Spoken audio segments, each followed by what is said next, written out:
we're good. We're good. Let's refresh that. Okay.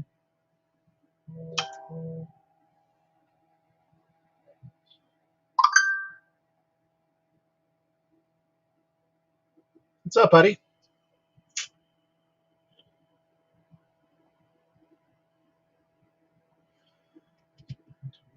Facebook.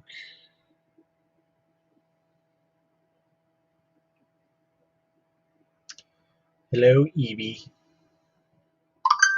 What's up, non-fam? By the way, for those who are wondering who I'm talking to and you don't see anybody, I'm streaming on multiple platforms and multiple places. So there's there's 6 streams going on. So I do have a Ming the Magician X. In fact, I got to finish up my review. It's the one that's just out of sight here. It actually has a finished print on it right now. So, but yes, I do have it, and I will say my initial impressions were very good when we did the unboxing of it, and then the actual impressions of it that I've gotten are it's a very good machine. The closest competitor to it would be the new Creality Ender 3 S1. But I personally would probably choose this one over the S1. First off, I'm not a big fan of Creality, and this one was kind of first. It's got direct drive. It has the ability to use a USB drive, which is totally awesome because I use resin printers, and those pretty much exclusively use USB drives. So that's 2 huge selling points on it. There are some cheap parts to it, obviously, but for the price and what you get, it's a really, really nice printer. Another cool feature that they have on that printer is the fact that you can swap spools sides. So you can either have it mounted on the left side or the right side. All you have to do is just unhook it, slide it back, and then slide it into the other spot. So it's kind of multi-user friendly. So I mean that's really, really cool. And with it being direct drive, it works very, very well. So I've not had any issues with it. Besides a filament issue, which I knew it was a filament issue. I knew it wasn't a printer issue. But I've been printing the Flexi Dragon. This came off of the Ming the Magician X. And I've been pretty much printing these specifically on it. And I printed probably about a dozen already, and they've all either cracked or because my kids steal them, so they last for about an hour. And I'm not really too concerned because this is a returned spool of filament that I used. So you can see his horn there is kind of cracked in half. So that happened a lot. That's not just the fact that it's an open spool of filament. It's also the fact that it is a silk style filament. And if anybody uses silk style filament, it looks very, very nice, but the bonding process is never that great. So, Steven, I got your stuff right here. It's going out tomorrow. I 100% promise. It's been a hectic weekend. My grandmother passed away this week, so I had to go out to Geneva on Friday. Had to take a day off of work, and then I just been playing catch up yesterday with the family, and basically I was trying to get down here earlier today, but that just didn't happen. We were running around shopping and whatnot, so here I am now. So any chance I can PM you? I'm having an issue with the G code setup, and it won't let me update mine. Now, I have not updated mine. I will say that. I do believe that they sent me the update code for it, but I have not updated it because it works. So I'm not going to risk having something bad happen to it if it works. So thank you, Nonfan. It's semi-clean. If you saw what was behind these boxes, you'd be like, yeah, still a disaster. And that's more or less because I'm kind of like cleaning up the back room. And right now, just out of shot here, you see this little black bag at the end here. That's my Christmas tree. We had to get a bigger bag because we got a bigger Christmas tree this year. And now I need to find a place to put it because we used to have it in this big plastic bin that was very easy to put away. And now that it's in like a giant gym bag, it's more cumbersome to work with. I don't know if that's the right word, but it's weird for that. So thank you, Chuck. Um, yeah. So as for the Mingda, I more or less use my simplified 3D profile. I don't think I set it up in Cura, actually. I think I just set it up with basic settings on my simplified 3D program and just kind of went that way. So I just put a fence in, so that was fun. Oh wow, that's fun. I gotta pull this up. So when's the build printer coming? Well, I was talking with the guy before Christmas, and I was like, you know what? I got all this stuff I still got to go through. I still got to finish the review for the Nova. I got to start printing and do the review on the Callants. I got to finish the review for the Sonic Mini. I got to finish the review for the GK1. I got to finish or kind of start and finish the review for the Creality Hellet Light. And then I also got to finish up the Mingda Magician X. So I have been like swamped with all that stuff and trying to get prints going, and then work got in the way. Then I got COVID right before Christmas, so that took me out for like 2 weeks. And it's just the fact that like I wasn't I wasn't like severely ill or anything. It just took a lot of energy out of me. So it's like I got up, I would come down here, try and do something, and that like half hour that I would spend down here would put me out for the entire day. It was like I spent all my energy. So that's what I had to deal with from right before Christmas all the way up after New Year's, and then back to work it was, and yeah, then I don't have time. So so I've been trying to get down here, but I've been spending a little more time with the family. So not the end of the world, but everybody's getting on my case like, hey, I got this order, I got that order, I got this to do. What are you gonna put out your profiles for this and this and that? And I'm like, you know what, I'll get to it when I get a chance, guys. You gotta slow your roll. So I have simplified 3D, Cura, and Prusa. All right, cool. So you're just like me. You have all of them. Follower number 5, non-fam on YouTube. Gotcha. Sweet. What's up, Matt? By the way, I'll put out the link here in case anybody wants to join in and have a little chit chat. I'm gonna try and get some things printing here in a little bit. I have some prints that I got to pull off the bed and get them all situated. So, and if anybody wants to join, I'll put in the ticker here, and we'll show it. There we go. If anybody wants to join, you can just take a look at that ticker. Maybe I'm not gonna pop it in here. Hold on. Let's do not hide. I don't want to hide. I just want to keep it static. Save. Adam, you're trying to join, but you have no audio and you have no video. Ah, there you go. I don't have audio though. You're still muted. There you go. All right, let's head you in here. What's up, Adam? Hey, how you doing? Pretty good. Yourself? Good. I just clicked this link. I thought you were chatting in this channel. I've never been in on your live streams before. Yeah, no. It's open for everybody, so I'm perfectly fine with anybody popping in here that wants to. You can chit chat, you can talk with chat, you can do whatever. It's open for everybody. Cool. I'm the guy who commented on your recent YouTube video about a very beginner resin printing tutorial because I am like brand new. Alrighty. I have this the AK and the AK from Frozen, and I've not done anything with it yet because I'm still nervous. That's what I got right here, and I actually did a pretty amazing print on it right now. Let me move some stuff around here and pop it off here.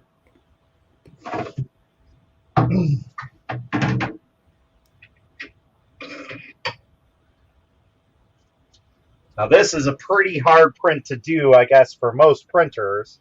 Wow. This is a praying mantis print, and it's so fine that you can see the little antennae there. But you can see all like the little fuzziness right there. Very impressive. Yeah, really, really nice printer so far. I'm quite happy with it. Do you mind if I ask you a couple noob questions? Sure, why not? So, you on every print are you filling to the max fill line? I'm sorry, say that again. I couldn't hear you. On every print, are you filling to the max fill line? Not necessarily every print. No, I actually, you know what? I guess I do. Yeah, I guess I do really fill it all the way because I mean, I just always make sure that there's enough resin in there at any point in time. And then just to kind of piggy off of that, I know a lot of people always ask, like, should I leave resin in the vat? Well, that print and the resin that's been sitting in that vat has probably been there since maybe the 23rd of December. So it's not really going to do anything. I just need to mix it up if I'm going to print again. I just take the plastic scraper and just kind of mix it around a little bit and then hit print. All right. Well, you've had lots of noobs ask you questions. I can tell. Oh yeah, that was my next one. So yeah. So I actually have a large group. I don't know if I told you about it or not. It's called 3D Printing for Noobs on Facebook. Yeah, I requested to join. I haven't been accepted yet. So.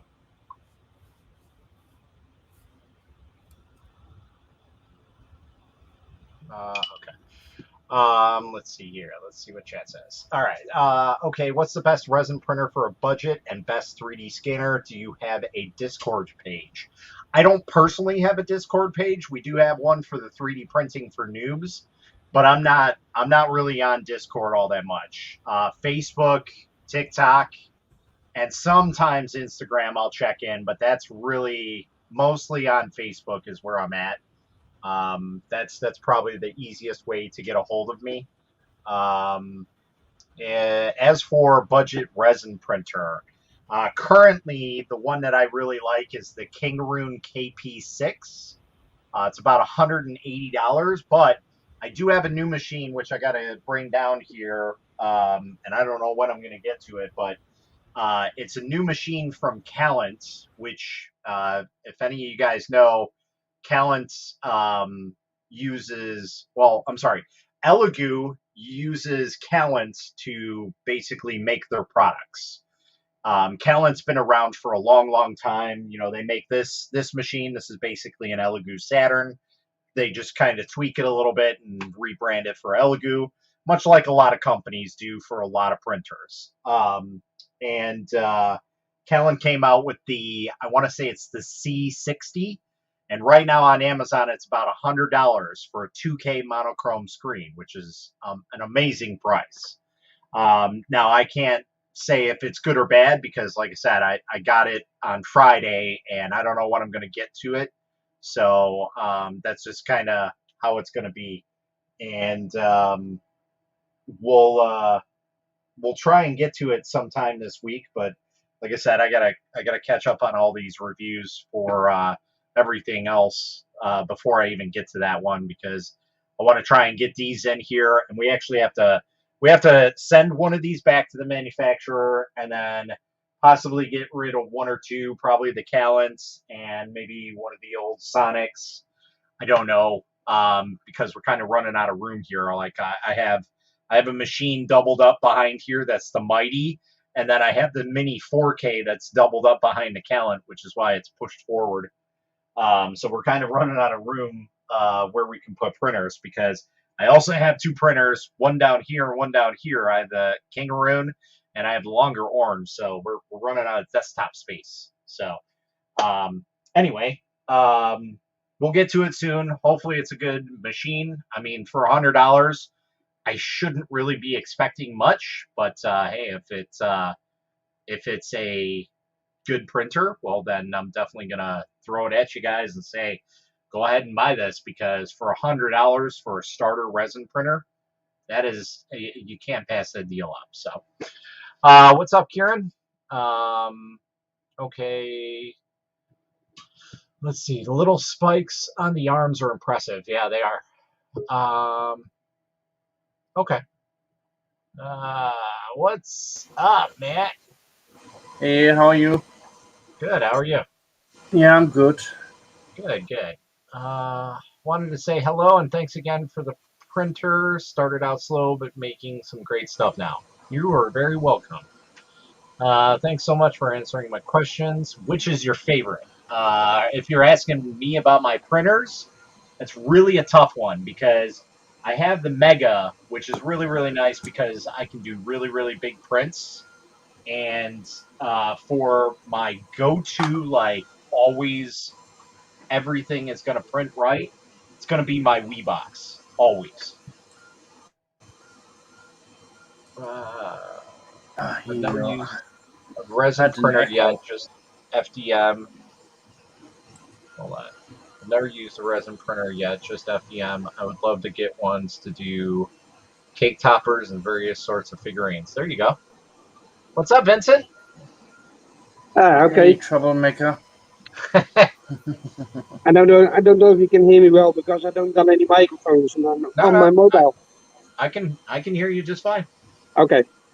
So I met another person from the Netherlands. Some lady reached out to me needing help with one of her printers, and I was like, oh hey, another person I know from the Netherlands. And she's By the like, oh way, yeah, thanks for helping me out with that sports stuff at work.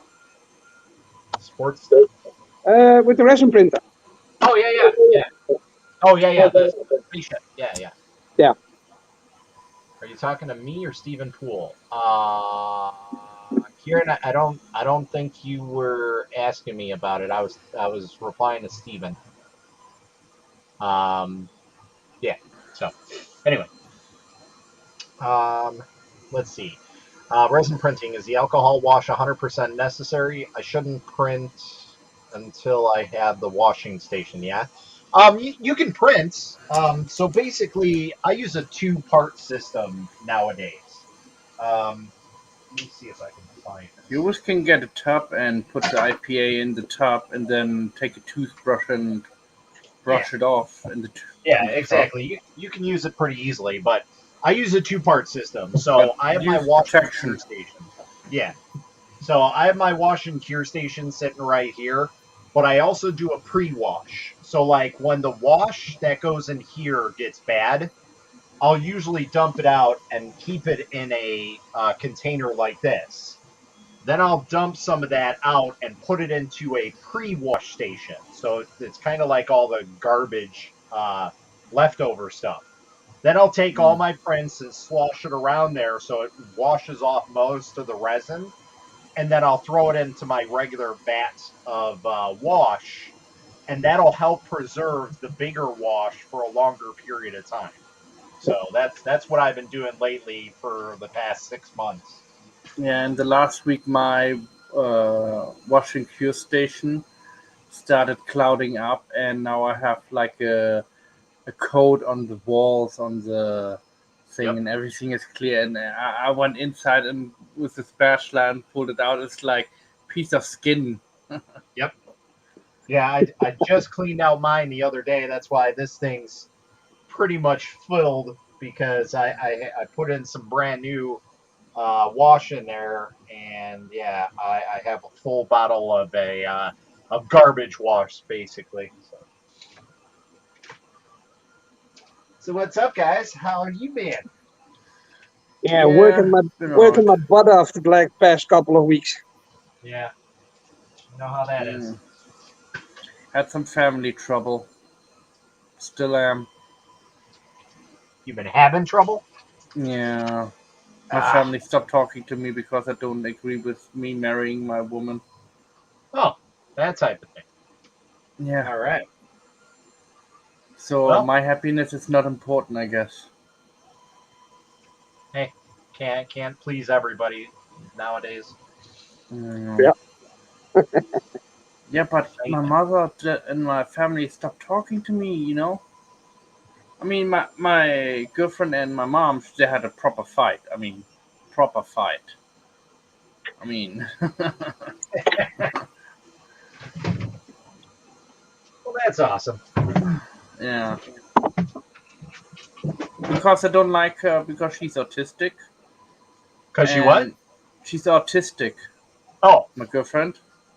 So, it's, you know, I don't say it's more work, but you have to be careful what you say around autistic people, you know? yes, Because I do have trigger words, etc. yes, they do. And Absolutely. so I told this to my mother, and she's like, "Oh, why are you going out with that?" I'm like, "Because I'm happy, and she makes me happy, and we understand each other." And I had no fights with her. She might get upset with me because I maybe didn't wash the dish. You know what I just brought in, and I left my ketchup on there, and it all dried up, and it was really hard to get off. And she go, "Why did you put this on there? Why couldn't pre-rinse it before you put it away?" And I'm like, "I'm sorry." Yeah. So, but she have kind of like OCD too,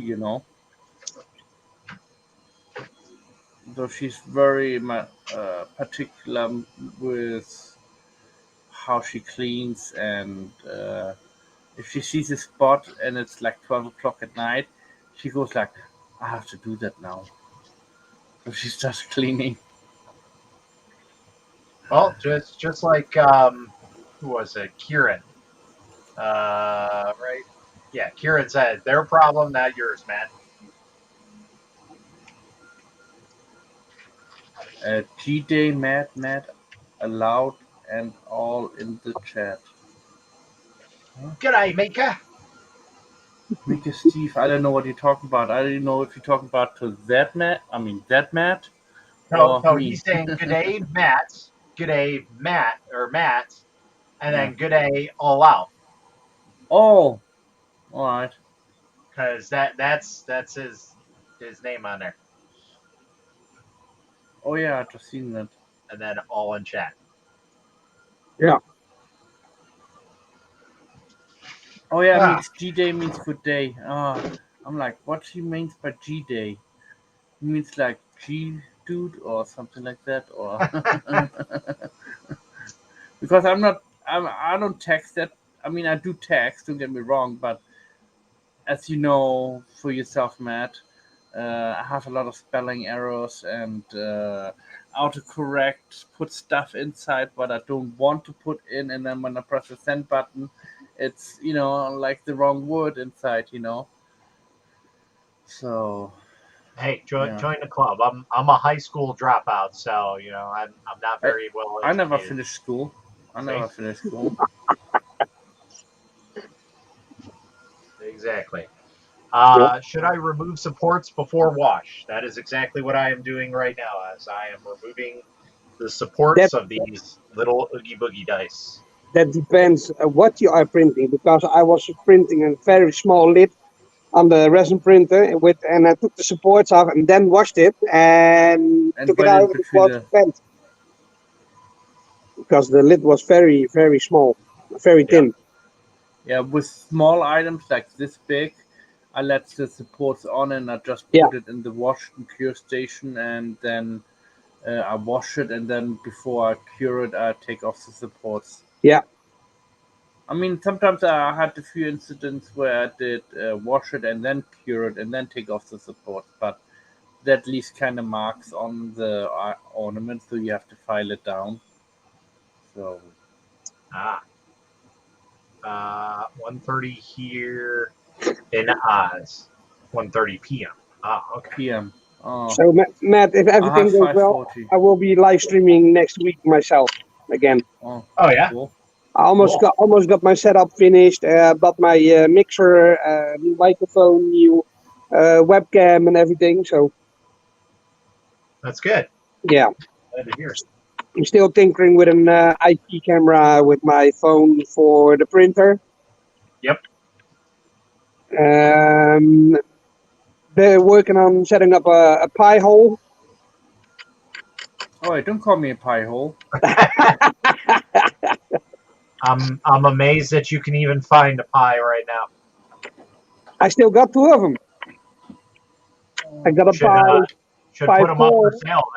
They're going for like $300 right now. Can you remember that my cousin won the giveaway with Steve? Oh, Uh, that's right. That's right. I got that pie. He gave me that one, and I also still had one myself, a 3B plus. Yeah. So I got two of them. Nice. Here What's you up, go. That's Fixin' what Dude? I've been doing for. Hold on. Any cubic. Yeah, I made this for the There you Anycubic. go. Nice. Ooh, speaking of And that, I gotta send them an email today. I know I have to talk to them too Yeah. because I'm still waiting on my printer. I was hoping it's gonna arrive, but Yeah, we'll and see I'm also soon. trying to buy filament in for FDM print in bulk with my cousin. If everything goes well. You should check out the GST 3D and see if Yeah, they deliver to you guys. yeah. So check it out. Yeah, because those guys are really, really cheap. I mean, they're only PLA plus, but I mean, you can't really beat the price for what it Uh, is. I only print in PLA anyway, so Okay. and all the stuff that I'm printing at the moment is more for household items like my outlet plug on the wall and all that kind of stuff. Right. And I'm also working on the Prometheus. I'm halfway in the print, by the way, but 40 centimeters long. Yeah. So I'm working on that print, but I got some bad adhesion issues Gotcha. with the larger prints. The corners come start bending. Yep. Oh, hey, what's up, Spring? Oh, Me and hey, Matt we were just just talked talking about you. about you. Yeah, she's on my personal page. So, like I said, if you see me talking to people, it's because they're not coming through on here. But yeah, we were literally just talking about you. She must have heard her ears ringing. And I gotta fix my scooter first because my front brake is stuck. Oh wow, My disc brake is getting very hot. dang. Yeah. Well, looks like we're gonna have to end the stream on Twitter.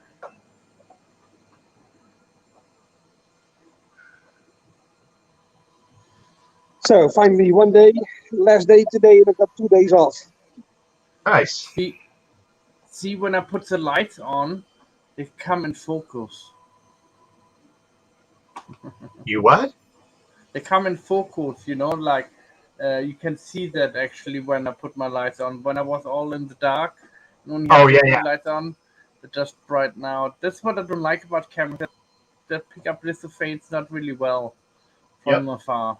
So, and also I'm moving soon, and again, into hopefully a bigger home, and then I should have my own room for my printers and office basically all in one, and then put behind me when I stream a big TV, There you you go. know, so I can put stuff on there and people can read on it, and yeah, because I do want to start streaming soon and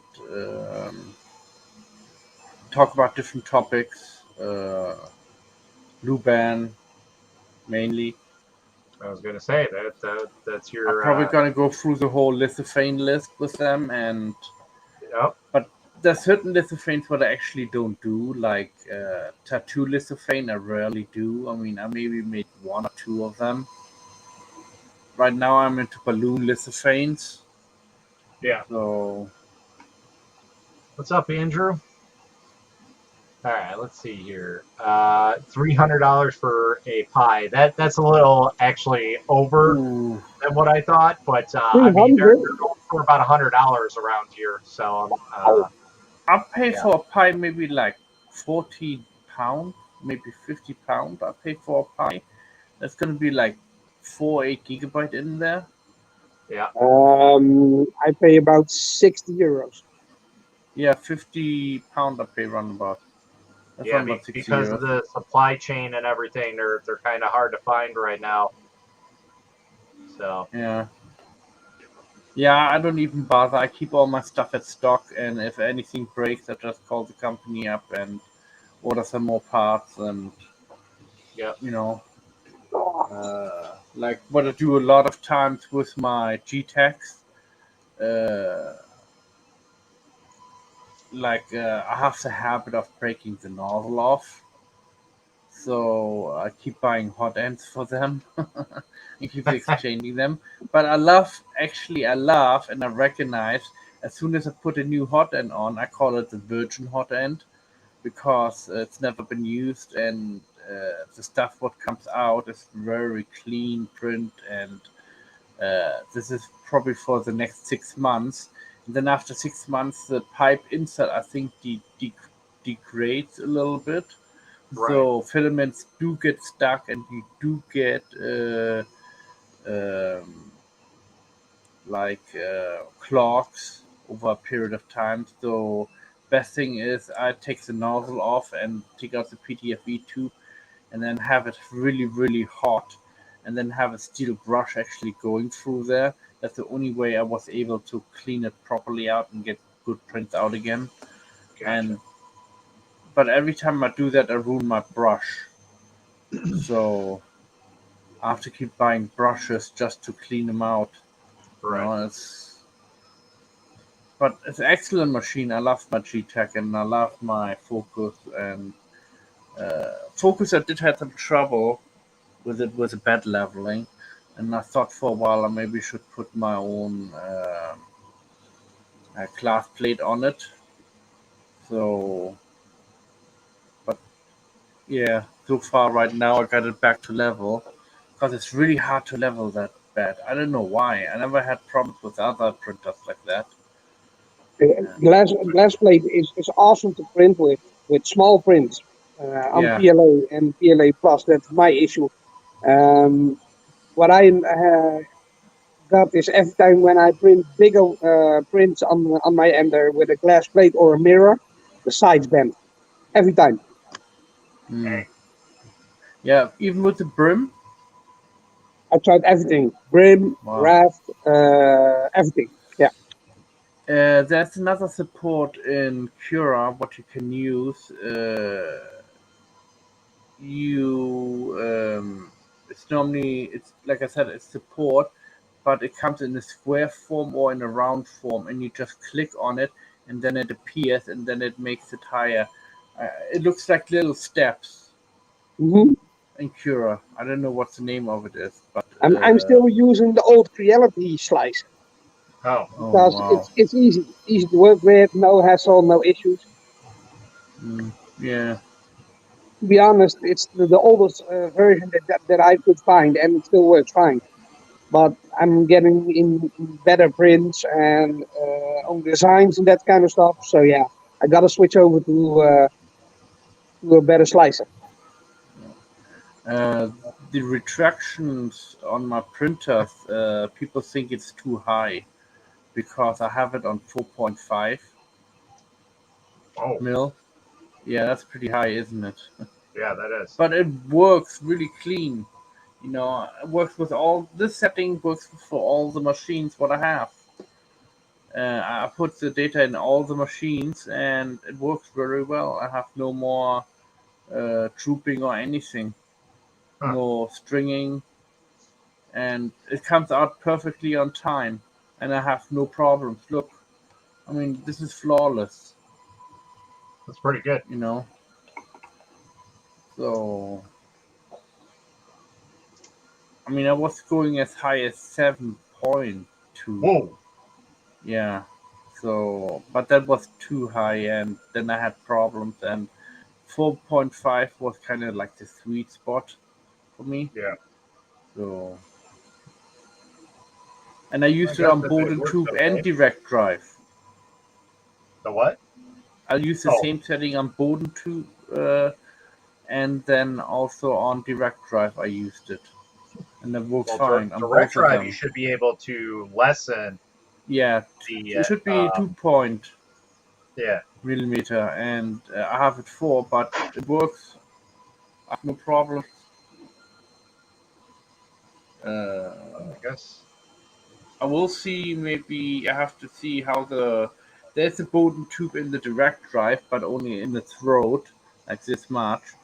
But if it goes bad, I have to keep looking at it. And right now, I'm studying it of how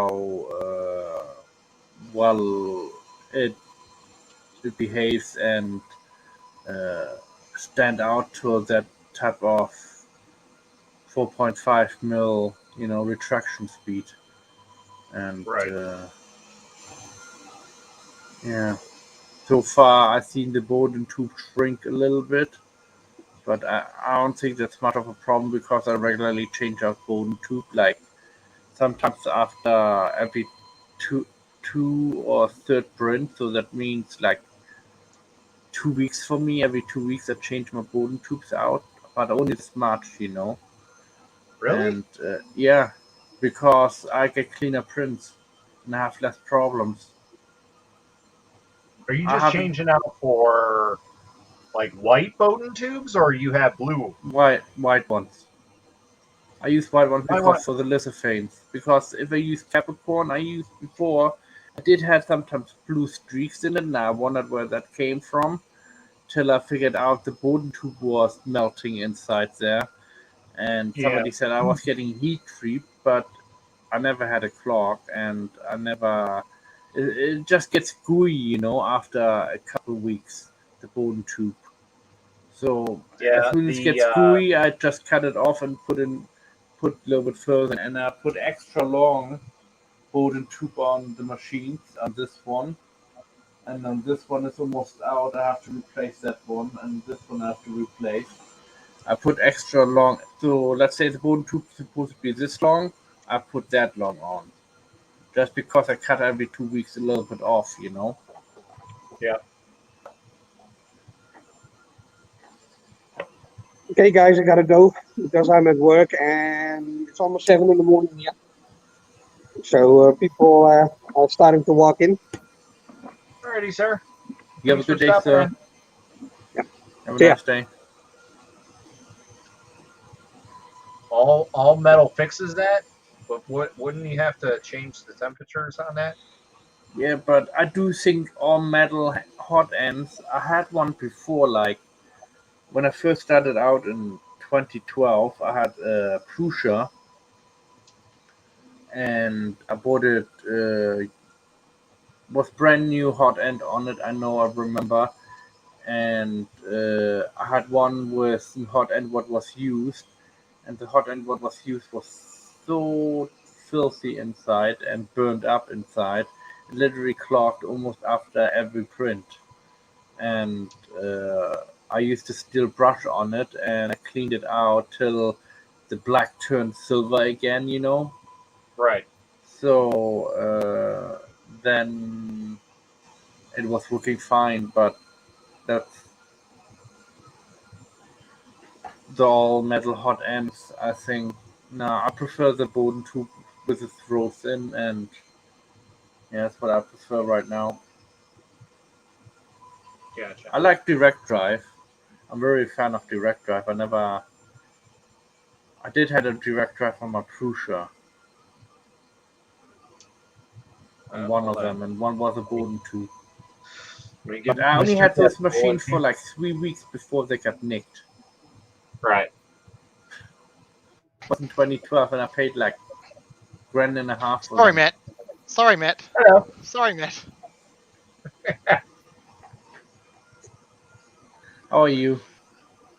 I'm good. I'm good. Good, good, good. Yeah, I was getting key creep on my boat and with silk PLA. We just kept on blocking with silk PLA, just driving me nuts. Go back to ordinary PLA plus or pro, it wouldn't block. Go back to silks and it would start to block and jam and under extrude. So Yeah, so that's threw a so. normal micro Swiss on and it hasn't blocked since on silks or anything. Huh. That's running. I was running 6.5 retraction on the Bowden Whoa. with the PTFE line, but I swapped over to the all metal. I'm running 3.5, 3.7 retraction, no problems.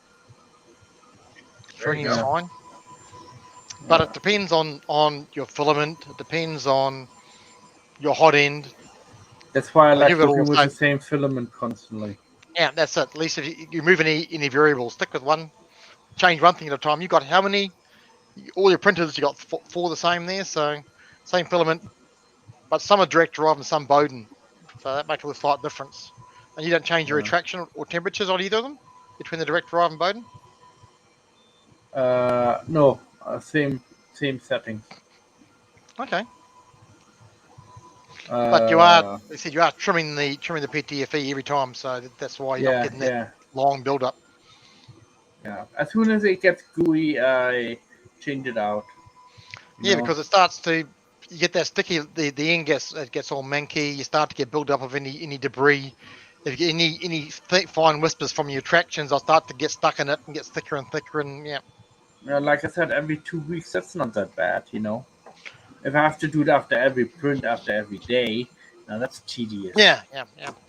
But do it every No, it's 2 just weeks. the whole hassle with a heat creep. You have to pull the bloody hot end apart and clean out the barrel. Then you got to change the PTFE anyway, and normally bin the nozzle as well, and go through the whole procedure. It's just easier to bin the nozzle and then new. I was using the what's his name's hot end fix with the small piece at the bottom of the hot end, but it was still creep across the interface. So just get rid of it, put it all Swiss. Hey, Steve. Hey, Steven. Steven. Almost the whole gang here. Hello, everyone. Yeah, So, exactly. did your bracelet chafe? Mine chafes, eh?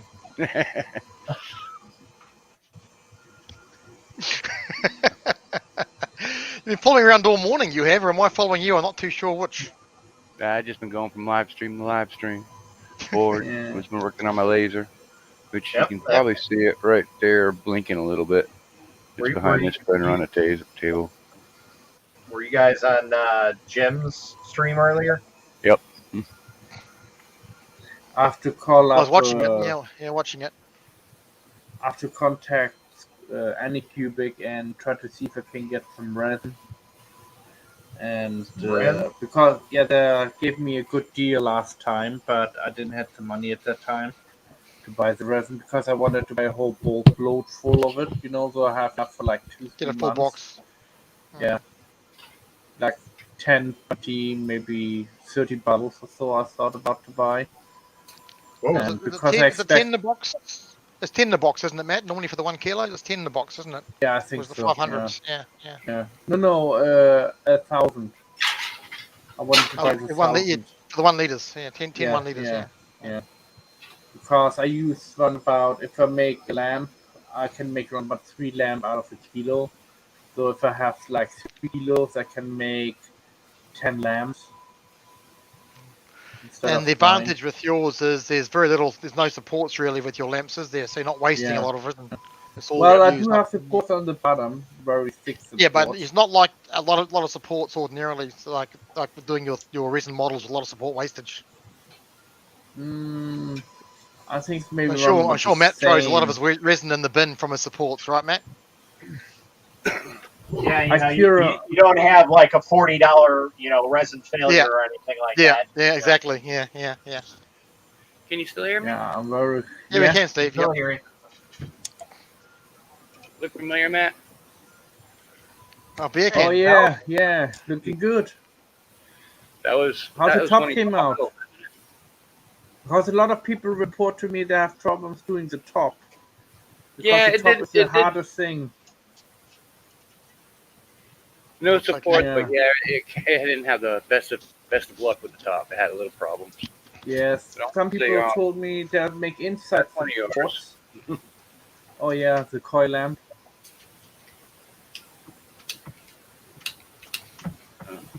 Which the coil lamp, it didn't have a lot of real sharp detail to it. Yeah, that was my first lamp I actually ever designed and released.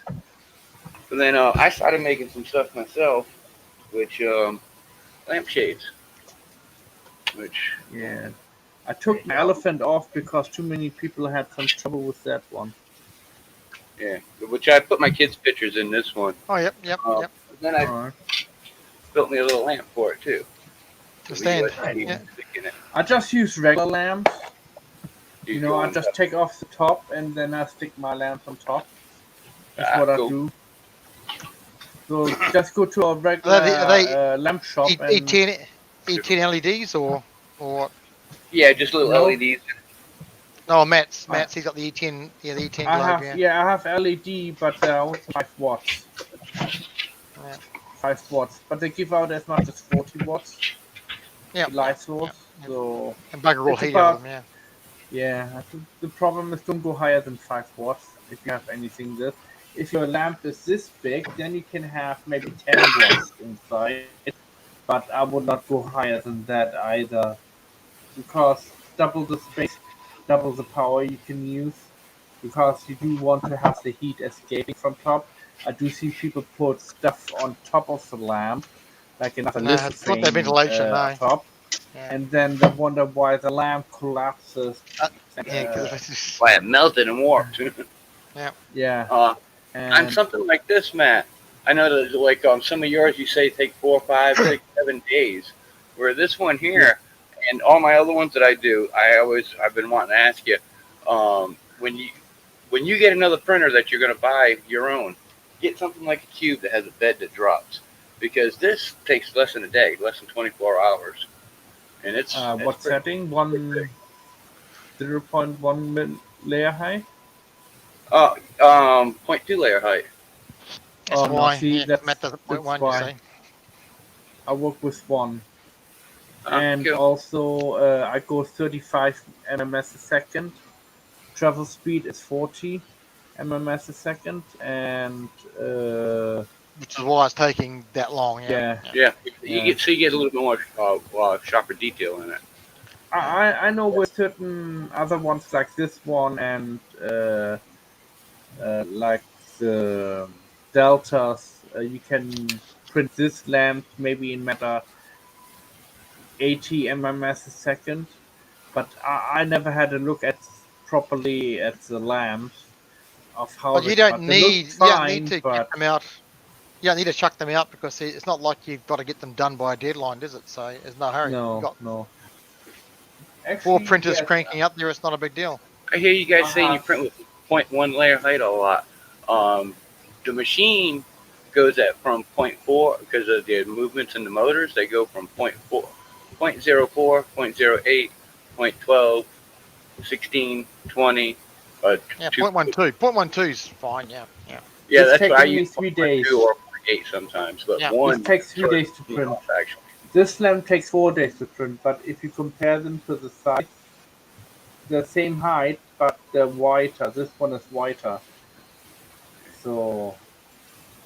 But either way, the Q with the X4XY and the bed dropping, you can go at much higher speeds than your bed slinger and print. I have.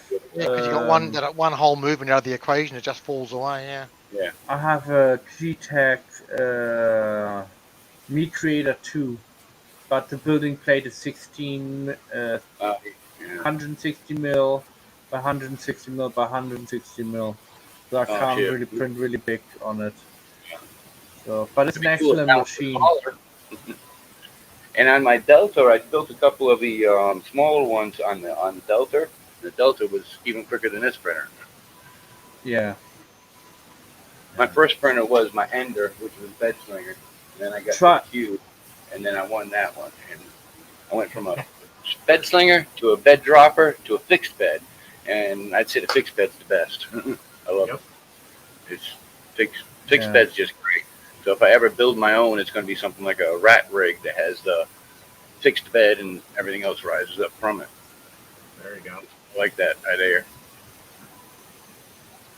Yeah, I want to get the Delta, but it's kind of hard to get for me right now. So everybody, I told this company I do a review for them, etc., and even a video. I said what I normally don't do, and they still said no.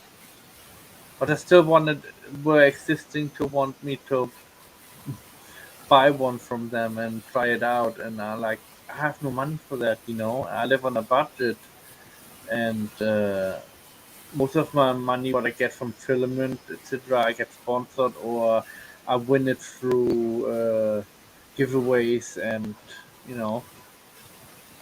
so You're jumping onto Lyle's Loyal Moses' stream tonight or tomorrow night for the Prusa again. of course. Yeah, I'll be there. Maybe I'll better Of join course. again. Maybe I better enter again. There you go. Yeah, you got helmet, didn't you? Yeah, well, if Loyal's happy to pay shipping, you see, I'll definitely be in for the Prusa as well.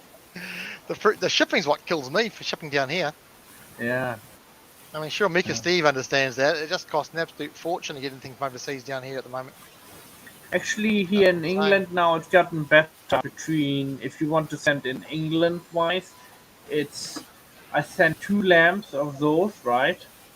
Square lamps for £5 across from basically the Midlands down to the south. To James, I shipped a parcel from Perth to New Zealand. It sat at the airport for a week before it got on the plane, and then it took 2 days to get across New Zealand. Sat in the airport there for 2 days, and it got delivered today. So I was out nearly 10 days to deliver it. And it's only going to New Zealand. It still cost me, even the cheapest air freight was still $60. So wow. Akuma, do you have any FDM printers that you actually use? Or you do a lot of resin printing. Do you have anything set up that you use?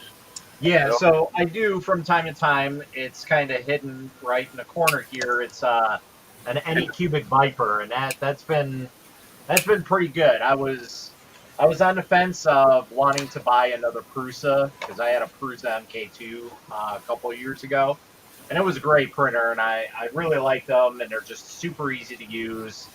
Not much to maintain, and so I was going to get an MK3 S Plus or whatever the new one was, and Anycubic sent me the Viper, and I'm like, you know what, this is a pretty good printer. It's not a Prusa, but it's close enough to what I need it for. So I just kind of set it up there and let it be.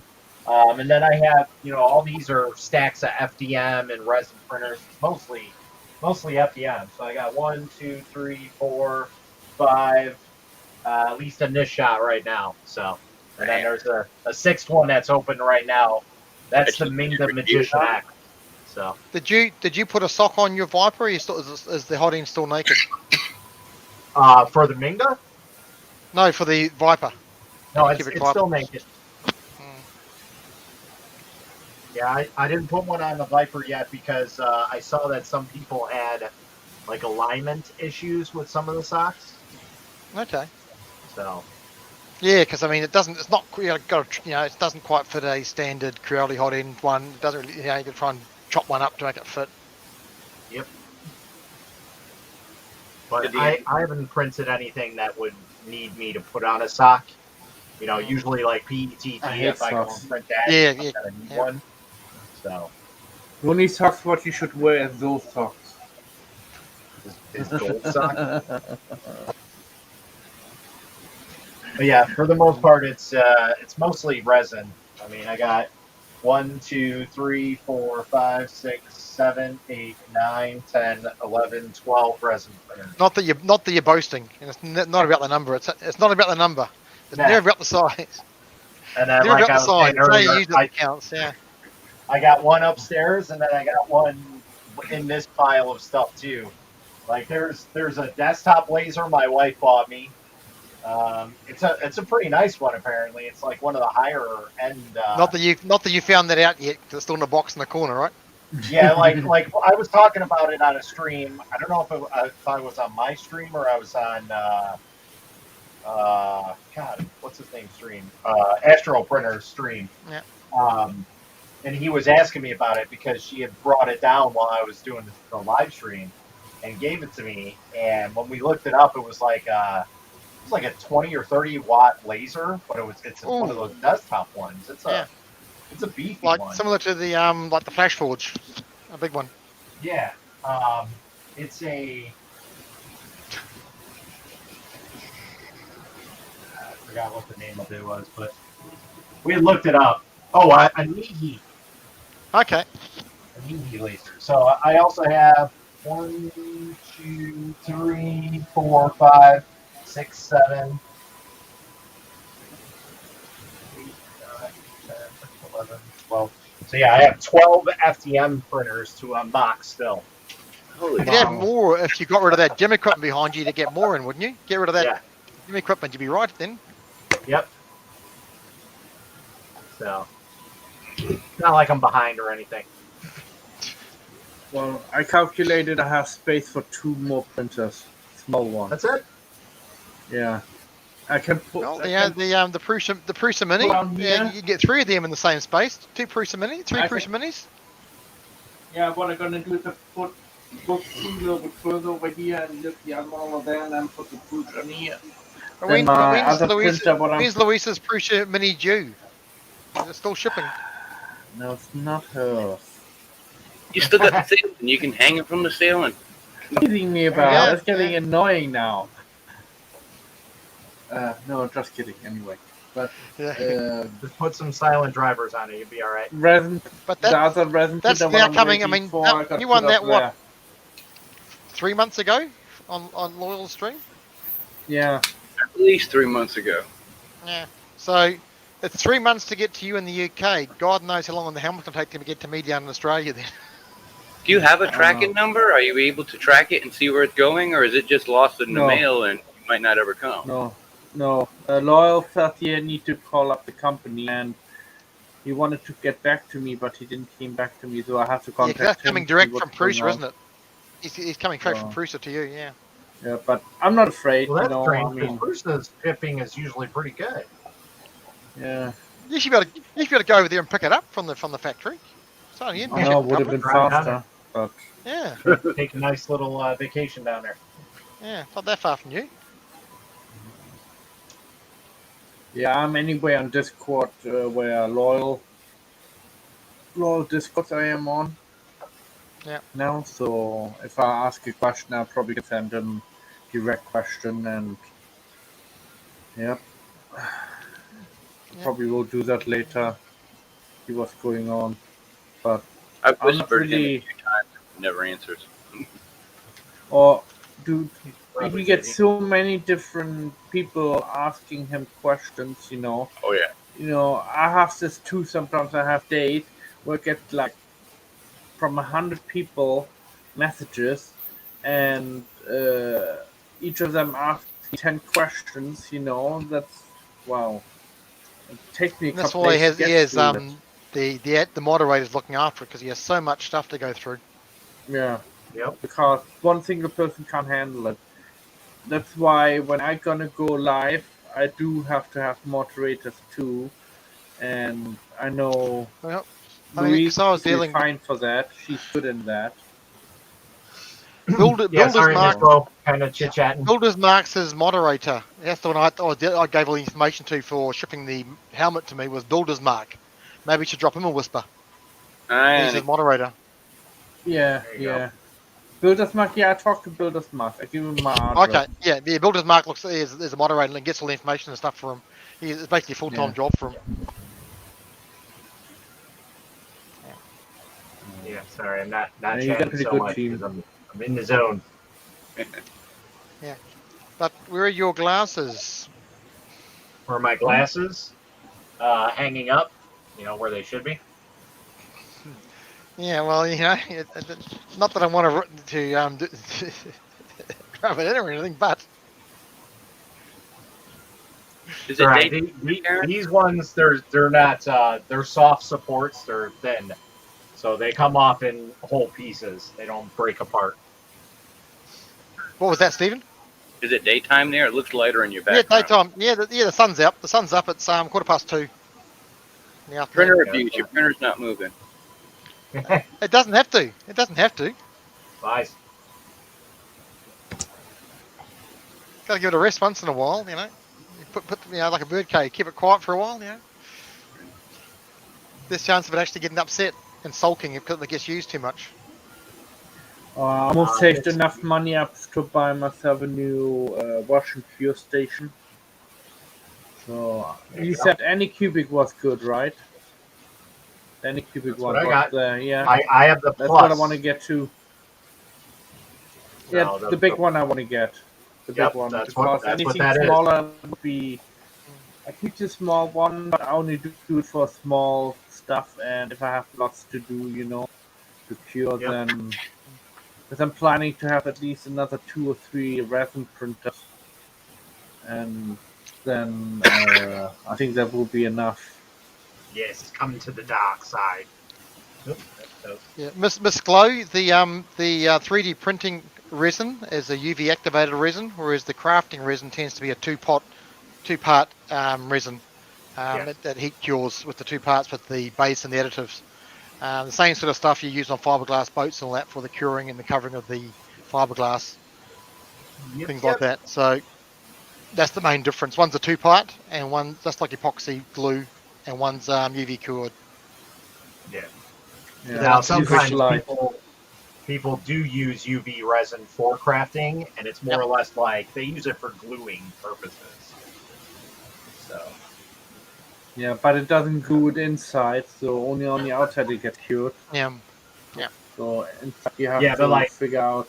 Like if I were to take this and I wanted to set it on something and make it look like it's floating, I would take like a clear resin and put it on a corner, and so this dice can sit like that, like on a corner, and it looks like it's floating.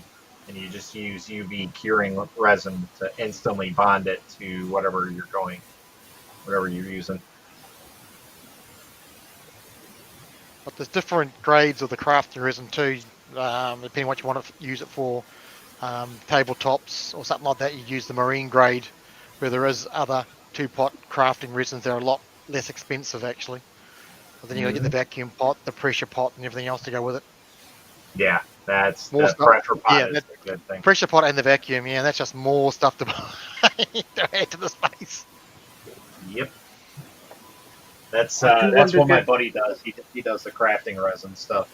And you get some great stuff from it too. Yeah, for small scale, large scale, it's great. I do want to get an Anycubic Viper since everybody is liking them so a lot. But Been a fox? A fox there? It's Kira from Inuyasha. Bless you. Yeah.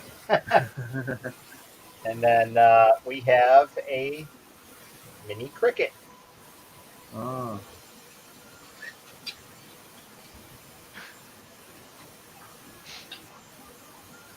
Keeps you off the streets. Yep. Yeah, the Viper, there was a problem that didn't have parts available in the beginning, I believe. That's why I didn't want it to get one. So because I didn't want it to get one and then after a while it breaks down and then I can't fix it.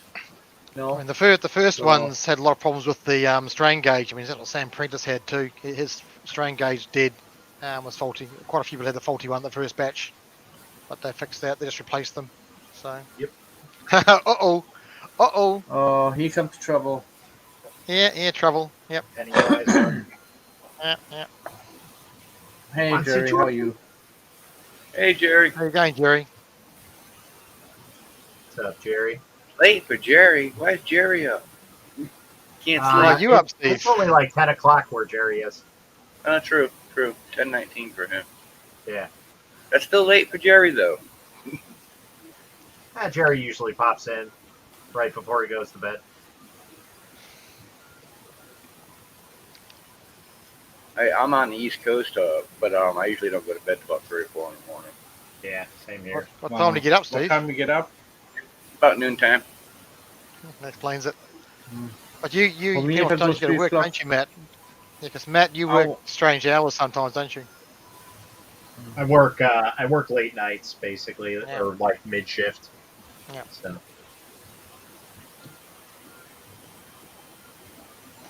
yeah, I'm really bad. I sleep maybe like 1.5 hours, 2 hours, 3 hours tops in a day. So, Sleep's overrated We're up in all night. I wish. Okay.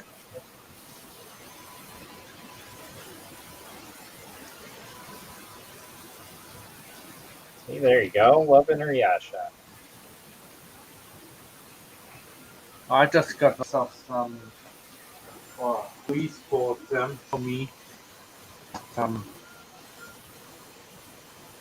Black pearl All gloves. gloves. gloves.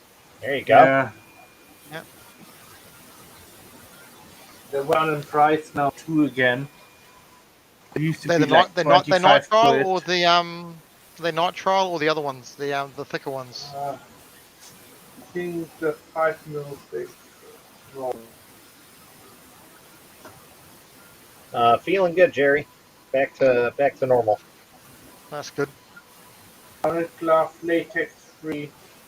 Oh, latex free. Okay. Yeah, nitrile. Yep. Examination gloves. Yep. Absolutely. You love enemy in general. There you go.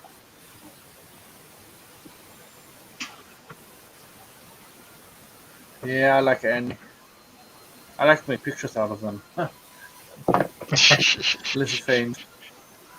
Yeah. They come out There's plenty nice. of. You'd be surprised. Well, You know, they're some not of the as hand-drawn stuff comes out really well in lithophane. Does it? Okay.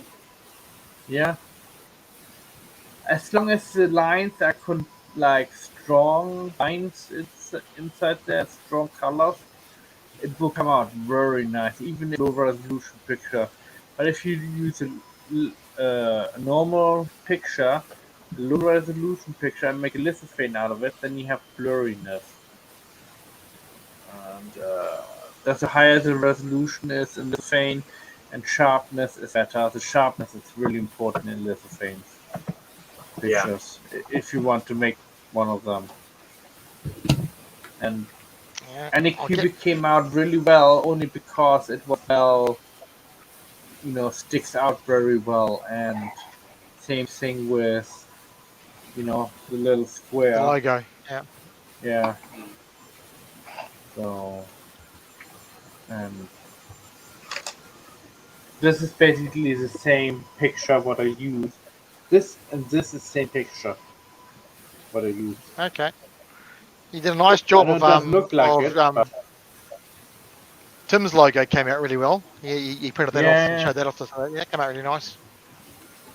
And you what did that? What we used that? Is that Luban using for that?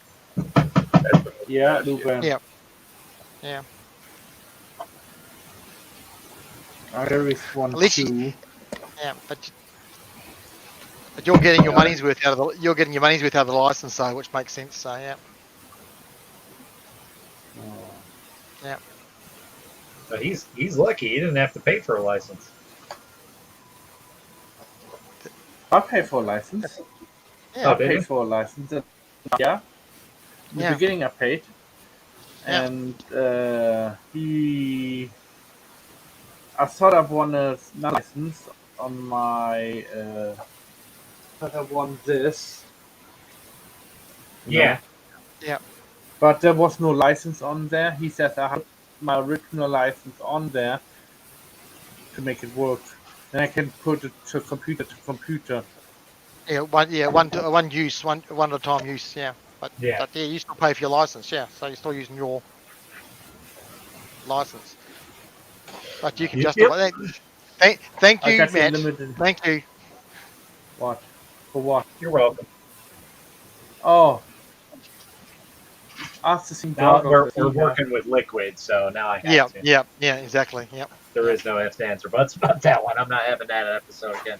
No. Once isn't more than enough. Correct. Yeah. I'm good. Yep, and yeah, Matt's got the same glasses, the DeWalt type padded glasses. Yep. Yep. Yeah, all of them. Really, really nice glasses. Yeah, well, they got the ventilation vents on them, which makes the difference. Yep.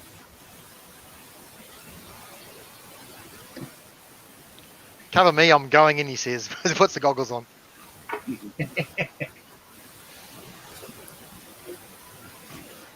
What do you think about this? These are Tethrins. So I'm not gonna sell them. I'm probably gonna Like give them away or destroy them. Yeah.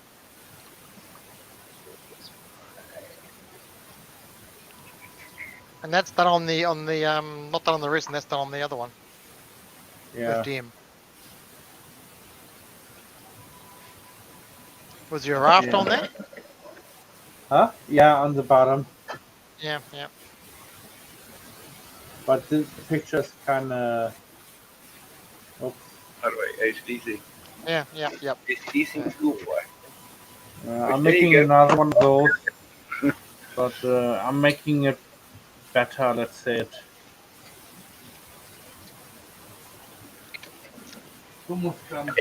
I know ACDC's like been around forever and then it was like really popular here in the States, but how are they compared in Australia? Even more so? Oh, since one of them came from Perth, yeah. Yeah. I'm imagine. Oh yeah, they're still big over here. They're big. Yeah, yep. Yeah, he's got a statue down in Fremantle Harbour. They got a statue to him down there in Fremantle Harbour. Cool. A big bronze statue. Yep. Didn't one of those guys get in trouble with tax problems? I'm sure they all do. Or somebody get cancer, I think, from them?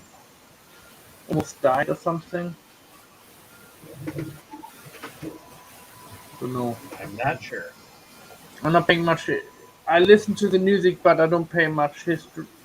Pay attention to what each of those persons are going through. My all-time favorite singer, if I had to pick one, would be Bob Seger. Billy Elvis. Yeah, he looks like he got a little bit of stroke, in the picture.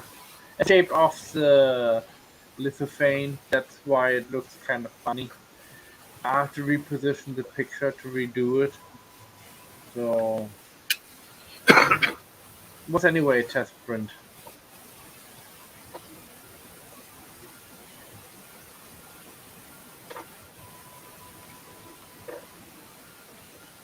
I got 4.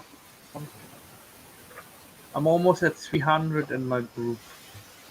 No. Which group's that? Your Facebook group? Yeah.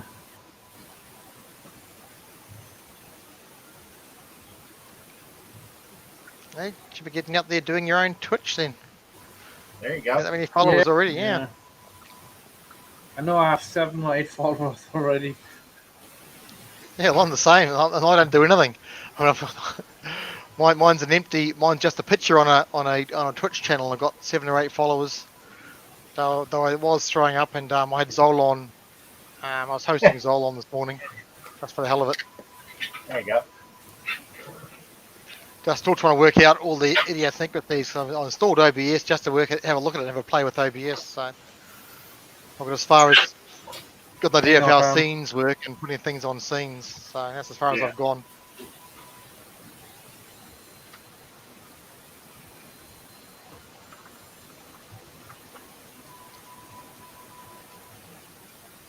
And there's lots of free stuff out there and good tutorials on it, which is quite interesting. Just troll through YouTube and just pick away at it. So I've said got just little steps.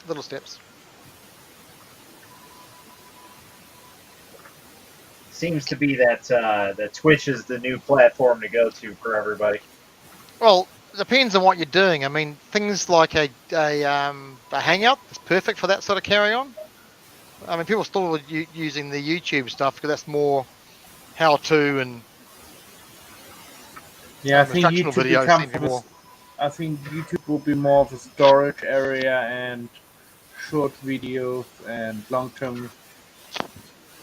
I'll say instructional videos and how-to videos and things like that. Whereas the Twitch is more, just a general hangout and bullshit session type stuff.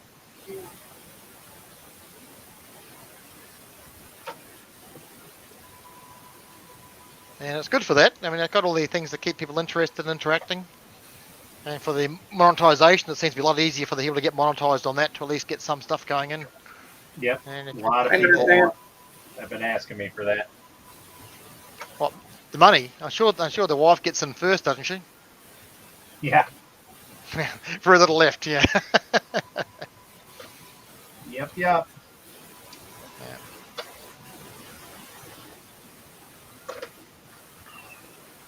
You sure you got enough of those miniatures made now, Matt, or you need some more? These are actually D-pads for a gaming system.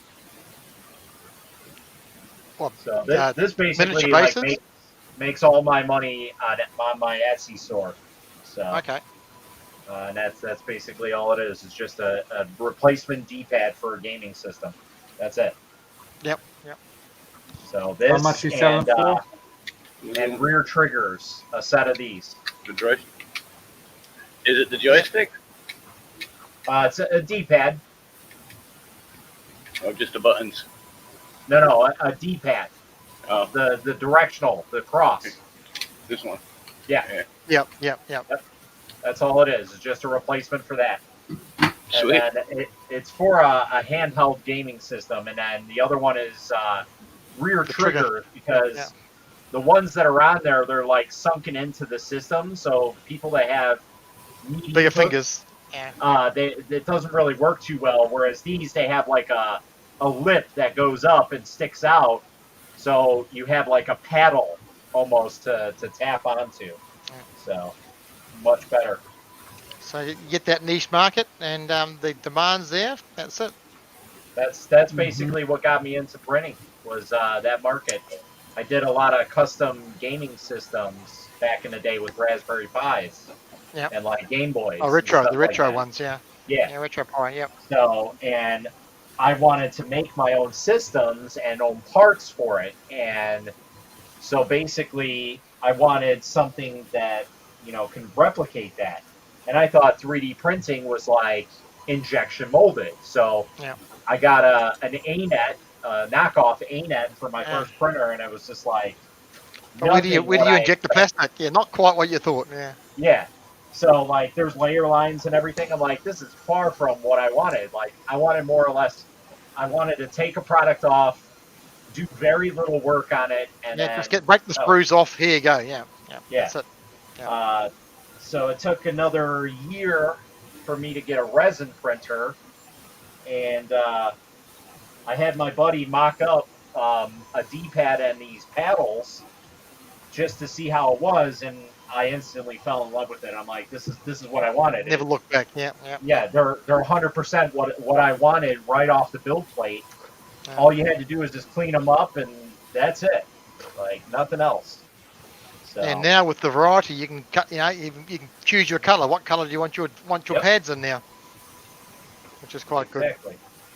With resin printers, I think you can do dual color, can't you? You just swap out the resin halfway through a print. Yeah. It sounds like be really messy. So High Tree was one of the ones. It's an actual SLA printer, and they basically use like a syringe and injected color into different parts of the vat, and then it came out multicolored. So you can do that type of stuff, but you can only do it for certain layers. Like you can't keep that the same color consistency going on, because obviously when the build plate goes down, the resin pushes away. Yeah. So I was just trying to so much with it, like because I know you have flexible filaments too. Like if you could print the whole button, and then halfway through it change to a flexible where the top of the button would be rubbery material. So with that, you can do that with resin too. Like I have elastic resins, stink to high hell, but if I wanted to go a route like that, or if I needed to, yeah, I can do a hot swap with resin. And the only thing I might have to worry about is like a single layer line where the two resins meet, basically. Yeah. They would bond good together, though. That all depends on the process. Like you might have to over cure it to bond it properly. for the first layer, so you might have to like mess around with the machine settings while you go and do that first layer of Give it the a switch swathed and a resin. squish. Yeah, but after that, you just set it back to its normal printing time, and there you go. So Obviously, you do them at 100%. It's all solid. They're all solid. Those pieces you're doing yeah, now. yep. How about wear on the end of them? Obviously, the people with their game pads tend to wear the hell out of them. Oh yeah. Yeah, so Hence the reason you're making new ones. But how resistant are they as opposed to the injection molded originals? these are just in standard resin, so they're nothing like spectacular. They're not Yeah. durable or anything like that. They're not meant to be long lasting. I have a basically like warranty in my shop. Like if anybody has any issues with them, automatic replacement, free of charge.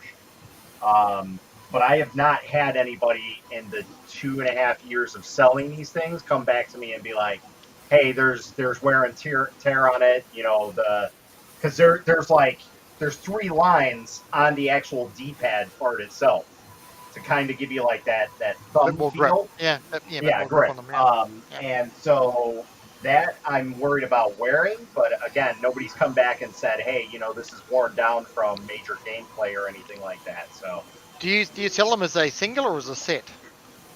it's a single D-pad by itself, and then I sell rear triggers as a set, so a left and a right. Yep. Yep.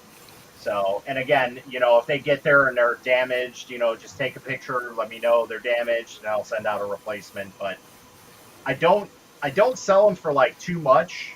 What I do is I kind of I overinflate. Is that balance? They're cheap enough not to throw them away. You get the money back, Yes, but they're a bit of enough price to actually know they're getting something that's actually pretty good. Yeah. yeah. So what I do is I include worldwide shipping on all my stuff. So what I do is I set a specific price for everybody, and And then then one balances the other. Yeah, get yeah. you. So Yeah. basically, my domestic sales, whatever I pocket from that, Mm. basically goes to the international shipping because just to ship out a D-pad that size in a small packet, $15 automatically. Yeah, it's just ridiculous, isn't it? Oh, So Yeah. Yeah. yeah, Yeah. and actually it Yeah. might be more. I haven't shipped this year yet, so we'll find out in a little bit. I'm sure it's gone up. Oh, yeah, more than likely. Yeah. Yeah. Yeah. So that's basically what I bank on. So I mean, in general, I do make a lot off of them, but But it's that volume. It's volume. Yeah. Yeah. yeah, it's the whole volume. Like the first year I had them set up, I made just those two prints. I made almost 12 grand off of those prints, and that's Wow. pocket. Oh, Last Good. year was really really bad, I'll be right but back. I don't Yep. push it Yep. or anything, so Yeah. it's just Yeah. kind Yeah. of out there if people want it. It's word of mouth more or less out of anything. I don't promote it, nothing like that. Well, that's like the same with Chuck Halliback with his flags. I mean, that's it. That's his main thing with those Yeah, the flags, and it's and exactly. it's ludicrous that wasn't available as an option to buy. It's just like Yep. crazy. It's So, crazy. so last year, I think I probably made like 6 grand off of it, if that. Mm. So I mean, it wasn't too bad. And then this year's looking okay. I think I got like $300 worth of sales right now. So, in fact, I gotta check that. Any Not not not recommendations for not enough to chuck the starters? job in yet. Yet. The what? Not enough to chuck your job in just yet. Ah. Any recommendations for a starter 3D printer? Well, that all depends on what you're wanting. Do you want FDM? Do you want a bigger printer? Are you okay with a smaller one? Do you want a resin printer, something for like miniatures and things like that? That's really where you got to start your point at, and then go from there. So miniatures, you're just best going straight to a resin printer. It's just not worth pissing around with for an FDM. If you're Yeah, looking at miniatures, if you're looking at bigger objects, then anything around the Anycubic Viper, the Creality 3, that's the sort of starting point you want to be at. But the Viper is a great printer to start with. The Anycubic Viper. that is like that. It's got That's all pretty much a one and done printer. Yeah, it's got right all the out of stuff you want to add to a cheaper model Yep. off the bat.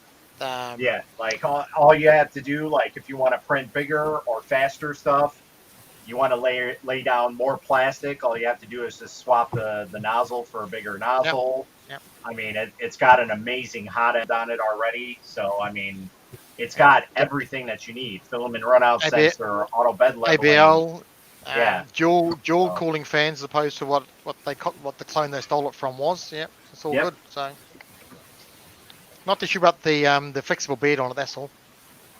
Yeah. Who says you can't do miniatures? Yep. Yeah, I did one as well. Yeah. Yes. Yep. That thing is small. Print. Yeah, you can print There you small. go. Yeah. I mean, it's That's pretty small. Yep. Yeah. Anyone? There's my point one layer height skeleton. Yeah. Yeah, I did it for a laugh to see how well it would do, and it actually came out. So you can print reasonably fine detail on an FDM, no problem. So it depends what you want to do. Oh, shit. Shouldn't there be peg for the battleship game coming out the bottom for your battleship game? After I printed it, I was like, yeah, that guy. But there's so many other people that have done that out there. Yeah, There's yeah. a bigger one. Oh, shoot, I haven't played Battleship since I was probably 10 years old. Yeah. Still a great game though. Still a great game. Oh, yeah. 40k prints. There you go. Have you ever done 40K? anything with wire mode in Cura? No, I haven't tried that.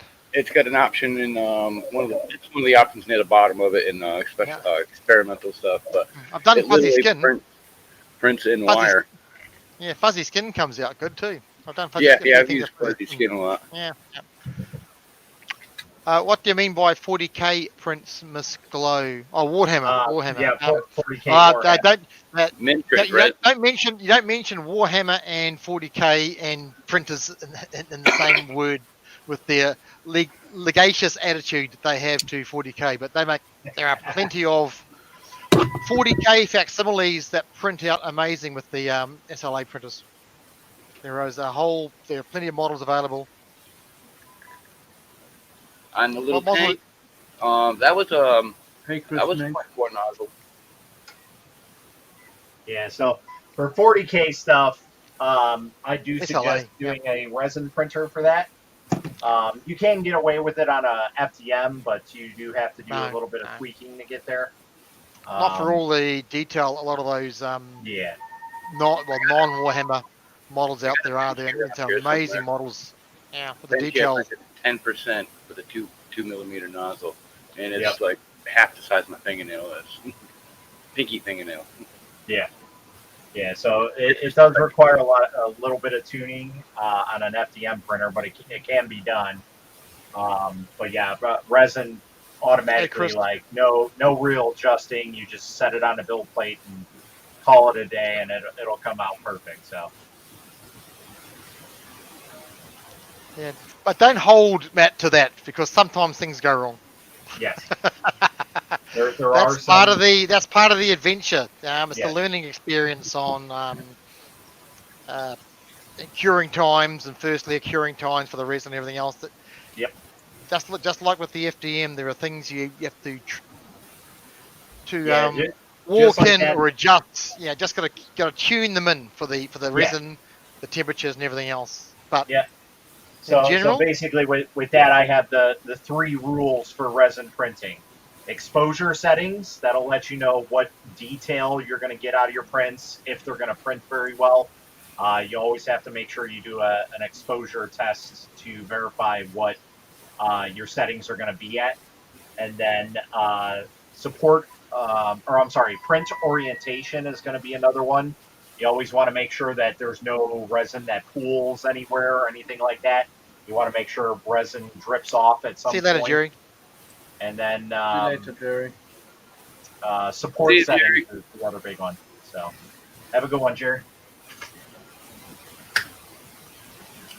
So those are your big ones you got to keep an eye on.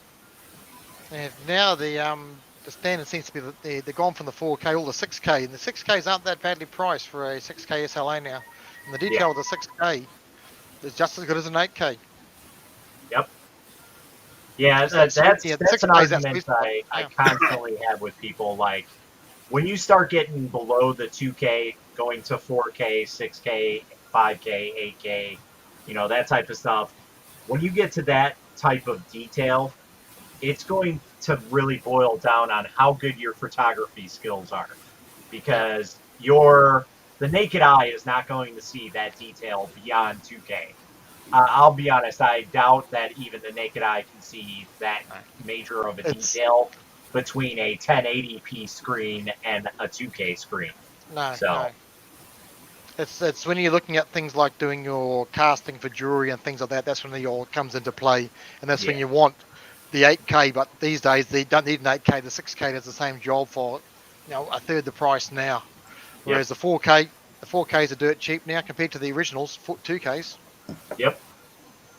Yeah, not, like I was saying earlier, the 2K printers are going to be insanely priced. Like, the machine I got upstairs is $100 on Amazon right now. Yeah, for a 2K printer.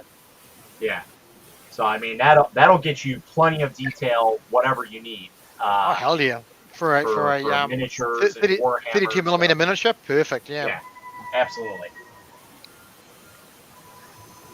I tune my printers until they look like this. That's X. Can't see what the C is. There you go. 2.0. Yep. 20. Yep. Yeah. 20.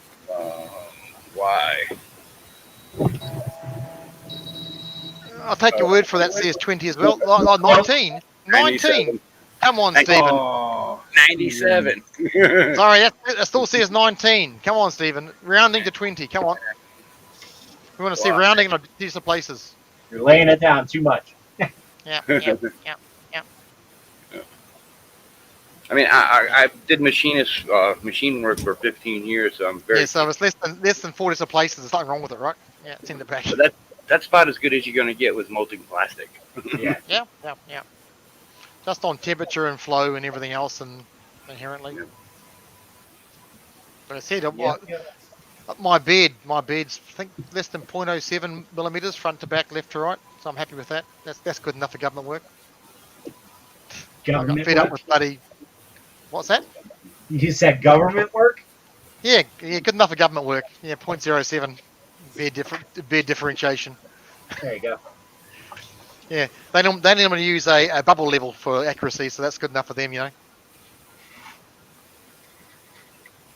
More than good enough. Like you can sit there and tweak and tweak and tweak and tweak and tweak.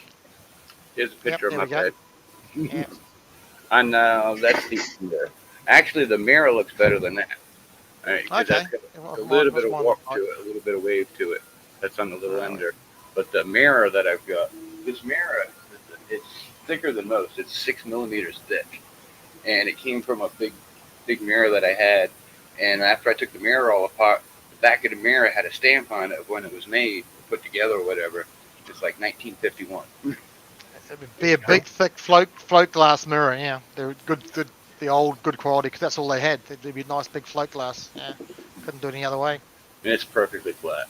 Just do my 4 corners and go with it. Well, yeah, that thick it ain't. Not unless it's, well, you're gonna start getting your gravity distortion and glass windows hung vertically.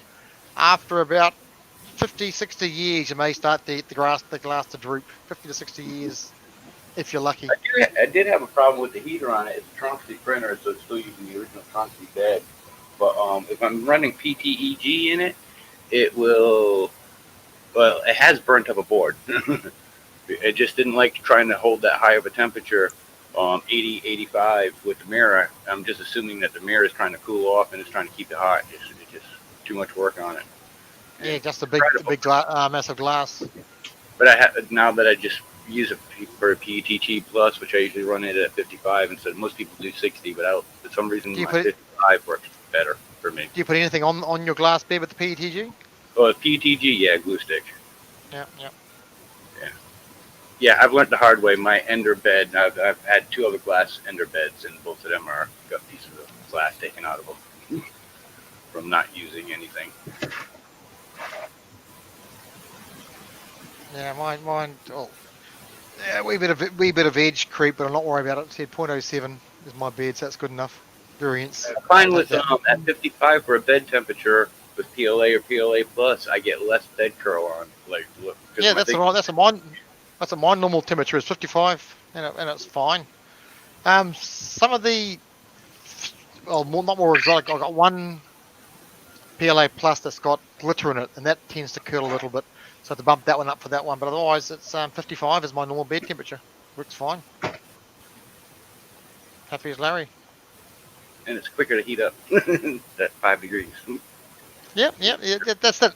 It's that. It seems to be the same. Temperature towers plus or minus 5 degrees. Your stringing retraction plus or minus 5 degrees. That's it, and that's good enough. You're not going to looking down to 1 degree.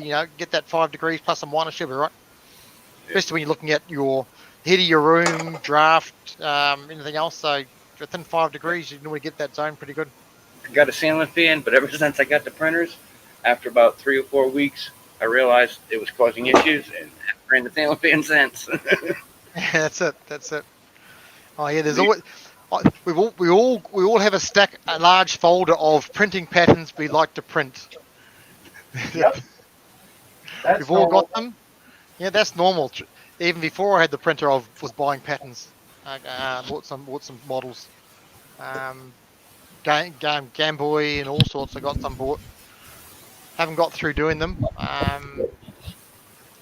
Clock Spring, Fidelity, Hex 3D, Patreon for all those. So there's a whole stack of those at some stage to print off. Well, I'm only at Pedali's Patreon. I am.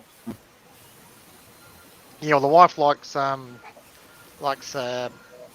Clock Spring stuff, and oh, can you get that? So I bought one. Can you get that one? So I bought that one. Can you get that one? I bought that one.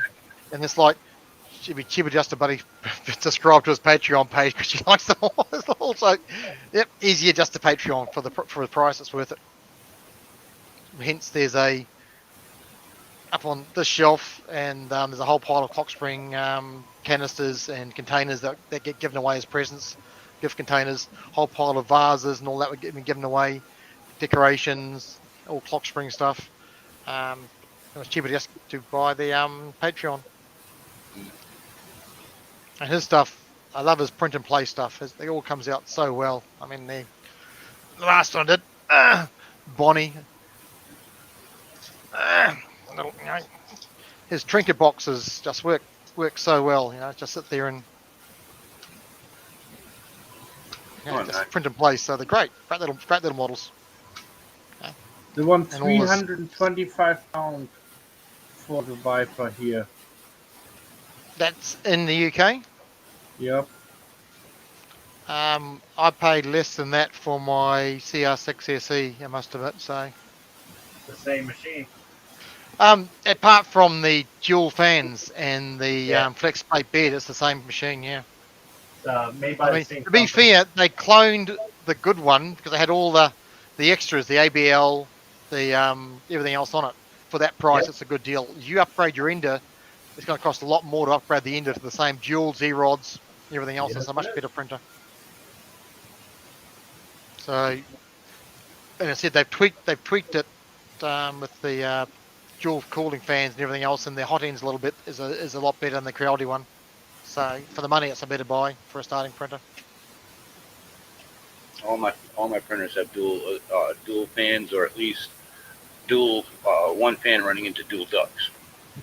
No, I haven't bothered. But I did kick up the Creality 3010 to a 4010, much better because when I changed the hot end over, I had the fan sitting there. It was like, I need a justification, right? The micro Swiss. I got two 50-15s on that one, two 50-15s on Tronxy, and that one just used a 4010, but it's got the dual duct work now. That's Yeah, one each side, yeah. Well, at the moment, it's fine. Depending on what I'm printing, sometimes I can tell on the back side the cooling's not quite good as it comes back around, but not enough to worry about it for the time being. It's on the list of, it's not critical, Whereas the hot end changeout was doing the silicon beds was, but that was about it. There's nothing otherwise. It's a pretty good printer. The Anycubic does have dual ducts on it, correct, Matt? Yes, I believe so. Yes. Yep. Yeah, it's got the big. No, it's got dual fans. It's got dual fans. Sorry, one each side. So Yeah, so it's got dual. Compared to the CR6, it's got dual fans. It's got a volcano hot end on it, which is like that. You're done with a hot end. Like you shouldn't need anything else in terms of a hot end. So, and it's got the flex build plate. That's the only difference. Yeah, those are the three differences. Otherwise, which I like that a lot better over glass beds, especially with Creality ones. I've never had good adhesion with Creality glass beds. Although the CR6 is a little bit better. Yeah, but once again, it depends on who they've got them from, because there's a lot of grief on the glass beds, but that was not helped by the fact that Creality did say on one manual, clean IPA, which killed it, and others, I've only ever used soap and water. I mean, I haven't got any the ones here, but I've had models. I've heard one thing where they said IPA is bad on those beds. That's all I've ever used, and as good as the day but it depends today, on years ago. It depends on who made it. So it just depends on what source of that batch of beds they are. I've never used IPA on mine. Soapy water, clean the grease off, get a bit of a scrub with a soft scrubbing scourer, and throw it on there. Once in a while, I'll depending on what I'm printing, I might throw some glue stick on it, just to make sure it adheres like some of the flexibles, flexible models, because they're very fine detail. Otherwise, with that hairspray. Yep. Yeah. Just the hassle of having sticky spray all over unless you take your beds outside and spray them. Yeah. And I still haven't tried hairspray yet. And just for the simple fact of what he just said, the mist. I mean, I used to use glue, but the problem was like over time it would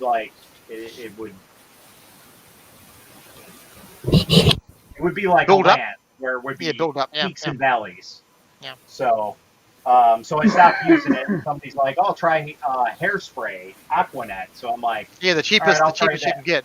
Yeah. But just spray it outside. Don't go anywhere near your printer. Yeah. Yeah. So what's nice about that is I just take the bed off, I'll spray it over here, and then throw it on the printer, heat up the printer, and it'll automatically seal it. Yeah, dry it. Yeah, go away and dry up, and it'll be tacky. So, but that's if I need it. That PEI sheet works pretty well regardless. But if I'm going to be ever printing PETG with it, I need some sort of adhesion. You need a release medium. You need some sort of release medium. Because apparently even on the bonds with PEI. So PEI glass. It's just. I've seen a couple posts like that where somebody lifts their print off, and it takes a piece of glass right with it, and they're like, "What happened?" Yeah, I mean, I've still got. I mean, when I ordered my CR6, I ordered the PET bed as well, and it's still sitting in the box. And I ordered a spare glass sheet as well, and that's still sitting in the box. Yeah, but having a box of spares is the trick, I think. If you've got spares, you don't need to use them. Because when I changed over my fan to the 4010, I thought I screwed the thermistor on it. Changed it over, put it back together again, changed the hot end, turned it on, and hot end 0. Oops, I broke the thermistor wire, dicking with it. And it wasn't that. What it was I'd actually caught the ribbon cable from the hot end going back to the base. That's what it was. Changed out the thermistor, put a new one in, turned it on, plugged it in, it was still 0. Hang on, it's not even plugged into the hot end, it's brand new. It should just read something. Nope, it was the ribbon cable, thank goodness. So, it's always something. Always. Never a dull moment. But learning experience, check your cables, check your plugs, make sure it's switched on, plugged in before you worry about it.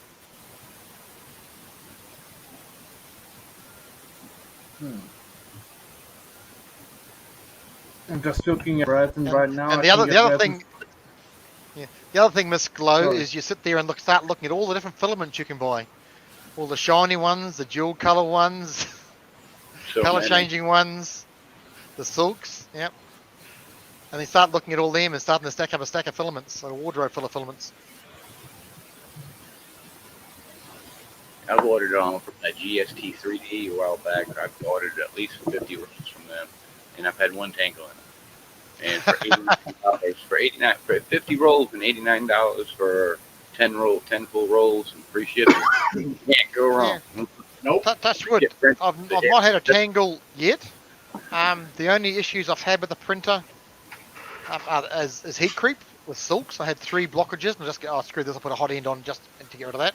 But apart from that, it's been heat creep. Any issue with the model, it was me playing silly buggers and putting my hand where it shouldn't have been and knocked the model off, or knock the head mid-print and it out of alignment. Not the printer itself, apart from the heat creep. So, Right. Just keep an eye on it, make sure it's greased, oiled, and clean, and it should be okay. There you go.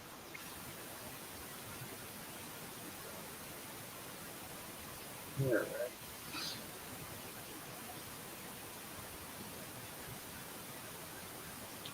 No, it's so fascinating watching me sort all this. It's like watching you playing checkers. Yeah. But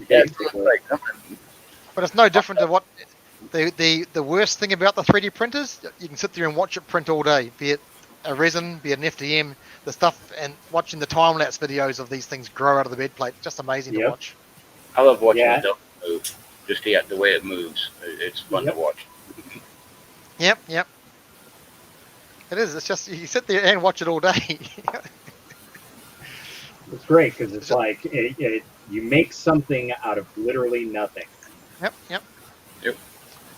Basically, just a great big computer-controlled glue gun. That's all it is. Hot glue gun. That's all it is. That's a good way of saying it.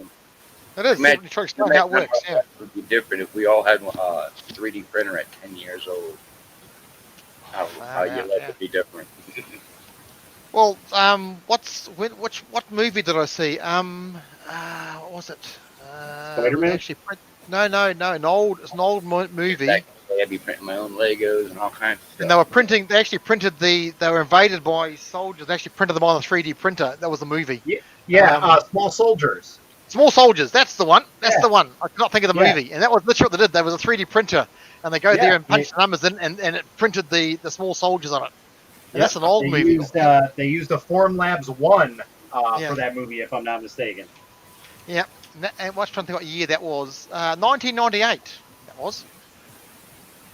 So that if I had a 3D printer then, I can remember watching that and thinking, cool, that'd be cool. Watching that go up. Another one similar was the old Mission Impossible when they're making the mask and they're doing the mask and they're cutting the mask and making the mask. That was something similar as well. Yeah. I actually have the models for Archer and Chip Hazard to print. Okay. So, whenever I have time, maybe I'll throw one on tonight. Who knows? There you go. I've only had them for like a year now. Yeah, silks come out good. Have I got a silk here? Oh, here. This is a silk. Yeah, here's a nice. Shiny filament would be great for what I want them. Yep. There's a nice rainbow silk model. Doesn't look that shiny on the camera though. That's rainbow silk. Yeah.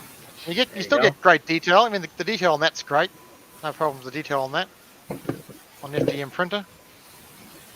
All right, guys. Silk's I'm gonna nice. say goodbye. All right, Thanks for the hangout. Cheers, man. Cheers. Have a good one, man. You too. Copy later. I'd say my favorite filament to print was this TPU. Takes TPU? a little while to get dialed in, but once you get it dialed in, the shit prints great. Yeah, and the stuff is so strong. Yeah, but it's just one of those filaments that has to have a need to print in phone cases. Exactly, phone cases. Not that I'd trust my phone to a TPU printed phone case that I printed out. Not that it's any reflection. Yeah. There's my pixel. Yeah. What I use. A lot of stall printers, because they pay me out tourings because I don't print. My printers aren't running all the time. Steve must look at something printing at the moment. Matt's using his resin printers all the time. They'll be going still. Yeah, I'm washing all the models that I took off, and then we'll get to working on that, and then all the other printers. So But we'll I get to suffer it. from what's called printer inadequacy. I've only got the one, and it doesn't print all the time, and they get paid out for it all the time. So that's the reason. That's why I hide it. It's in the bag of shame because it's not in use. It gets put in the bag of shame. I got my first printer about 2.5 years ago. My daughter's boyfriend gave it to me. It was Did he hate you? It was a printer box, wood. The printer was made out of wood. It was an old printer box wood. It was called. And I played with it. It was complete. It was all in pieces when he gave it to me. Got it up and running. Got addicted to it. Blew the motherboard on it, and after that, Never look back. You never look back. About 6 months into that, and then it come around my birthday in April. My kids bought me the Ender 3, and then about a year later, I had enough money for birthday money. I bought this one, the Tronxy, and then I got the TH3D. Won a contest on his monthly contest and got the Delta printer. Yep. And then the laser in the back that's back there, I built that from scratch. And Wait, you have one of our alpha printers? No, no, it's a Ethel Sun Q5. Oh, okay. I was like, wow, I'm surprised. I didn't think we gave away an alpha printer. There was only like a handful that we had. He let me. I won his monthly contest, and he let me pick out a printer around a 250 price range or $200 at his store, which I have spare for everything on my printers. So I just picked the printer. I practice self-controlled Turings. I just try not to print something for the sake of printing it. So it's tempting. It's so tempting. Oh, that looks good. Just throw it on the printer and off it goes. No, I practice self-control. My printers don't stop unless I'm filament. It's hard. Yeah. I can always find something to print. I only have one. Also, and that sucker hasn't stopped printing since I basically got it. Yeah. Don't worry, you'll run into printer block soon enough. It'll get you. I was surprised Chris Perilla only has the one printer. Yeah, it's surprising. It's only really only one printer. Yeah, you need to have a whole printer farm. Tech TV and the screensavers. I used to watch those shows all the time. Well, I used to build custom gaming computers. And then I got out of that because nowadays it's just cheaper to go buy one already pre-built. Yeah, exactly. And it's just a lot less hassles because they already burn it in before you get it. And that way, if it goes tits up, you blame them, not yourself. Yeah. Ground out the motherboard by mistake. Yeah, I've done that once or twice, yeah. Oops. Yeah. As we all have, yeah.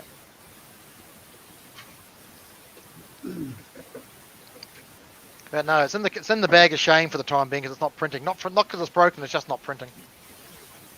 That's all. I was gonna say, sounds like an Ender 3. Yeah. No. Touch wood. It's I got the same batch Kickstarter as John did. So it had the same. It's got the same issues. It's just that it hasn't shown themselves. So I've got Captain tape on it, and I did chase them, and they sent me the upgrade maintenance kit for it.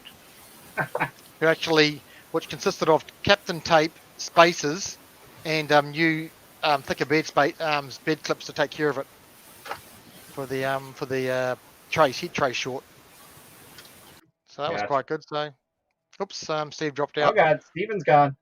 Yep. So that's fine on that, and I've got a USB ice ladder on the 5 volts, so it's all good. Nice. I'm surprised there's 12 people watching. Yeah. Well, there's 10 it says now. But that's it. I've done so much stuff around the house. Enough Steve Mekatharas around here. A friend of mine's got a EVA car, and I printed out a hook for the car to hang her charging cable on. And it's been fine for 8 months, but we just had 5 days in a row 40 degrees plus temperature, and she had the car parked out in the sun, and so the hook's it's now horizontal. So I told her, well, just try hot water on it because it's been fine for on the last summer and everything else. It's just literally had it parked in the sun, and it must be 80, 90 degrees in the cars and dropped it, bent it. So coat hooks, corner shelves. I've got bed clips, light spacers, so many things around the house for that. But one of the first things I did was where is it? my lightsaber, printed off a lightsaber. That came out There you really, go. really good. And then added bloody, where is it? Yeah, yeah, nice. No. As you do, could afford one as a kid. So screw this, I can actually have one now, and all the, it's 10 on. Let's see if it still See, works. you could literally make your dreams come true. Yeah, literally. Literally, I was going to sound the sound work. There you go. Yep, that's it.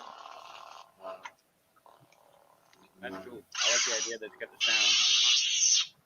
Nice. That was it. All I bought for that was the Arduino board and the actual PVC the actual blade. Everything else made. Nice. So And then that you was got it. the Make the dreams come one. true. Say again. Thought about Steven's got the telescopic ones. Yeah, the telescopic ones. Yeah. Yep. printed up nice. But he's just showing size. I keep saying size isn't important, Steve. Sorry. I mean, you can make a lifesaver. Sure. Yeah. You can literally print whatever you want. No joke. Well, it could be a lifesaver. It stops the wife killing you if you fix something around the house. It's true. Why don't you get that damn thing fixed? Yeah, make a hook for the keys, or I made a clip for a bathroom window vent, and that's it. No more bugs in the house. He loves it. No bugs in the house. This was one of my better bigger. Cheers, Resin. Big prints. There you go. But you printed real nice. It printed smooth. I don't think you can probably see the layer lines in it. Now, white and black are the two worst models for showing, unfortunately, but they come out the nicest. Yeah, they're always the worst models. And then those goddamn Jerry and Astro and that got me printing out the small droids. That was the worst part. You had these damn droids. And that's really made, because up to then I was printing small stuff until I saw them guys printing these droids out and started making the big stuff. We can print chainmail. Which I Chainmail. imagine would come out real nice on a resin printer. Oh, yeah. They have problems with that for the drainage on the chainmail, though. I've seen people having problem with the drainage, just the links.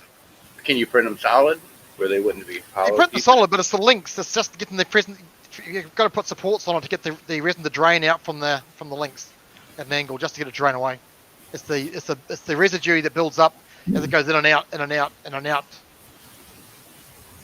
Any word on any newer resin printers in the works now that the Jupiter and the Mini 8K are out? Yes, but I can't talk about it. Shit. Sorry. There are other ones out there that are 8K equivalents as well, so they're new ones all the time. Yeah. As of like amazing ones, I don't see anything super amazing coming out. It'll just be it'll be a company one-upping another company, basically. That's what it's going to be like for a little bit for this next year. Yeah, there's nothing groundbreaking to kick up to that next tier yet. Right. Like, there's no 12K printers that I'm aware of or anything like that. At least not right now. Maybe at the end of the year. What would you use that sort of resolution for? I mean, dental surgery and jewelry, they're even 8K. They don't. 8K is about as big as they want for the dental stuff and the jewelry. That's literally all you would need that for, is for dental and jewelry purposes only. Yep. That's that exactly. What's actually underneath the? What kind of screen do they use? I mean, is it like just literally a television, black and white television that just has pixels? The first ones use color mobile phone screens. Yeah, I've heard that. Yeah. Then they went to they used mono. 65-inch 4K and lay it flat and create a printer around it. They got there actually is a printer DPL that has a 47-inch, and it's in the UK. It's a company in the UK that has it. Big jobs. So it's just basically a TV sitting underneath it. It's similar. A monochrome TV, LCD screen. Yep. So basically they are. The DPL ones with the mirrors though, they have a rotary mirror. That's a little different for the projection. But otherwise, pretty much. So with DLP, that's kind of a touchy subject because Yeah, for DLP has resolution and everything else. limitations. Yeah. So just like SLA has its limitations, it has the screen limitation. And then you have to up the resolution to compensate for the quality. DLP kind of has the same situation where if I printed this model and this is the same model, this one is going to come out much better detail than this one because with DLP, the larger you fill the build plate, the The worse more the print distortion is you get. going to Yeah, be. the more distortion you get because of that Yeah, so expansion of it. Yep. it's like a blending issue. It's a limitation of the DLP projector itself. So that's the Yeah, limitation that you have with which is why DLP. until So they get some sort of new technology to push it to that next level, yeah, it's one's as good as another, pretty much. yeah. Which I mean, Within reason, that because could be there a are lots of possibility. cheap, crappy quality ones out there still. Yeah. Yep. And that's the other thing. Like everybody wants cheap. Everybody wants the best. It's kind of getting to the point where it's like televisions a couple of years ago, where it's like, okay, we went from 2K, then 2K 120 hertz to 240 hertz, Yep. then 4K, then 6K, then Now the 8K, 8K. and like Yep. nobody broadcasts in that. Nobody No. broadcasts past No. 4K even. I got that I got that TV 4K. Yeah. It sits there and does nothing. Yeah, I mean, exactly. Like even if we do watch something, it's it's a usually marketing 1080p. I mean, my Yeah. 4K TV gets a lot of 4K movies shown on it, but we just don't mention where they come from. That's all. But a lot of 4K, it just gets great in 4K for the high res movies. It's great. Yeah. Yeah, like But I like I said, remember back in the day when 4K came out, I worked for Comcast, which is a cable company. okay, out yep. here. And everybody's like, "Oh, well, we get the new HD box set." Well, yeah, it's HD, but nobody broadcasted Yeah. anything past 720 for Yeah, a good yeah. 2 years after the 4K released. So I mean, it was kind of pointless to tell them that, but we had to say, "Well, it is HD. It did HD broadcast." compatible, but it Yeah. just nothing seeing it. And the same for the 4K. Yeah. I mean, some of the sports channels stream in 4K, but you got to pay for that privilege. Yeah. Yes. You get that. And it's the sports because they justify it for the subscription cost. That's fair enough, but otherwise, no. Yep. Oh, the large focus. No, Matt would have known about it, but no, I don't know when the large focus is coming out.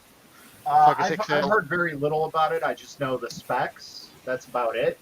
I don't know about the release date or anything like that. I mean, they're pushing the laser at the moment, and then they'll bring the XL out because the laser doesn't look too bad. So the laser is the one that's been pushed at the moment.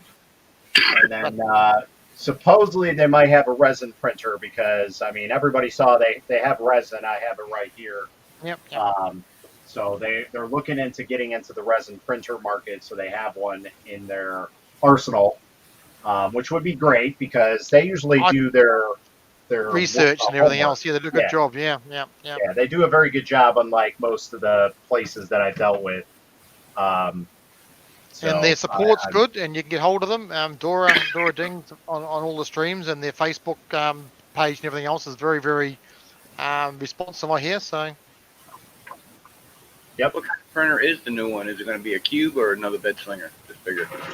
That I don't know. I just know it's going to be a 300 by 300 and 400. I think it's going to be a Core XY just because it's 300 by 3, just for the size. I think it's a Core XY we're looking at. Yeah. So I mean that's basically where the future of 3D printing is going, anyways. With the Voron and the Rat Rig basically changing the game on how everything is. Yep.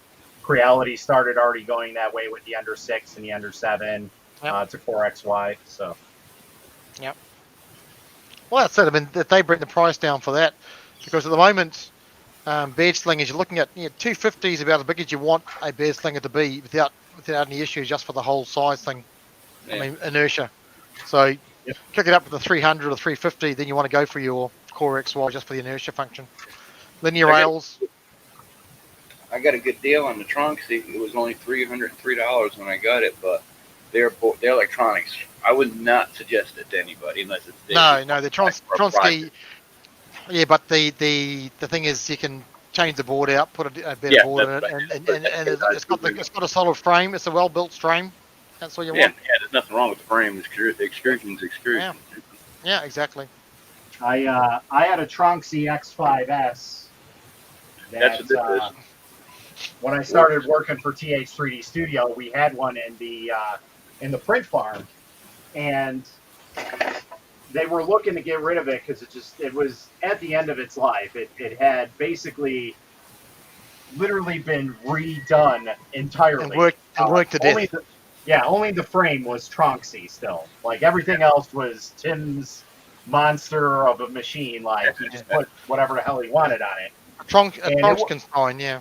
Yeah, and it worked pretty well, but it had a sagging gantry issue because like one of the motors or the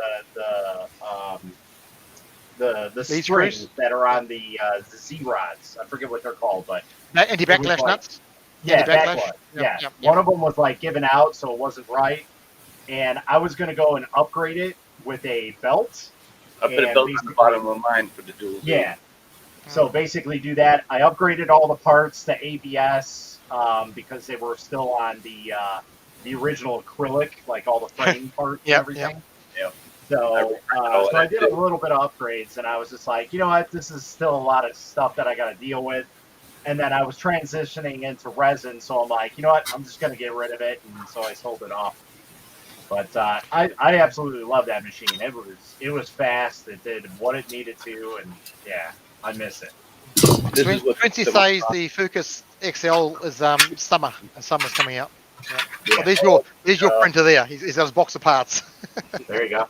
The plastic parts, the monitor, the board, the breakout board, everything's on here, and the controller box, which I reprinted that to fit the SKR too. Yeah. So basically, it's a Tronxy that works. Yeah. That's it. And I did have issues with the motherboard. The motherboard where the memory card went in and out of the motherboard, the little chrome thing that sits over the top of the memory card, it came unsoldered from the board.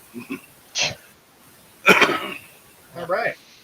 That's why that's fixed, but I decided to give up on it. That's one of the reasons I went with the Octoprint on mine. It just the pain in the ass with the SD card, changing cards, load the card, pack, screw it, just drag and drop from the computer, like the wireless with the Octoprint. Yeah, I've got eye on all of these printers. Yeah, apart from the slight issue, if you have a power outage, then you're screwed. The auto resume doesn't work, but that's a small thing to play. That's what UPS before.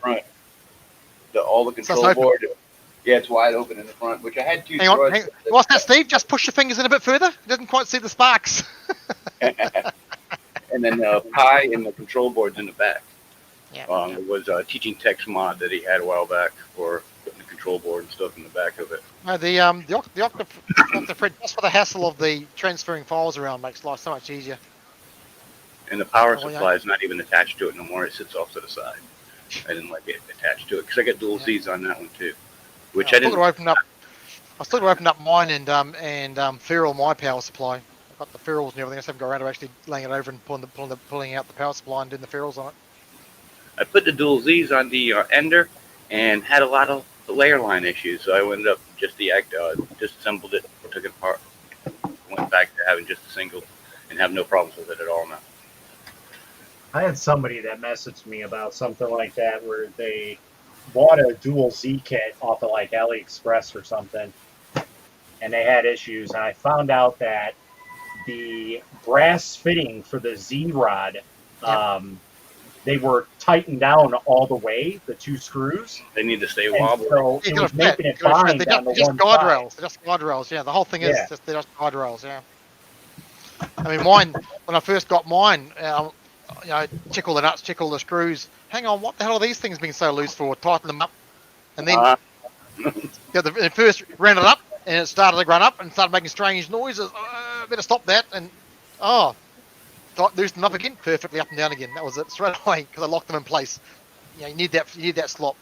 The only time you want slop at the top of it to tie the two together with a belt at the top, and still had major issues with it. Took it all back apart. Never had a problem with it since. My belt's almost sagging between the two screws. It's just enough tension just to hold it. It's not doing anything really. But just gives enough tension, it's a bit more tension on it, that's all. It's not tight. It's just sitting there. And you can squeeze it together. There's no tension on it hardly whatsoever on the belt. Yeah, everyone loves their Fucuses. They're actually a real good printer. Do you have any? I haven't really heard anything bad about them. No. The only issue is the ribbon cable. The push-in ribbon cable that gets damaged. It's But that was the one that did supply an extra cable with it. correct. Yeah. They're aware of They it. do. I mean, they're better off obviously just fixing their alignment and putting in a proper connector cable. But that's the only general thing that you can complain about, and yet they do provide a spare one too, because they know it can be potentially be an issue. So already they're proactive already. Here's a spare, comes with the kit. So yeah. And the yellow looks nice. The yellow looks nice, must admit. Matt, do you have any stickers for your logo? For your business? I do not. No. Just gonna say, add them in that package if you could. I got a collection of good collection of everybody's stickers so far. I'm gonna wait for Astro. He's gonna send some NASA stuff. That'll be 6 to 8 weeks. I probably should. Jerry sent me some last year, and it took 6 to 8 weeks. I think nearly 8 weeks for the stickers that I get from Las Vegas. That was middle of the year before the Christmas stampede. Still took nearly 8 weeks. And he's saying your stickers arrived. Don't worry, Jerry. They'll be here within the next 3 to 4 weeks. Next 1 to 2 weeks. Yep, and the next week. Yep, and that took about 8 weeks to get here. So. Bang. When Lionel Moses had the giveaway for Halloween, he was giving out all the different people's stickers and stuff, and I ended up with a bunch of them that way. Yeah, I'm not at that fancy of a level where I have stickers. No, so I've got a tripod, and I've got a Jerry, and I've got a Honey Badger, PH3D from the parts. The ones that I don't have. Even got Epps Corner Office one too. Yeah. Yeah. I still need to do Jerry's yet. I want to do Jerry's kind of like the one that Matt made. Matt did, yeah. That's nice, yeah. The Fucus it's more a just an alignment thing. If it gets caught, it can get caught and damage the ribbon cable. But in general, if it's positioned, because it's just the hot end connection is slightly different on position to where the other end of the cable goes on the frame, and people have had it get caught and pulled out or damaged, partly pulled out. So that's the only thing to keep an eye on, because it is that push and clip, and it's just the bare ribbon cable. It's not like a plug on the end of it. Yeah. Otherwise, it shouldn't really be an issue unless you catch it on something and it gets partially torn out, be it on a print or your Bowden catches. Yeah, it's really going to be based on your usage. Yep. And that's why I disconnected my Bowden from, the Bowden on mine is not attached to the ribbon cable at all. So the ribbon cable on mine runs from the front and the Bowden goes to the back, so there's no risk of them dragging or catching each other. A lot less load a lot less pressure or drag on the hot end. So even though they're supposed to be tied together and going along the back of the printer, they're in separate directions. It's a lot easier. One of the few mods that's printed for it, just a cable hanger. So all that comes across to the hot end is a Bowden cable. You need to put a direct drive on that. Yeah, but it's like be it a Bowden or a direct drive, there's pluses and minuses for all of them. And with the all metal hot end, it covers most of them. I'm not a fan of the all metal hot ends. I have no luck with them. I can't get the retraction just right. I ended up with clogs all the time. Yeah, well, the Micro Swiss recommendations, that's what I use on mine. I've tweaked it 0.2 millimeters, and that seemed to fix it because the recommendation was 3.5, and I got 3.7. As far as I know, Liam and Zolan are still getting on okay. That's all into the streams. They don't seem to be killing each other in the streams, so. Mm-hmm. But in general, they pay each other out. We all pay Liam out as a matter of course. That's just standard. Yep. Liam deserves it, so he can't have a stream with Liam on without us abusing him. It's all part of the stream. That's for sure. Absolutely. the times that they're Yeah, in it's not common Turing's, but it's just the only flaw. Issue. It's the only flaw people have got is that ribbon cable they've had, and that's which is why they provide the second one, because of the fact that it's just a flat ribbon cable with the exposed metal on the end. If it gets caught and torn, it will damage the connections to try and put it back in again. So that's the only thing people have had with it, which is why they provide one, which is fine. And I'm sure if you damage yours, just let them know, do a ding or drop them a line and you get a replacement, not a problem. Yep. But the only thing to do would be to actually make sure that change the aligning position and bring that hot end up, was it only about 5 or 6 mils, just to get them aligned, make sure they line up properly. Yeah. Exactly. Yeah, well, Leon does wind people up, but that's fine. Just give him grief back. And,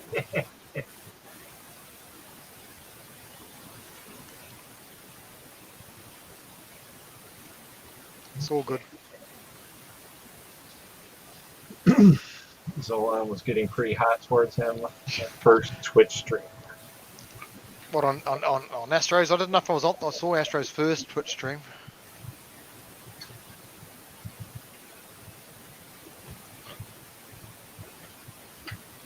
But one that I was wetting myself with was watching Chris Perillo read from the book. Oh God. Is that funny or what? I didn't watch it last night because usually when I go to his, I hang out in his stream for a little while and then I take off. I remember watching him back when Yeah, it wasn't. It was Friday night. Stream because I was watching that and I was watching something else at the same time. And after he finished, I jumped into who was it? Stream. I'm gonna just check. Who was it? Rona's stream. So I went back and watched it this morning. Yeah, I jumped onto Rona's stream and we were chatting with her, and she wanted to just get her hours up, so we went interacting with her. And Astro jumped in, and we're commenting about just watching Chris's stream. Yeah, and I was there all night with you too. And so guess he jumps in, and comes Chris as well, and Rona and Sarah were just wetting themselves. It was hilarious. Yeah. It was funny. That was the funniest story. It was just crazy. So I think we should all put in and add a subscription to Chris for the Book of the Month Club for her authorship. Those books every month to read out. It was just so funny. Yeah. But it's good. He took it quite well. I mean, very well. It was quite funny. That's what's good about this community. Everyone takes a good paying out, and they give as good as they get. But everyone in general tends to be so helpful for each other. It's great, regardless of what goes on. Yep. Even when you look at the Reddit channels and everything else, there's very little trolling in general, which is great compared to some of the other channels you see. The Rec Drive is a little clone H2 model. Not sure. What, the one that's on the Fucus? Yeah, it's a nice direct drive unit. Yeah. I said it just prints so nice, and everyone likes it, so it's great. Solon's got one, Astro's got one, Cherry's got one. I had one. Did you? Yep. I swear I've watched over 30 people build one on stream. Yep. Yeah, that was it. They gave so many of them away. Yeah. Oh yeah. No, there's three. He's got the SD card slot, the main board on the extruder main board, or the daughter board. Yeah. But like I said, I'm sure what I've seen so far, their support is great. They have no problem sending out replacement parts and spare parts. No problem. They get onto them, it comes out straight away. Unlike Reality or similar. Yeah. And to be fair, that's why everyone likes their Prussias, just because the support's so good. Yep. But for the price of a Mark III V5S versus a Creality, they just can't justify that price. Nope. Plus, it'll cost me the same price again to ship it down to me. Exactly. I say that if you're well into building your own printers and stuff like that, a Prusa's not for you because you can just build your own clone for half the price or a quarter. Though we did enjoy Jerry building his Prusa Mini over the 2 streams, the 8 hours, about 8 hours he spent building his Prusa Mini. The best $50 he didn't spend, the enjoyment we got out of that was well worth it. It would have cost $50 more to get it pre-assembled. And I'd rather have it disassembled. That way I know more about it. Yeah, exactly. Put it all together, and that was it. The only issue was that one thing ran the wrong way on the bed belt. That was it. Everything else was fine. So, but is that the Focus or is that the SD card Turing's that is printing off? Because normally freezing and all that is normally an issue with the SD card. Reading the SD card. So auto resume is more or less a marketing gimmick out of anything. I have never had a machine that would properly auto resume ever. Never had one yet either that actually did it. Yeah, I have pies on now. They may start going and printing, but there's always going to be like a layer shift or something stupid like that, or just don't print at all. But I've never had it work. If I'm going to run a big print on this printer, I go ahead and put it on an SD card just in case the power goes out. But other than that, I already keep a pie on. Mine's on an ups, and I've only ever had a power outage. It wasn't a power outage; it was a brownout, and it didn't quite kick over to the UPS, but it was enough to trip the Pi off. Oh, the Pi's, So the Pi tripped the power, but I'm sitting here literally, and I heard the UPS buzz, and it turned around, and everything's still working, and then I turned around, the printer had stopped, because the Pi had reset, so that was it. But the printer itself never powered off; it was just the Pi. So, and the UPS didn't quite kick in. The voltage didn't quite drop enough for the UPS, but it was enough to kick the Pi out. That's the only thing. Yeah. But auto resume is supposed to be because it keeps writing the temporary file back to the SD card. So once again, it could be a dodgy SD card it's having trouble writing to. That's the whole thing with the auto resume. It's writing the last layer of printed information to the SD card for resuming the print. And if it can't find it, it's got a problem. That could be why it's not working. And it also implies that the freezing for the same reason. Keep reading that SD card. And maybe a dodgy card. Yep. Good possibility. Yeah.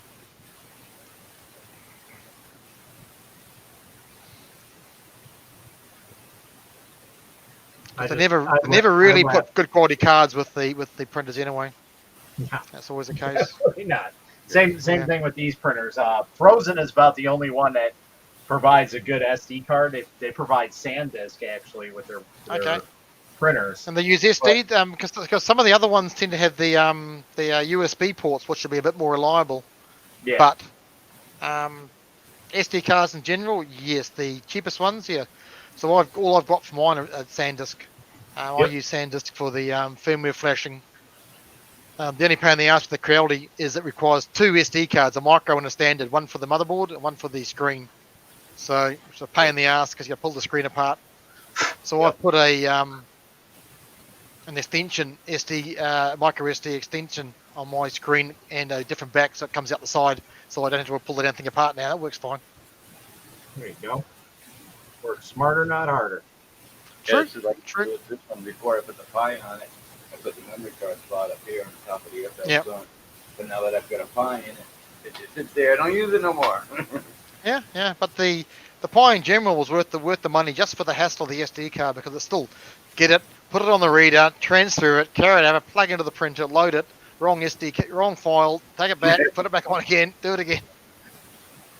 Or I've got a bad habit. I'll start slicing something, look at it, and be like, well, I want to change the slice. I change my slicer 2 or 3 times before I get to the point where, all right, I'm going to print it that way. And it just makes it much easier to just send it over there. Yeah, my problem is I slice it and then start the print. They realise, damn, I've set it's still got the wrong profile in there with the wrong printer filament profile. Oh, heck! Quick, temperature up, temperature down, retraction change on the printer. I got my Cura set up so you can change the color of the model, and when I'm in Cura for the Ender, everything's red. When I'm in it for the Dronxy, everything's green, and when I'm in nice. 04, Okay, so you've set your profile color. yeah. That way, Okay. it helps remind me. The yellow printers, the FL Sun, the green Strongsy, and the red stuff. Now I've got all the filaments loaded as colors. So of course, if I load it up, but if I haven't paid attention and just sliced it, of course you're looking at the slicer and seeing the layer line profile or whatever you're looking at on the before you print it, not the actual preview. I've been caught out a few times, but now what's the worst case is I can change the temperature on the fly, change the flow and the retraction on the fly, especially with the community firmware, it's okay. But yeah, but normally freezing and things like that is I check the SD card. That's the most likely cause. Where is it? Even inside of once you go inside the pie for each printer, they're individual colored too. The background scenery and stuff like that. And what the, Okay, yeah, okay. And then And you have a pie per printer, I take it. yeah. And then if you look over here, this one's that pie icon's red. That pie icon for the Trunksy's green, and that pie icon for the which can you see? Oh, okay, your shortcuts. I can't see it. The shortcuts, desktop is small. Yeah, yep. I made them individual colors. Just makes everything so easy to remember. Well, that's it. It does get confusing, and I've sent the wrong stuff to the wrong printer at times. I suppose if you just call them all pie, you actually rename the pie instance for the printer as well. Yeah. I have them renamed too. Yep, exactly. Little things just to make the job easier for the workflow. Yeah, that's what we used to do at TH3D. Is each and every printer has their own name, so that way we know if we're logging into whatever printer, we can go ahead and see it. And even if we don't know, each and every printer has a camera mounted on it as well, so we can see which one it is. And if it wasn't for the current market, I mean, the cost of a Pi 3B, because I mean the 3Bs work fine. I've got a 3B in mine. I've also ran a 4 and it worked fine as well, but I had the 3B lying around it, so I was using it. Just can't get a Pi for love nor money. If you can get the 02W, that's as powerful as a Pi 3B, which does the job for you. Yep. And people run Clipper and everything else in that without an issue on their rat rigs. So, and the cost of a when they come back and they're available again, the cost of a Pi 02W, $20, $15-20. Yep. For that sort of money, and it's wireless. It's well worth it. Yeah. And old enough, you got a 3D printer, the printer case, and everything else for it. Exactly. Because you don't use it. There's no screen plugged in. There's no keyboard plugged in. There's no mouse plugged in. It's all done through the interface. So just the cost of some filament to print a case for it, and $20 for a board, and you're in business. Yep. Kind of nice. And you want to spend a bit more to avoid the issues of Pies after a year or two will screw a USB, a micro SD card up. You can put an M2 in it. Yeah. Oops. The hell was that? Yeah. I tripped over my Trunksy. Trunksy part. It's trying to kill you secretly. Now that you're talking about it. Yeah, but That's the print that's going on in the laser right now. It's actually Okay. the best I've ever done. That is by far the best laser print that I've ever gotten. What's that on? From It's a like picture. like a box. What's that actually? Yeah, it's a little pen holder, little square box. Oh, okay, right. It's the side. I was trying to work out what the blue, the hole in the bottom was. That's all. Yeah, Looks nice. I mean, give it a month or two, and the Pi Zeros are back in production because they're available again. Won't be too bad. Won't take them long. Yeah, they're so small they ought to be able to produce them pretty quick. Yeah, exactly. There's nothing to them. But it said just get the Pi 2.0. It said it's the same power as a Pi 3B, and which was more than adequate for doing your stuff on a printer. Yep. Which I have my first Pi that I have. It's Pi 3B, whatever. My daughter had bought me that many years ago, and I had built a little retro gaming system. Had 6,000 emulated games on it, like the old arcade stand-up games. Yep. And after I got a printer and realized I could use it for that, so much for the games. Took it apart and built that, used it in the Pi. And then the other two Pis, they were given to me. I got lucky. They were Pi 4s, one's 4 gig and one's 8 gig. And my daughter's boyfriend had extras and gave them to me. Yeah, I got Nice. Got an 8 gig sitting here, and I got 2 4s in the drawer over there as well. So they're just sitting there. Yeah, Did you watch Tim opening up the ones on his video earlier in the week? yeah. Did you see them? See that, Matt? No.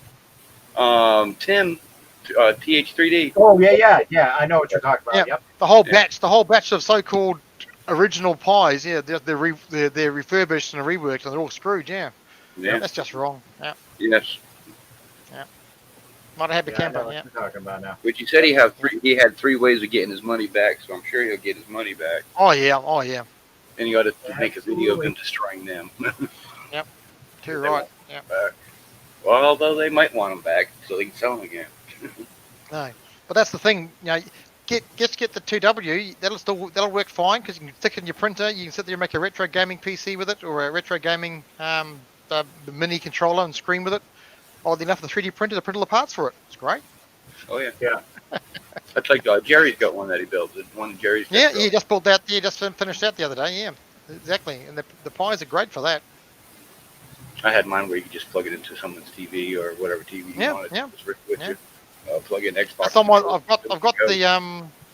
I've got the image. I've got the image already built and tested. That's as far as I've gone, and with some emulators on it. But I haven't got the parts for the keypad or anything else. That's once again there. You can get I can get the cheap, crappy ones, or I want the US ones, the US built ones, microcontrollers and the knobs, because they're much more reliable mechanical switches. But once again, it's the freight. They're not that expensive to buy them, but it's just the freight. It was the same for getting the for the droids. There was a shortage of the larger motors I've got for the bigger droid. And Jerry, the manufacturers in Vegas for the motors. So Jerry, send me some. Except the freight would cost twice what the motors would cost. Yeah. I think his boss was more upset about the Cowboys losing than Jerry. I think the boss likes it. I think Betty Boop follows the Cowboys. Not sure. Well, I'm gonna head out. Talk to you guys later. All No right, worries, sir. Steve. Thanks for stopping in. Yeah, no well, I've got to keep you awake, Matt. That's the main thing. Stop you falling asleep on the job there. Give him somebody to talk to while he's working. Well, that's it. And making sure someone's going to be safety conscious. Make sure he wears his goggles. Exactly. Make sure I'm here. See y'all later. All right, man. Cheers, Steve.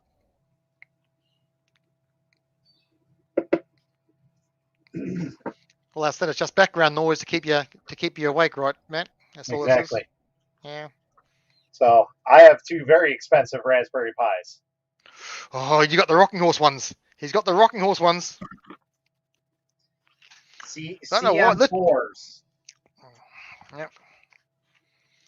They said those they did a great job. I mean, they said they are perfect for what they are. The new ones. So.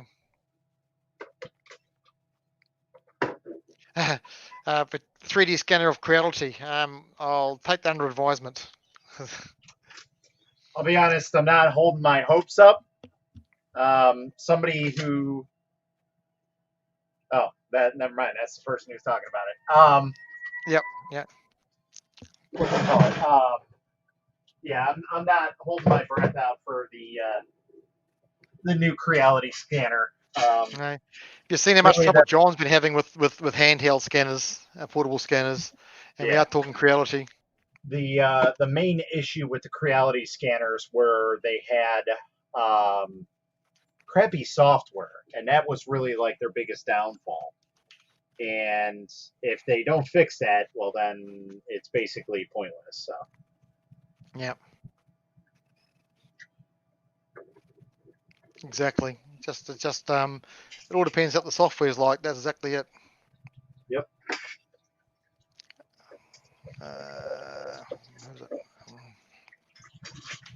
So. Yeah, without good software, it's basically useless. So.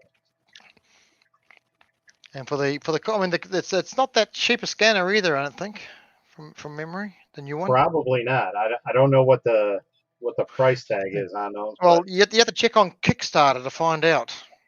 Oh, And after exactly. After the last after this Kickstarter, my CR6 was a Kickstarter. Why bother? Why bother? I mean, hey, one works. That's the way it is. But because in they general, they there's no know that need. they can sucker in a lot of people through Kickstarter. Yep, yeah, exactly. I will say that that is one of Creality's strong points is marketing. Oh yeah. I was trying to find Angus's video here where he scanned a part for an old vintage car, and he went through a whole range of scanners, right up to a $20,000 scanner. Guess which Dang, one gave the best results? probably And it the wasn't $20,000 one. correct.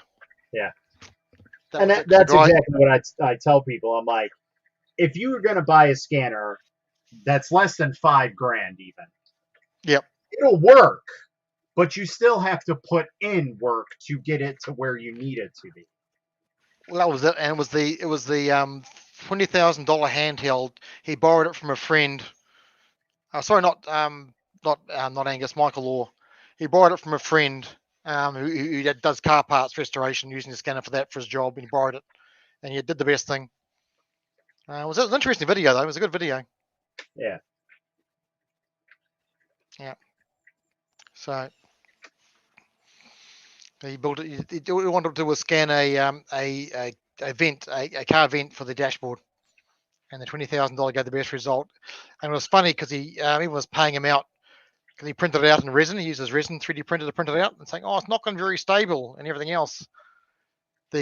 Someone lent him the vent, Yep. which means he's now got a model he can now use to actually cast a metal one, cast a silicon mold, do what he likes, and the original's still untouched. Put it away and leave it. So great. Exactly. But yes, luckily he had the access to a $20,000 scanner, so which is fine. Must be nice. Yeah, must he have nice friends that can lend him a $20,000 piece of equipment. Yeah, sure, I no mean, problem. I'm hard pressed to someone to lend me a plug, let alone a $3,000 printer. Yeah. You got some very good friends that have a lot of faith in you there, bud. Yeah. Well, they said it's in Australia, and it's in his town. He knew him because he's through the car industry for car enthusiasts, so which is fine. But otherwise, yeah, no way. No, what happened for me? Yeah, What's up, you were Michael? testing the you were testing the new scanner now, Twinsy? Is that what you're Yeah, saying? he's got the new Creality one. Okay, the Kickstarter one. Okay. Yeah. Yeah, well, I just said it's just for the whole Kickstarter. I'm avoiding Creality. To be fair, I've done over 30 Kickstarters. I think over 30 Kickstarters one now, and so far every single one has come through. Okay, maybe a month late or so, but every single one of the Kickstarters I've done has come through. Well, that's good to know. Others have been burnt. But it all depends on once again, if you're prepared to lose the money, by all means, throw a Kickstarter. Yep. But I've done things that have been from a single 100 run item. It was a electrical engineer in Norway designed Nixie clocks, and he basically got all he wanted was 100, and he made 100. Nice little design. Up to Yeah. I mean, there are plenty of Kickstarter SL printer models, and they're always good. The Mythic Mugs series, they're brilliant Kickstarter models. What else? Things like that. Because I mean, it's not actually a solid item, so there's a lot less issues with getting it. But yeah, I haven't touched wood. I haven't been bitten by Kickstarter yet. I've got I think I've got four in the queue right now that have actually closed, but they're either a work in progress or being shipped allegedly. So Setting up a CNC machine right now. Got to get some material. Ooh, that's sweet. yeah, what's it like to buy lumber? Because for a while the lumber just for timber was costing an arm and a leg over there in the US, wasn't it? Just to try and get even 2x4s and stuff, just to get some building and stuff done. It was stupid. Yeah, that's kind of went away a little bit. it's not as bad as it used to be. So at least last time I checked, I should say. Yeah. But that was it, because Jerry and them for their for getting stuff for his burner, the laser and his CNC machine, the same thing. Just getting timber was just too expensive to buy stuff. I think the Twinsies messaged you on Facebook. I think your message on Facebook, or does he message you on No. Facebook? I'm not sure. I didn't even see. Shit, Carl's in here too. Yeah, there was somebody else. There was a Facebook user earlier on, but of course it says Facebook user, not their name. So I don't know if that was the same one or somebody else. Not bad. That's good. Yes, well, you still got 5 watching. See, on here it says 10, but then again, I am multi-streaming, so I'm amazed. On Facebook as well, are you? Okay, yeah, on Facebook as well. Amazed Yep. there's even 5 on YouTube watching right now. Yep. That's the only reason I'm on, because I saw you were on, and I'm working from home at the moment, so I thought I'd jump on and annoy you. Yeah. No other reason. Yeah. Oh, what have we got here? Offline image for Diddy laptop.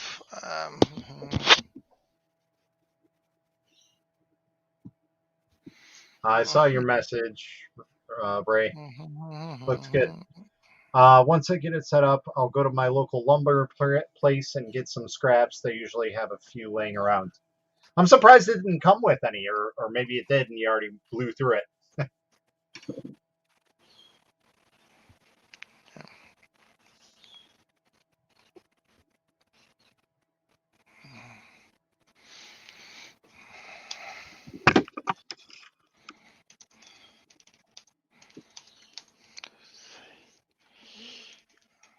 All right, let's go here. Let's do share screen. This be part of this email. Let's do this. Let's go to camera.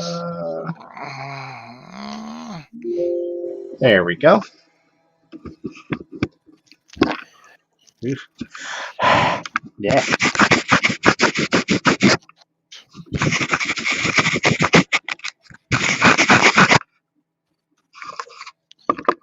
It's beautiful.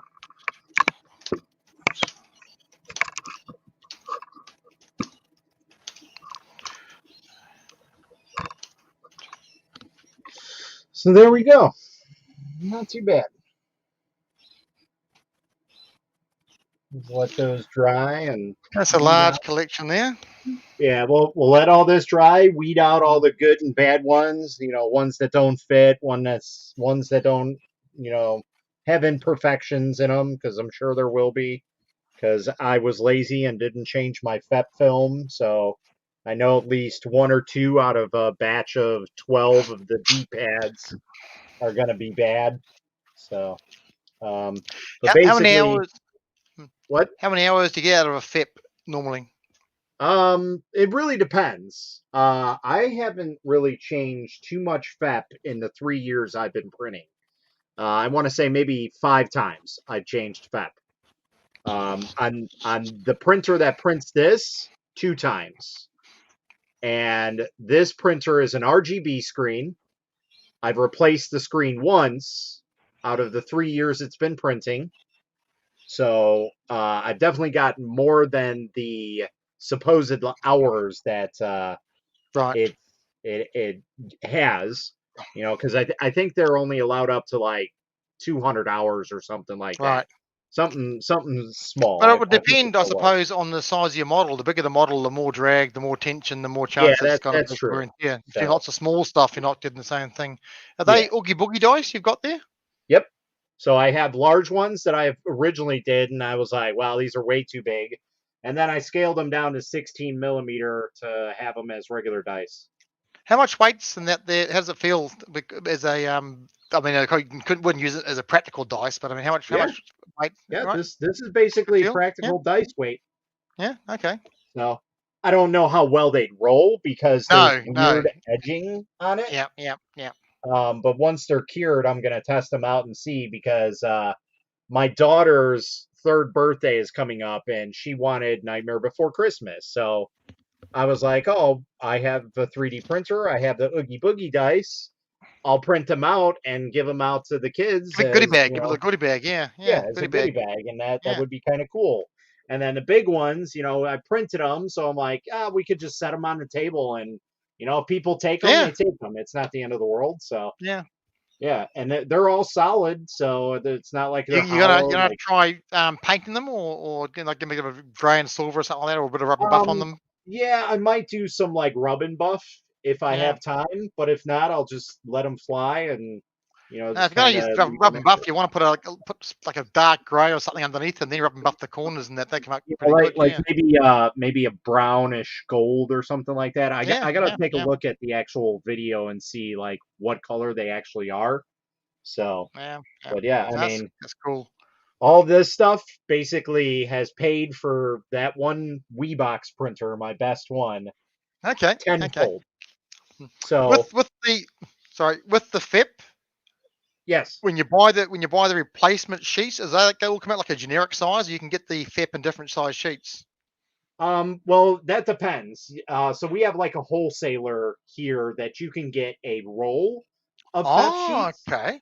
Yeah. Now you do have to pay quite a bit out of pocket because they only come in like an 8 foot thing or a 6 foot Yeah. So sheet. basically, you got enough FIP there to last you the next 20 years, then, in effect, In a if you sense, bought a yeah, roll. Yeah. yeah. It all depends on the sizing your machine. Yeah. Like Yeah. Yeah. if Yeah. I were to use that like for the mega, I'd probably get like maybe 6 to 8 uses out of it. But Yeah. that right there would probably pay for itself because to get it from frozen is like $40, and then it's another $30-$40 to ship it because international shipping is just insane. Yep. Yep. So Yep. Yep. um, so that Yep. that's the issue that a lot of people are having right now is But does it come in they different grades? Like they recommend a yes. certain grade per printer, or is it all pretty much you can use the Yeah, one so FIP for the whole you lot? can basically put whatever grade you want on it or thickness it is. Um, but there are ones like manufacturer spec, like this is what we tell you this is probably the best one to use. Okay. Right. But if you happen to use a thicker sheet, obviously you probably want to re-level your build plate and make sure that everything's Yeah. good. Yeah. What you do So as a matter of course anyway, if you change out the FIP anyway, wouldn't you yeah, just forget the tension right? Yeah. Yeah. I was exactly. just So interested. like I know that mostly frozen printers they use a 0.5 millimeter thickness. So I have to look specifically for that type of NFEP actually Yep. to replace the FEP sheets properly on that. Now I could probably go thicker, but for like the Mega, there might be too much like appeal on that. So I'm just going to keep it Yeah. at manufacturer spec Yeah. and Bit call more it bit more flex on the bigger right. ones because that's a Exactly. seriously sized build plate. Yeah. But is that build plate the perforated one, or is it just a textured build plate? It is a The perforated big. one, but I Yeah. mean, still the fact that it's a lot of resin and Yeah. And a lot of a drag. lot of Yeah. weight Yeah. that sits on there, so you Yeah. really have to Yeah. be careful with what you're doing. Yeah. So, I just said no. I like the idea, but it's just the whole the workflow involved afterwards and dealing with it. So no, I can't justify it to myself to get one. That's all. I haven't got, Yeah, if I had a use for it, yes, it's a nice to have, and it's not. I mean, with the FDM, it's not a big deal. You sit there and throw stuff at it, it's fine. But the yep, having to go that extra mile with the SLA, you got to have the wash station and everything else, and the bench and all the tools and the cleans and the goggles and the whole box and dice and yeah. yeah. Yeah. So, for anybody that's watching in terms of like price range on how you can price prints. So, take for example, this is specific to like you said, a niche market. It's for a specific gaming system. I provide replacement D-pads, and I use rear triggers as well. Both of these are set up for $15 worldwide shipping, everything said and done. So you got to think out of a bottle of resin, I can probably print a couple thousand of these. You shouldn't So say that out loud, Matt. I'm just saying, I have full No, no, no, no. transparency on my Etsy But store, anyways. like all Ev- these things, it's like, oh, I've got a $50,000 car here. why is it $50,000? Because that's what I want to charge for it. No, it's only worth what someone will pay for it. There's a big difference. Yeah. So the main thing about that is I always have full transparency on everything that I do, specifically when it comes to printing. Like, I'm going to tell a person, all right, this is what I'm going to charge. This is my material. This is my time. And for these, I actually don't make a lot of money on these because, like I was talking earlier, it's $15 flat range. So what I Postage bank included. Yeah. on domestic sales, it takes care of all of the international sales. So when it all comes said and done, I probably make $1 off of each one, if that. And that But it's all depends once again, on, it's the volume. It's that yeah, volume, which is the whole it thing. all depends on if I have more domestic, I'm going to make more money. But if I have more international, I'm going to lose more money. So I mean, I've sold. People want some stuff done. I've made a few things. And so, what do you charge for it? Well, I work it out for the FDM. It's just under $2 an hour print time. So if it takes 4 hours, it's going to cost $10. That covers power and the time and everything else. Now for the FDM sort of thing, that's not expensive. There he is. How's it going, James? How's it going? Doing good. How you doing? Yeah. But that's it. It's people don't think, oh, it's just a resin printer. You just print out a few things. Yeah, but it's the whole time and effort, designing, making, and then if you don't get it from me, who are you going to get it from? Yeah. So. Yeah, and that's the thing. Like, nobody else provides these in resin. Nobody provides the D-pad. The D-pad is my file. It is not shared out anywhere. Yep. The triggers are actually designed by somebody else. And with that, even though I technically remixed them, because originally they're a two-part piece. So you have the trigger itself, and then you have this little nub right here. Originally, that was a two-parter. I went in Tinkercad and merged them together so I can print them as a singular piece because I can with resin. Yeah. So the creator allowed me to sell these parts, and basically I kick them back $2 a sale. Yeah, so, just fine. That's it. They're made under license, and you get the whole thing, which is why exactly. I didn't like the Creality box. Just like Cheeto box and the Creality box, it's out there. And if you go onto the Creality box's website for their print, there are so many Eastman models and everything else that it just happened to be available for free download through the Creality website. Yeah, welcome to China. Yep. Yeah, and there ain't nothing you can do. What you doing there, sir? I had a failure last night on the Ben 5, so I'm trying to get clean it all off up and start again. Is that on the Nova? It is no, on the Ben 5 on the Nova, yeah. Yes. Yeah, so exactly. Quite a spectacular failure. Did that just pull apart? Yeah. No. Oh, it's not focusing. It's not focusing. That's how it printed. So nothing here, and then nothing back here. Right. So that's the honey badger on a diet program, serious diet program, looks like. Yeah. Exactly. Yeah. Extreme dieting. Yeah. So so obviously I need to play about my resin settings a little bit more. Yeah. You were discussing that earlier on. Under exposure, Matt. I suspect it would be looking the way it's torn apart like that. Yeah. For it to have not printed that much, for it to have not printed that much of the model, it must be under exposure, surely. Have you calibrated your resin? No. To be fair, I'm using Nova's resin on Nova's machine with Nova's slicer. So what you're saying is you're using Anycubic and Elegoo resin on the Nova 3D printer. Gotcha. With their slicer. With their slicer. Oh, I'm sorry. I don't touch that slicer with a 10-foot pole. No.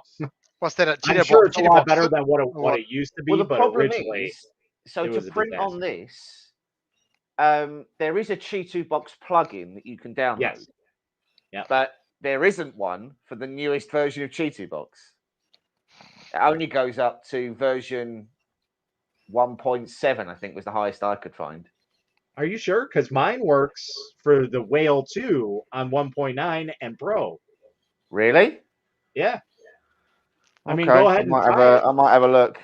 It's not. I'm It's not sure going it to said on hurt their anything. website that it was compatible with version 1.7, or unless it just means it's backwards compatible to 1.7.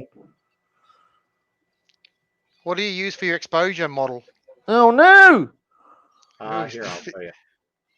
Let's, well, because there are a few. I mean, there are quite a few ones around for your exposure settings. So I've kind of switched to a specific one lately, and that's the frozen one. And I'll just kind of throw it up in Shichi box here.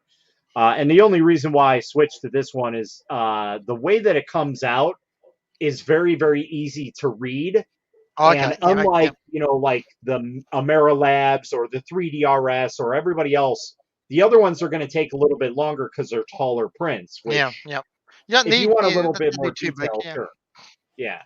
But I pretty much exclusively use the XP Finder from Frozen, if I can find it in my gazillion models here. Yeah, I've got a calibration folder, and under calibration there's I pre-sliced them. They're all sitting there. What have we got here? That's not what I wanted. Oops! Quick, there it is. Okay. So that's basically what I use. Yep. And what's really nice about this is like these edges on the side here basically tell you if it's under or over very easily. And then also these nubs, like most of the time people will print up to here. That's pretty good. It'll get you a print. But you want to try and get these 3 other ones that are really, really small to print as well. So, and I'll tell you this: I don't have to worry about. I don't have to worry about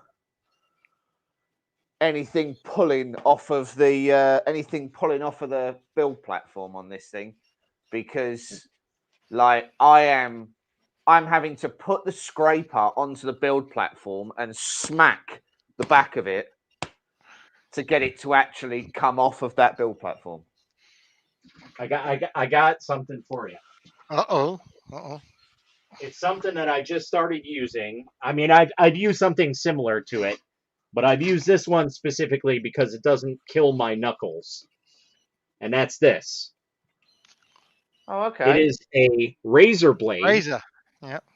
On the end here. Now, originally there's a nub that, like, it's a screw nub that comes on here, and basically I took a M2 or M3, I forget what it was, flathead, bolt. And then scraped off the rest with my Dremel to make it flat, and then I basically use it like this. So the nut's a lever on it. Right. Yeah. So that way I can get underneath it, and that's all you have to do. And then if you're worried about like popping off the print, then use your big scraper after that to get underneath it. But this'll work very good on a smaller build plate. And that's what I've used for years, because the issue that I'm seeing now, and this is what like I see Uncle Jesse have issues with, is a lot of the scrapers that these companies use are just generic scrapers. So 2 things happen. One, they have a straight edge on them, so there's not like a no filleted edge on them to get that like a beveled edge or something, like a knife, basically. A filleted edge, Yeah, so that's basically what you want. And then also the other flip side to that is if they do have an edge on it, they usually use a very thick scraper. And that's like the issue with the Frozen. Like, I got the Sonic Mini 8K. It comes with a really nice looking scraper. It's got a nice wood handle. It's got Frozen engraved on it. It looks very nice, but it is a pile of garbage. So the best ones that I've used so far are from ePacks. And I'm trying to source these out to get these to people, but this is like super thin. Oh, there's the problem. There's the problem, man. Look at that. There's the problem. Now we know why. It just Now we doesn't know work. why it's a problem. I yeah. have a laser now. yeah. So what you need Really? to do is sharpen the edge of that Yeah. to get it You to get, have get the an laser, edge. because you get the laser cut, laser sharpened razor blades. Get a laser sharpened There you go. scraper. So yeah, you basically need something like this where it's A got very an edge thin on it. tapered edge. Yeah. Right. So to be fair, And once you crack that seal, you can put the thicker one under it afterwards, I this one. suppose. So like I said, the issue with that one is it's too thick. Yeah. Right. And two tapers too long. Yeah. So here, I'll show you the thickness of this one. It That's what is she said. 0.5 millimeters thick. I bet you that one is probably closer to 1. Yeah, I haven't got my calipers in here, but I would imagine so. Yeah. Because that's just like any other large one that I have, wherever it may be. Michael Kruger says he uses the orange plastic razors for his. Yeah, and so like that kit comes with plastic scrapers too. I personally don't like them. They just don't scrape good enough for me. So I the like only thing using I use the regular plastic scrapers for is when I'm trying to get something on the out of the FEP. So sorry, Turing's Enigma is asking, did you do a review on the Sidewinder X2? We did. It's nice. I like the X2. What's up, Rick? Hey, good morning, guys. Afternoon. Hey, Oh, I feel mate. like I'm spying on him now. Look at that, like, up in the up in the corner. New camera setup, huh? But yeah, that's basically what I use is some sort of razor scraper. So you can find them on Amazon. Just look, and like I said, I got that one because the original one that I used to use was much shorter, and so I'd grab it like this, and the tip would be 2 inches away, and when I go and scrape it, it would either nick the build plate with my knuckles or the print or what have you. So it was a royal pain in the ass.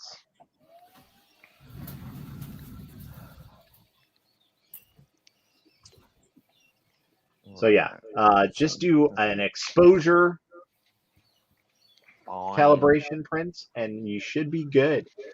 So you print multiples of that. You print one at one setting and then print another one at the next setting.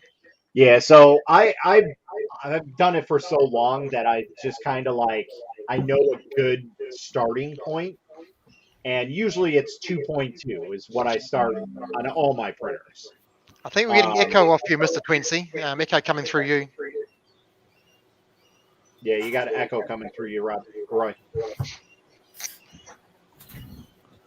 If he could hear us. I think he can hear you. Yeah, he's indisposed.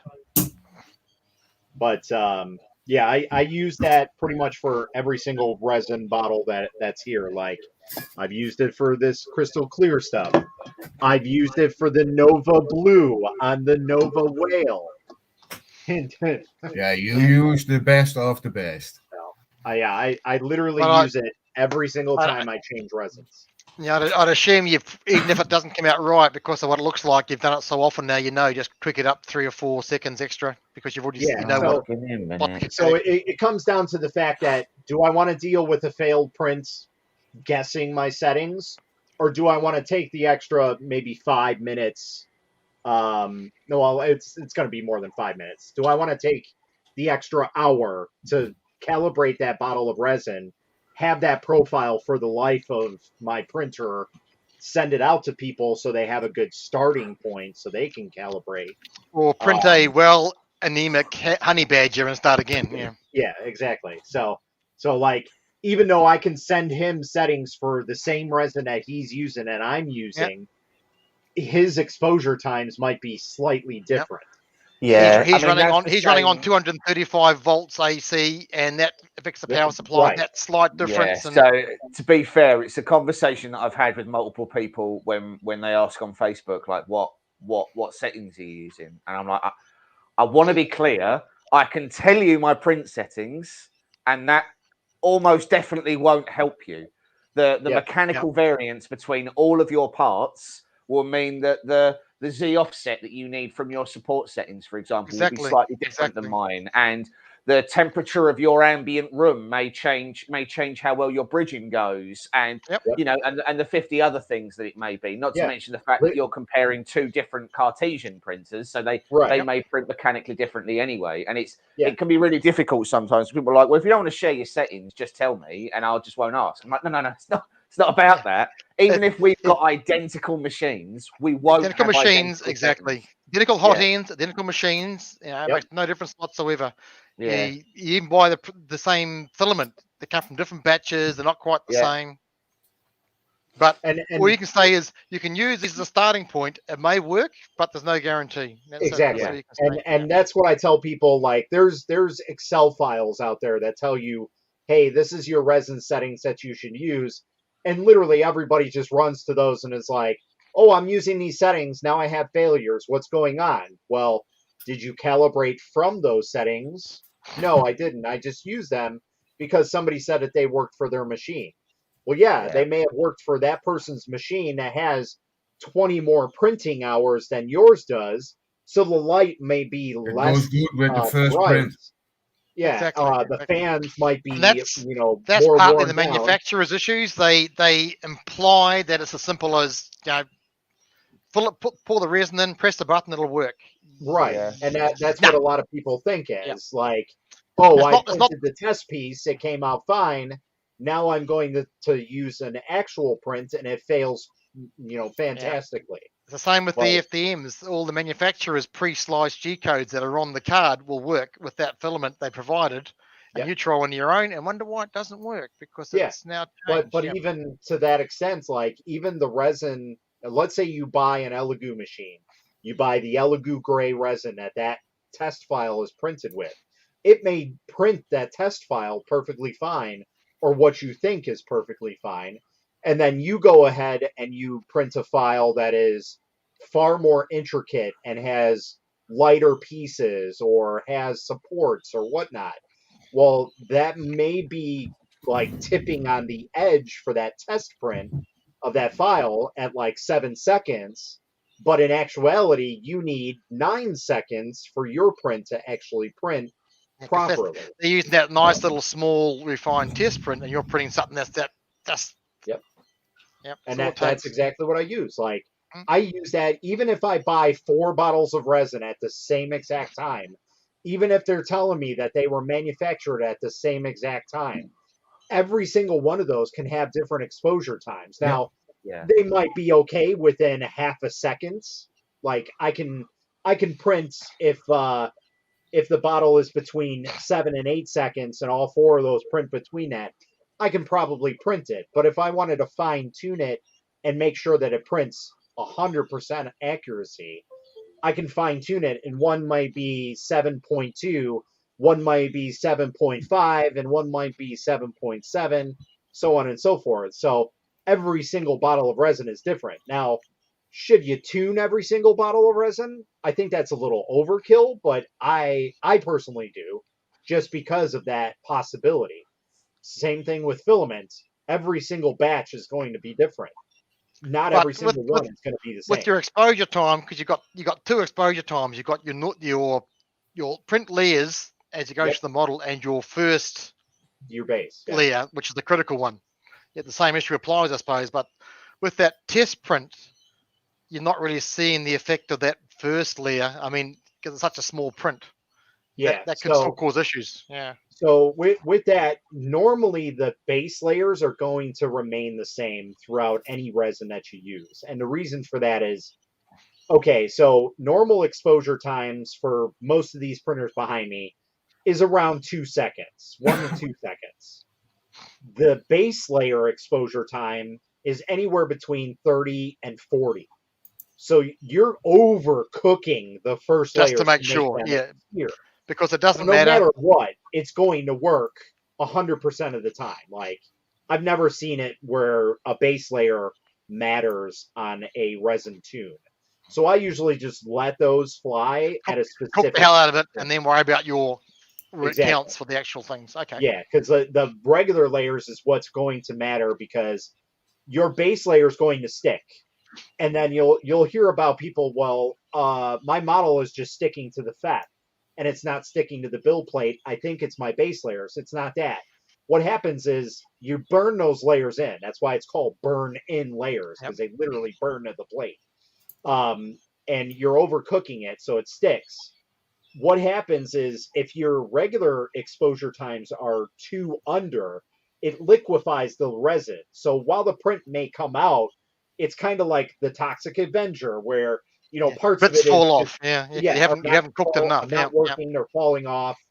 It may be an entire print, but it's Or liquid. like James's badger, in effect. Yeah, Yeah. very toxic. And that's exactly what happens. So people are like, oh, well, I think it's my burn-in. Well, no, it's probably not that. It's your normal exposure time. So it's interesting because on the Ben 5, the burn-in time's like 15 seconds on the base layers. Yeah, so But Novas it's clearly are very, enough. very high-end printers for consumer printers. Yeah. They're the second to my favorite printer. Like there's Weebox and then there's Nova 3D. Like they are amazing printers. So, but a lot of people interesting don't because know this, I mean, so this is I mean, the Ben 5 is Nova's relatively new line of printers, and again, it's another 6-inch machine, and it's so boring reviewing 6-inch machines because invariably they aren't bringing anything new to the market. So we've done the Vauxhall Lab, we did the Tech 100, we've done now the Ben 5, I've done the Photon, I've done the Quiditech and things like that. And fundamentally, the vast majority of those are all identical. There is nothing different about them at all. There are points where, as we were discussing before, weird machine. Yeah, you can actually use the settings from a Photon or from a Vauxhall Lab to just print what you're doing anyway, providing that the board accepts the file. It works. The Ben 5 has anti-aliasing, silent stepper drivers. It has some peel lift thing. I don't really know what that is, but I can hear it working, so that's kind of cool, I guess. It's got Wi-Fi internal without any upgrades or anything else. It's got a really nice sort of pivot action on the thing, and the way that's what I like on that printer. The cabinet, open and close. Yeah. So if I bring this forwards a little bit, you guys can see. But does the tray tilt for your bed peel or?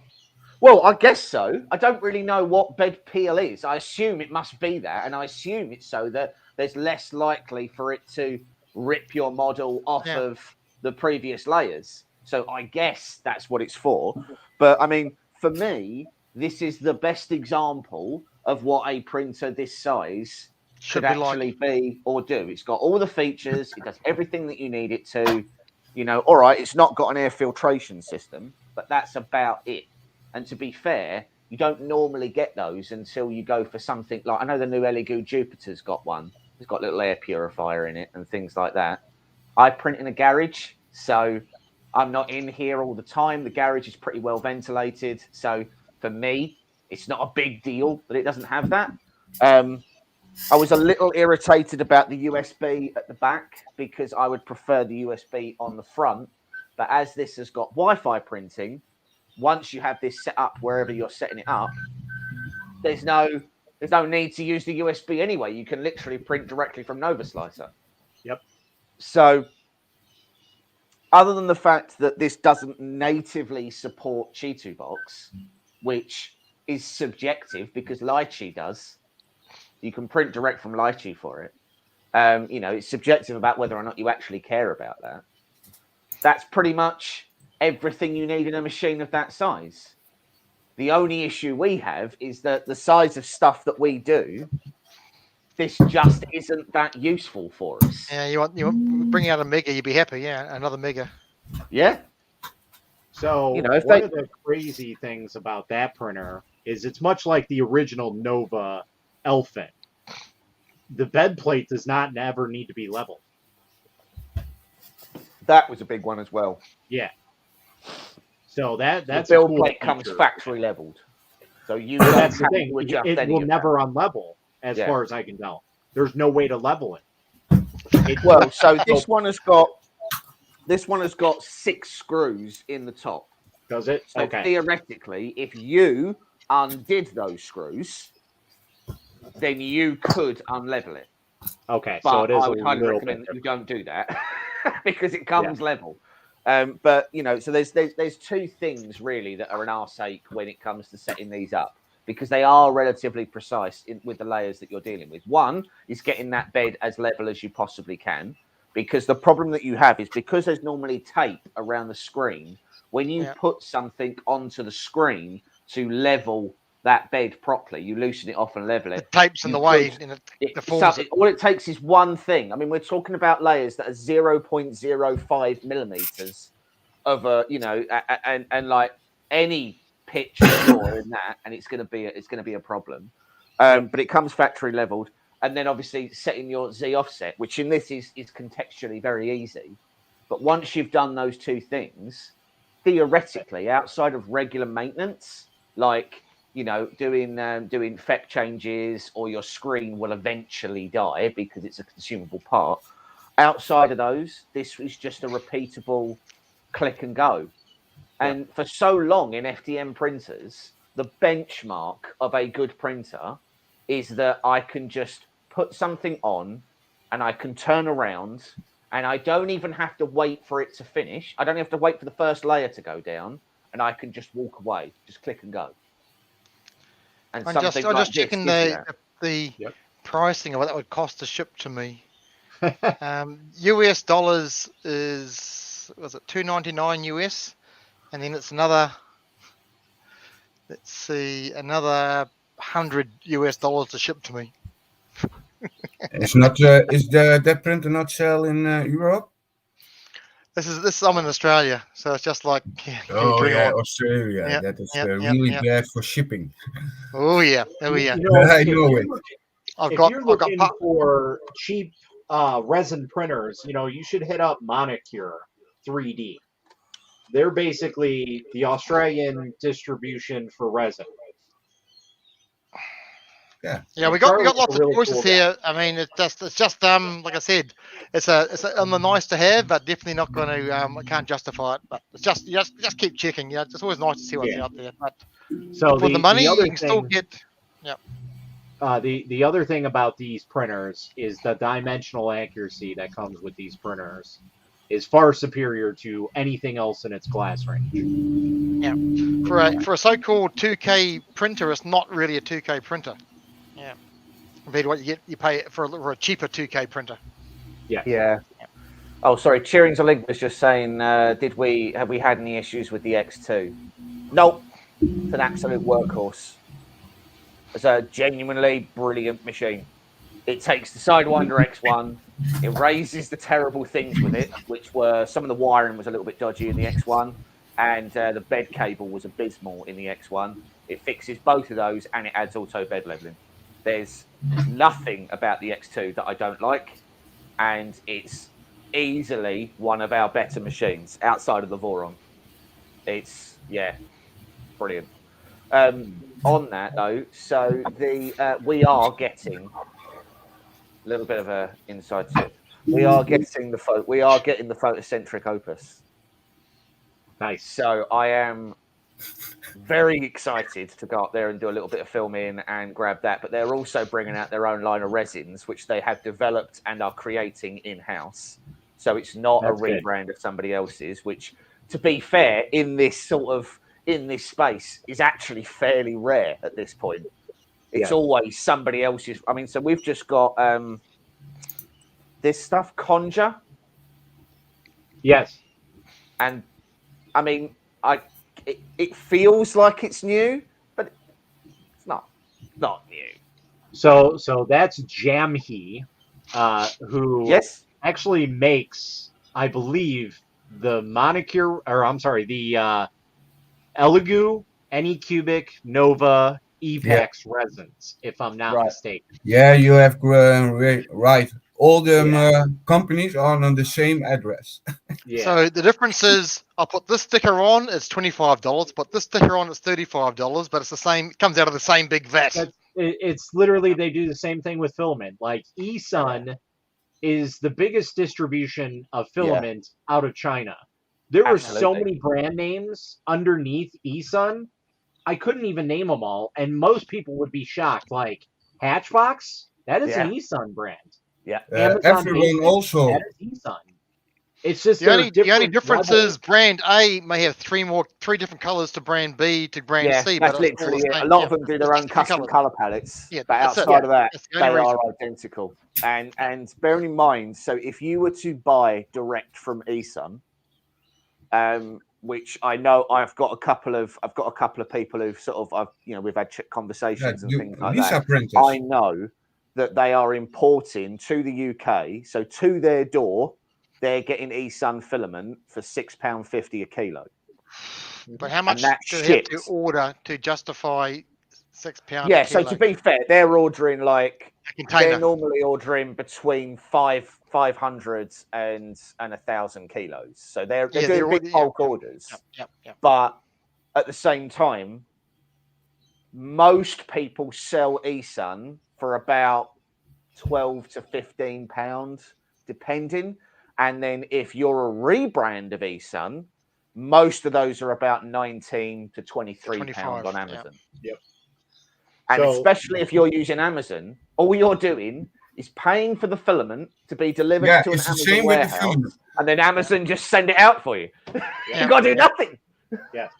So with that being said, I used to work with eSun. I was going to be a resin reseller back when I first got into this. So Yep. I had bought a bulk of, I think it was 30 kilograms of resin. And when they got to my door, it was kilograms that they sent me. So at the time, resin was about $45 a bottle for a kilogram on Amazon, which is about the cheapest that you can find it. And Yep. when I got them, it was about $12 a bottle shipped to me. So, but by the time I was able to ship them out, get the hazarding and everything, I was probably undercutting Amazon by $2. Yeah. So it was like, I had to put the word out there to make sure, like, hey, this is how much I can sell them for. I know it's not much cheaper than Amazon, and it's not as fast shipping as Amazon, but And I that's have the them problem, here. isn't it? Yeah. So So that was basically the struggle that I had. Is even though I got it for a great price, by the time I did all the shipping and the boxing and everything like that, Give it to somebody else. It's not worth the effort. yeah. Yeah. The Amazon price was is basically always up and down. What you see now on filament is the price really down. Yep. You can pay $8 for a kilo filament. So it's interesting because I've had some conversations with people who are Amazon sellers, and they've sort of said how brutal Amazon is with their fees at the moment. Yeah. Obviously, because the UK has now had Brexit, we now have massive issues with import. So you have serves to, you right. you have Serves to you have right. like No sympathy. Yeah, we have like different import fees, and you have to be licensed in different areas. And resin is actually a massive one because it's a hazardous chemical, and there's only half a dozen shipping companies in the UK that can actually move resin around anyway. It's mad. I know there's a local place to us called 3D Philippine, and I won't go into numbers, but he went from having so he was bringing in his own resins. He went from having a 50% margin when it hit the dock to having a 3% margin when it got to his door because of the tax, the special handling fees, and everything else. And by the end of it, he had to sell it at a loss just to meet Amazon. Yep. Just to meet Then Amazon. it's the best option for UK, buy in the Netherlands. To be It's a fair, it shipping is cost, because it's I can cheap. order something right now and I can have it this evening. I can order filament right now. I could order 10 kilos of filament, and by 7 o'clock this evening, it will be on my doorstep. And it's like 8 in the morning. And inside of 12 hours, I can have it here. And there's no store other than Amazon that could possibly do that, short of a store that was local that actually went out in a car and did local only delivery. local. Yes. I can order filament here in Perth, and the earliest I get it is 2 days, and it's still in the same city. That's a long time for me to get to. It is, but you've got to bear in mind that all of his shippers have got to tackle with drop bears. I and have 700 Yeah. spiders that eat his not face, at all a bushfires and product everything of else. Amazon. Yeah, there is that. Trekking There is across that. the desert for 9 days with a camel on his back just to drop one bit of filament at his door. Like it must be oh God, must be exhausting. Yeah, yeah, that's it. Welcome to shipping and buying stuff online in Australia. That's It right. baffles These me as guys well. are Bear in mind that these Amazon guys are started in spoiled. the- Yeah, These we guys are. are But spoiled. again, because we're very small, really, we like to think that we're big. But Yeah, it's no different to the US where No, you can basically get the no. Amazons to your door that afternoon or next day Yeah, shipping on man, Amazon. it stay on the side of the when the people buy some products, it stays. You can buy it when you Prime have. You must be Prime. When Yeah. then you get not 1 day, but it's always 24 hours in a minute when you get it. It's not 3 hours or 4 hours. Every time when I order on Amazon and it stays, you get it in 24 hours. No Yeah. way. There's no way. Oh yeah, well we always do, always. It's like there's so much. As long as I order before, I think it's about 9:30 in the morning, I can have a large amount of Amazon Prime stuff delivered Tell the that check off. day. Just go away. Just go away. But This one I mean, was the 8 Prime hours. membership, honestly, it pays for itself inside of. When you And again, say- it's unfortunate because I know how much they abuse all their employees, how they rip certain off certain their tornadoes in certain places in America come to mind, but that's neither here nor there. do you know what? I would bet that Amazon has done more damage to people in the US than any Yeah. of their natural disasters Yeah. have. I think I would also. bet they have. I bet they've ruined Yeah. more That was people's lives. Well, that was a twofer for Amazon have a that really aggressive tornado, and it business took out the Amazon warehouse and killed 5 people in the warehouse. Was it 5? Well, Before that's So Christmas. here If it's you 5 guys people go. in the whole warehouse, it's all robots now, isn't it? No, All right, no, they didn't send. it's- They didn't send them it- home. They didn't send them home. That was the trouble. It is What, quarter after to they die? 3. Jesus, that's a bit rough. Yeah. If Yeah. you When die we- on it is- shift, surely you get the rest of the day off. So When we it is order quarter to off 3 Amazon in the in morning here Netherlands, right now. always If I come back to order Germany. Sun PLA Pro, I can have it today in about 8 hours. Okay, test it out. Gonna test it? I get it. I've Oh, ordered it I've loads. done it several times. Every day. Every time I've ever actually ordered something that's same day delivery, I've always got it the same day. Yeah, I've but had a you couple of Amazon brought it Prime in the things that say morning. they'll be here tomorrow, and they haven't, and they've been delayed a day or something like that. But Where are outside of you? that- Where are you, Michael Kruger? Where are you?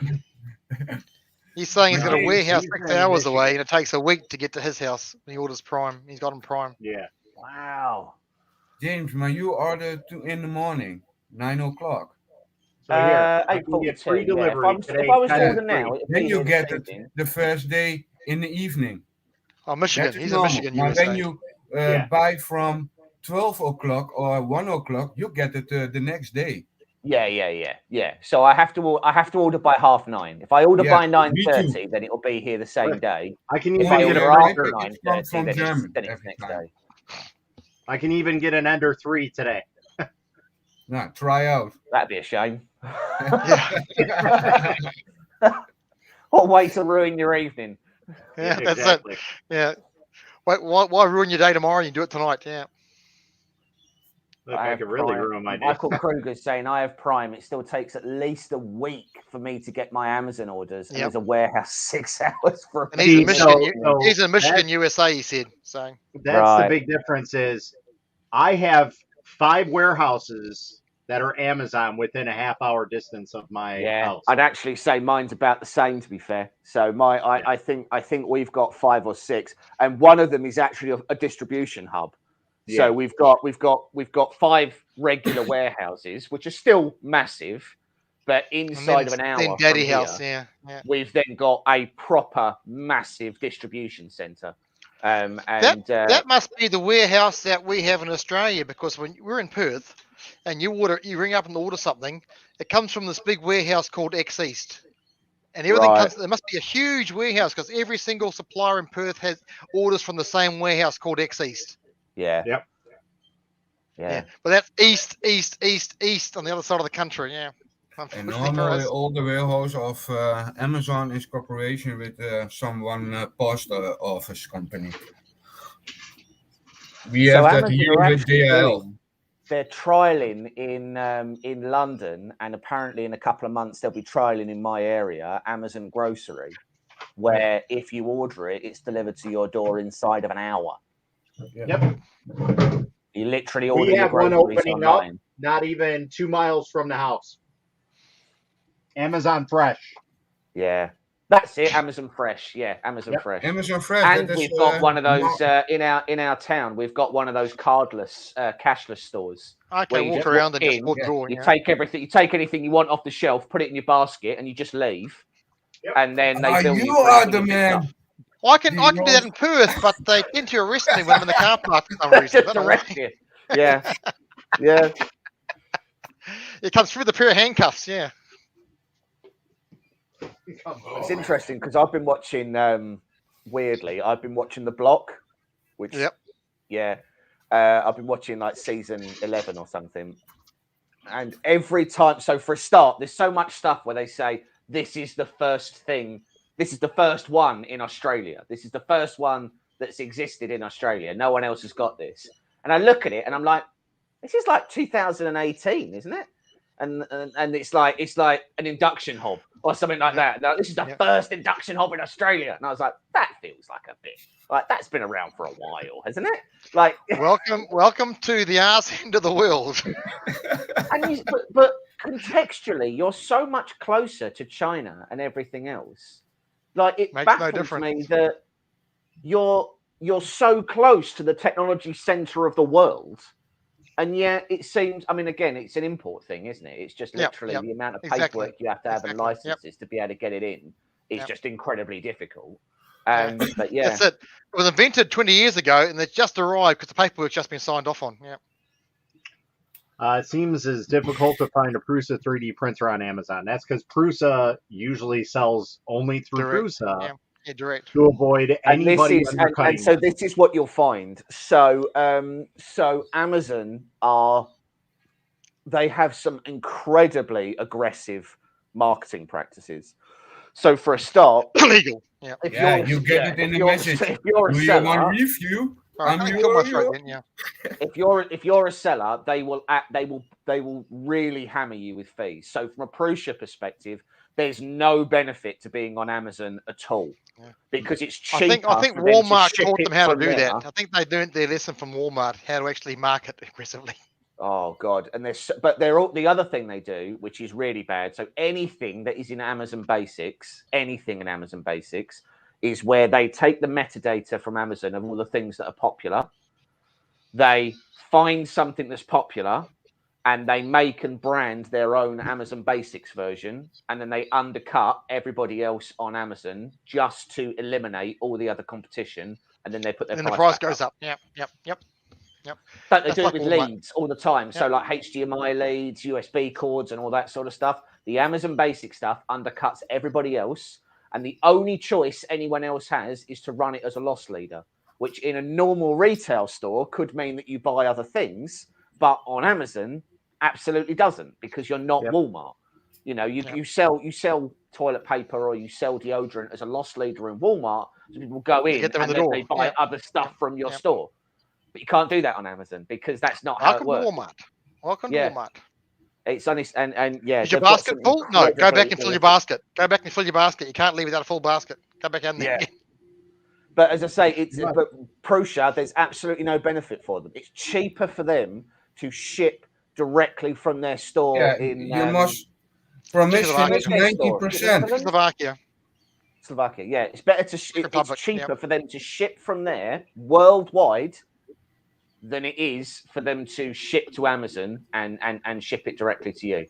And people will wait as well. People will wait for a Prusa. So there's no benefit to them. Rays are the same. So are Ultimaker. So are Bench 3D. So are Craftbot. Really, any of the big brands. If it's something, if you've got a brand that people want, then it's better for that brand to make you wait a week to have it shipped. There's no They brand just impact and try no and get suffering. you- Yep. 'Cause Yeah. the only grief you get, it takes a long time to get one. I've got it. I'm happy. That's it. Yep. You got Yeah. no erosion of that issue. Yeah.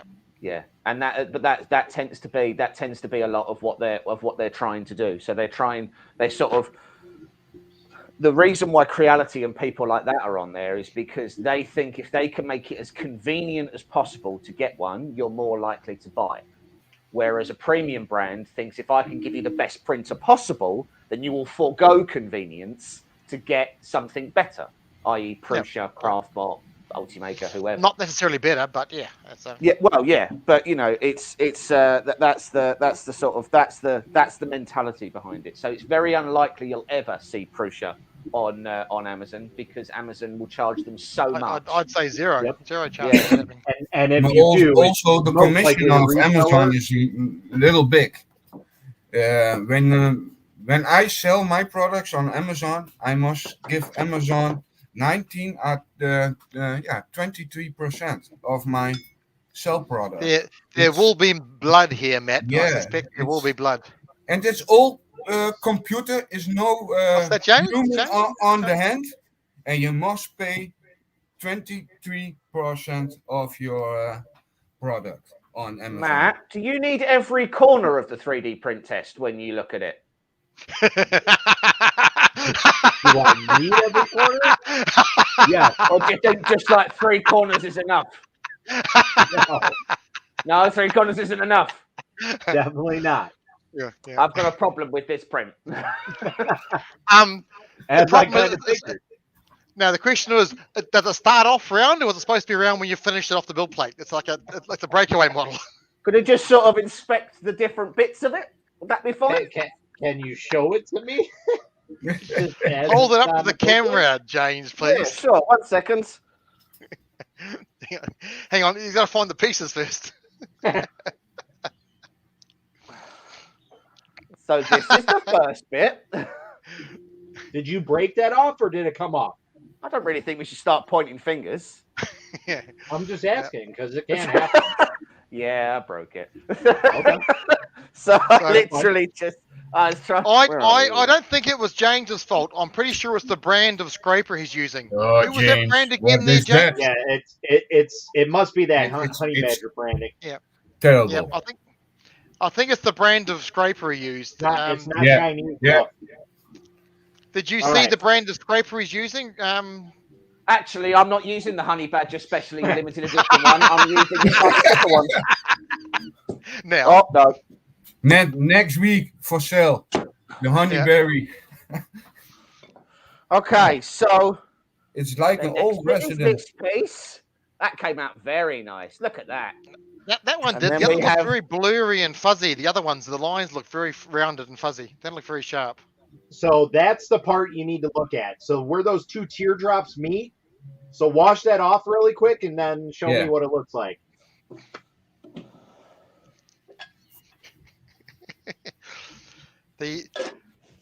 For the 6 people watching, this is not how you remove a thing. Please get a better scraper. Yep. I will send one to you. James is all sweating. The camera is blurring. Yeah. You see? There we go. That doesn't look too bad. Yeah, the you're crossover under. point. No, not too bad. So basically, those two teardrops at the end need to meet at each other, but not touch, really. Or like just barely Yeah, touch. I think we're all right there. Let's see if I can get that a little bit closer. Nope. No, the V slot on Touching the too much. Too much. Yeah. So that's The- that's on 1.5 seconds. But the All right. problem is my bottom exposure time, and bottom exposure is 3 layers. This is obviously like, where are we? Really, really thin. Yes. So Make should it I 2 actually layers. turn down my bottom exposure time? So, all right. So I would use 5 layers for your bottom Yeah. at 15 seconds, you said it was at? Yeah. Okay. And you're probably going to have to up your exposure to 2. Okay. But here's okay. Before you do that, hold on. Let me send you a better file that you can easily read. Fair enough. That one that I was showing you earlier. Shown before. Yep. That was the one off the Frozen website. Yeah. No, Do you have that one? That's literally the one. That's literally the one I was just doing. That's the one from the Frozen website on their support page. No, that's the a different one to what Matt finder. showed a different one to that one before. Yeah, it was a rounded one. Yeah.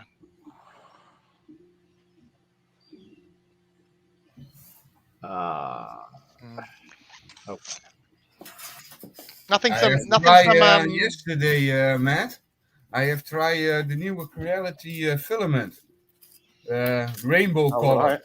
Oh, you have I'm to sorry. assemble it yourself. Yeah.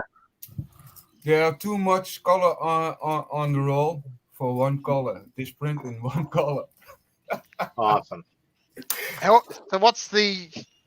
They must be changing 20 meters to change. That's pretty crappy. Yeah. Yeah. Because how much infill did you have on that?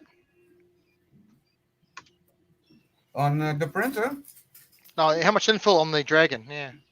Infill 10%. All right, James. Yeah, to get the rainbow. Kick it up. In private chat, James, is a link. Download that. Right.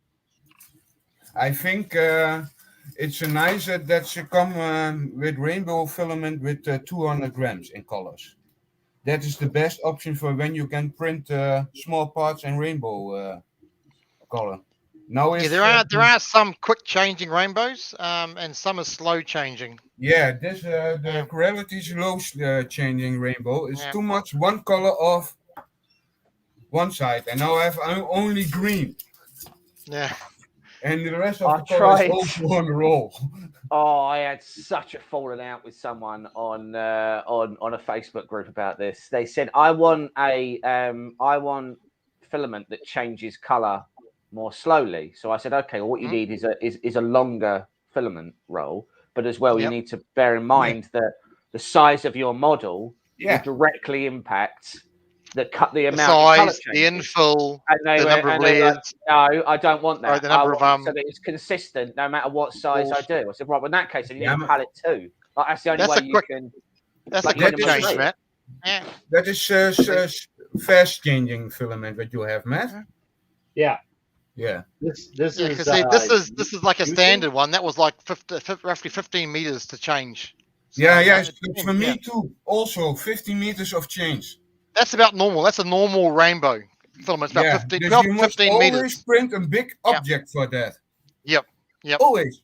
This I hope it's Creality or some Sunlu or whatever filament. Most rainbows are between 12 and 15, unless it deliberately states it's a fast changing. Yeah. Let them make some little change of this package. Then it's really nice for small parts to print in rainbow. Now you get only biggest rainbow projects, and that's all. But it depends on how you want that rainbow effect to look, right? Yeah. If what you're looking is a gradual change across a large print, then there are ones that will work really well with that. If what you want is a really quick change, then there's ones that work with that as well. But I was trying to explain this to a person, and I just wanted to shut me nuts in a drawer. Like it was. Yeah.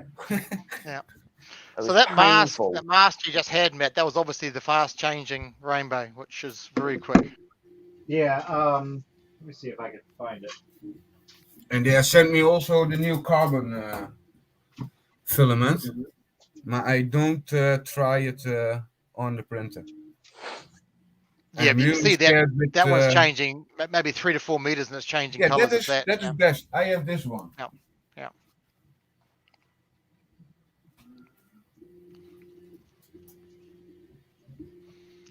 Yeah, that's like looking at. You can just tell looking at the colors. You're looking at it. Yeah. It's a couple of wraps to change color. Yeah. Yep. Yeah.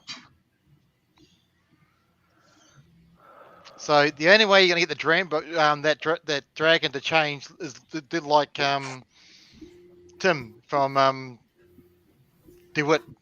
His dragon he did on his rat rig.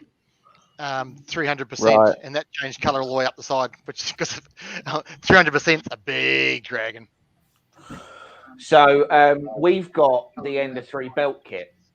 Yep. Basically turns the Ender 3 into a CR30, and there's a chap on the group called Scott, and he did one that was about 6 foot long, because obviously he could literally lay it out end to end, and it just went all the way along. It was massive. It's really cool, but so I really want to like the belt kit. I really do. And to be fair, there's nothing wrong with the kit. The problem is that what it is at its core is an Ender 3, which is garbage. So it's really difficult. It's also something you can have a reason to use the belt printer. I mean, yes, you can print long swords, you can print chains, whatever else. You got to justify the use of it. For me, it's it's a tool for a job, right? It's like the Delta. So we've actually got the FL Sun Q5 printing here, and I'll tell you what, it's doing an amazing job. It's printing beautifully. The problem is that the build volume is only like a 200 circle, so you miss a whole bunch of volume, and it's only 200 high.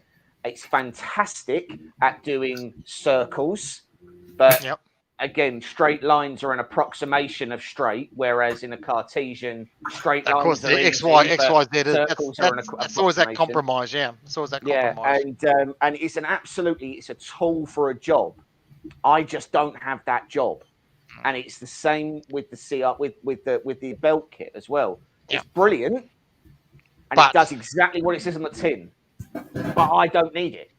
No. I don't use it.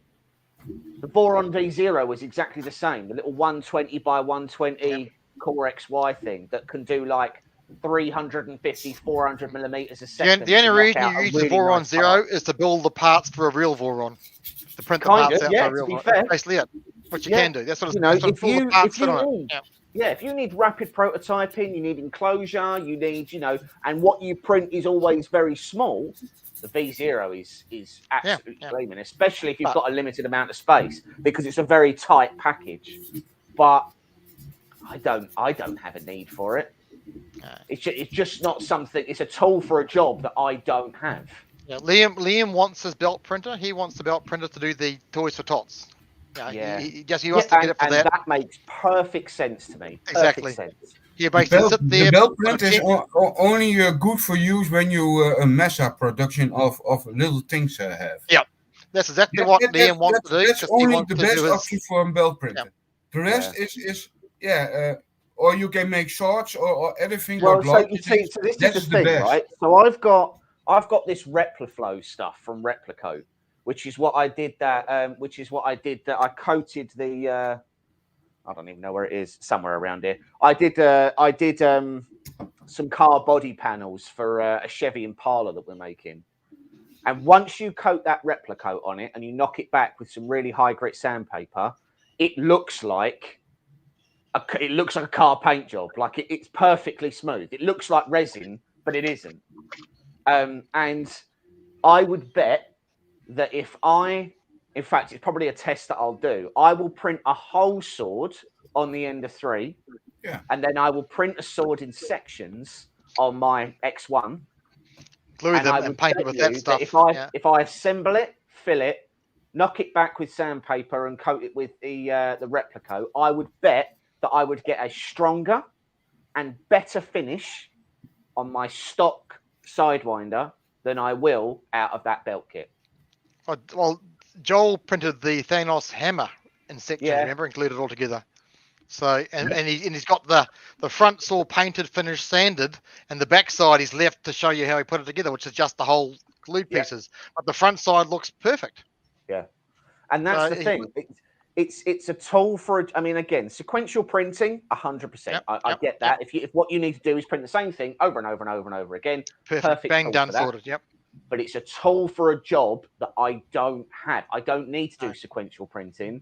And it's not really, I mean, I think if you connect a Pi to it, I think there's an Octoprint plugin, which means you can actually just print multiple different things like over and over and over again. So you can say like print a cube, a test, a vase, and you can actually basically queue up what you want, and it will just go on to the next thing and next thing and next thing, rather than just sequentially printing the I same think thing over and over again. the function on the build printer is on it from Creality that you next print.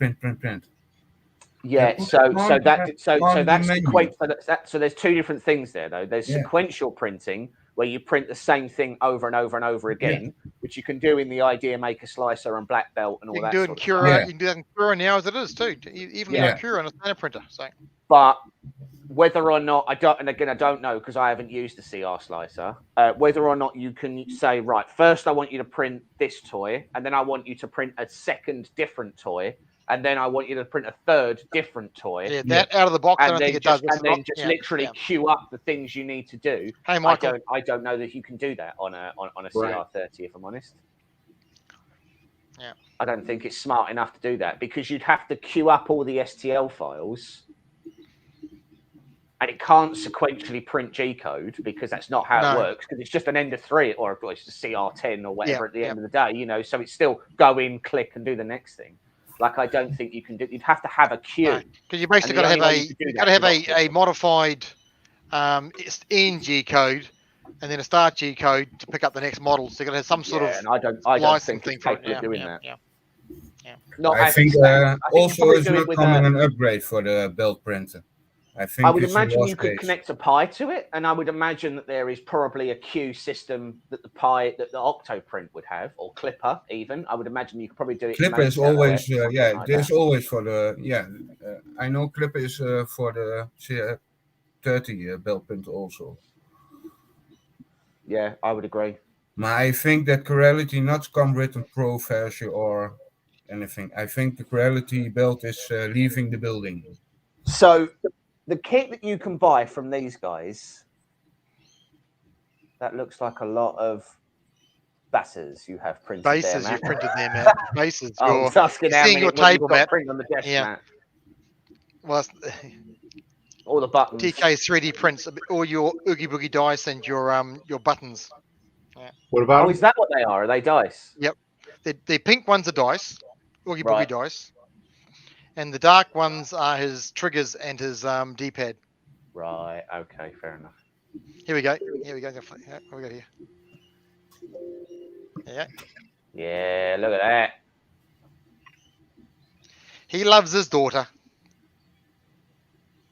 That's how many good. daughters has he got? How many dice? Like no. Daughter's birthday party.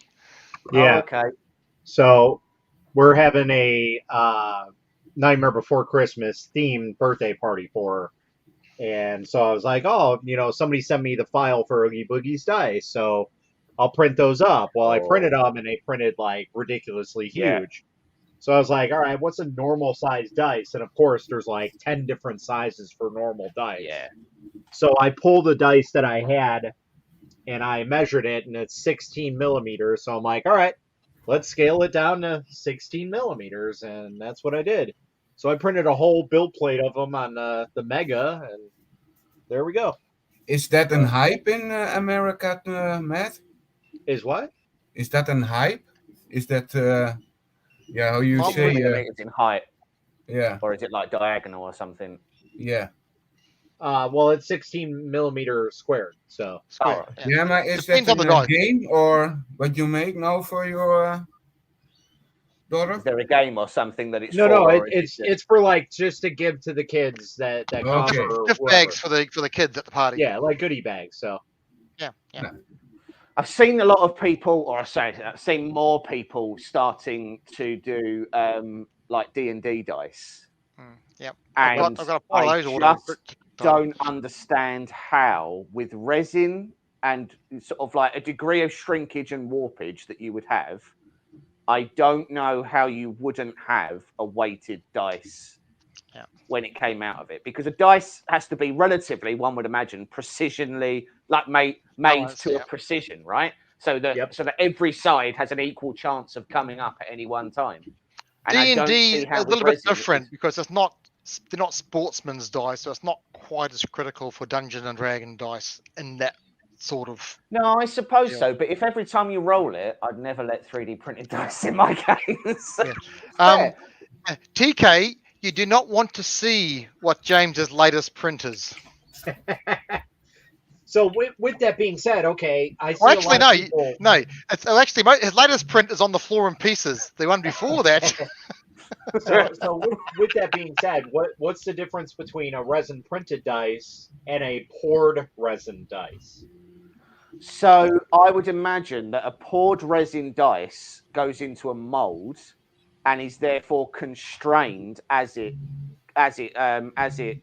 cures, and so you couldn't have any inconsistent shrinkage or warpage on the dice edges or on the dice faces. So the weight of a dice would be again, I'm only assuming, but would be consistently distributed around the dice. Whereas if you were, even if you had a wash and cure station, right, where it goes in a vortex or whatever, could you say with 100% certainty that every single side of that dice is evenly cured to the point as to which when you roll it, there is no weight difference of even sort of 0.1 of a gram on any one of those faces? And I would have said, no, you can't. So So yes, they could be loaded with lead shot. I don't that, disagree with that. that type of thing, I guess, would boil down to the user, I would say. Yeah. Because there And was it comes down to the who application. Like if you're playing a ranked game or something like that, then obviously you'd Right. have to use sort of, vetted dice, I suppose. I can't imagine that anyone's allowed to bring custom dice into a ranked game, regardless of where you got it from. Whether you get it machined out of CNC milled or something like that. I would have thought there's when you play sort of official games, there must surely be official dice that you have to use, like in a poker match. I'm sure there is, yeah. But the casino dice, they're cast as a blank, drilled afterwards, and then post-filled afterwards, and have to reach to a tolerance. I mean, the holes aren't in them when they cast them; they drill them out afterwards. They go through a machine to put all the numbers in, and then the material they use to infill the numbers has to be the same weight grading as what they drill out, because to balance the dice. Otherwise, you can't put different weight.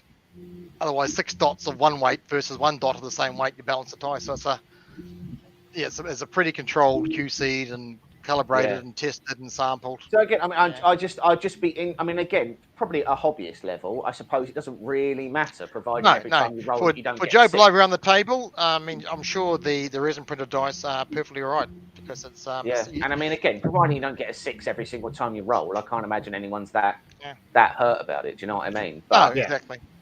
It would just be, it'd just be interesting. I mean, it might be something that I'd try, to be honest. I would have thought as well, bearing in mind you're dropping them on the table, you would have to use sort of an ABS-like resin or a rigid resin, and they'd have to be solid.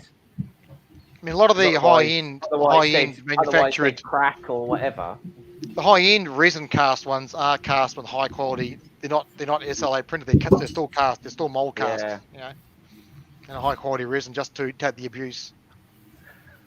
TK saying those boxes have gone down a little bit in the background. I think he's just restacked them, to be honest. Yeah, I think he just moved. I think he just hit some behind the other one. So what is in the big box? There's about 13 printers there. So what is the big? You need one box unused. Printers that you just have. Unused. So these are all unused. All these. He hasn't cracked the seal on them yet. The seal still hasn't been cracked on them.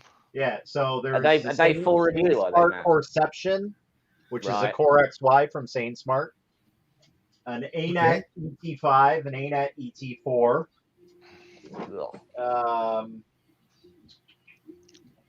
Are you sure they're ANS? Because the boxes haven't self-combusted yet. Yeah, no. An Everyone ER20, some no-name brand. I should have throw that in there. An EQ maker, which is basically So I'll be fair. I've seen the new ANET machines, and they are the same. Yeah. You know, they're just carbon copies. The problem is that is that it's so hard to get away from that that stigma of those original ANET A8s, which, to be clear, is a design that's 10 years old at least. But even in the UK, so in the UK, we have Skoda cars, right? Now, in the 80s, Skodas, the windows, the electrics were terrible. So, like the cables they used would just disintegrate, basically. So the infotainment would stop working, or the radio would break, or the windows would stop working, or whatever.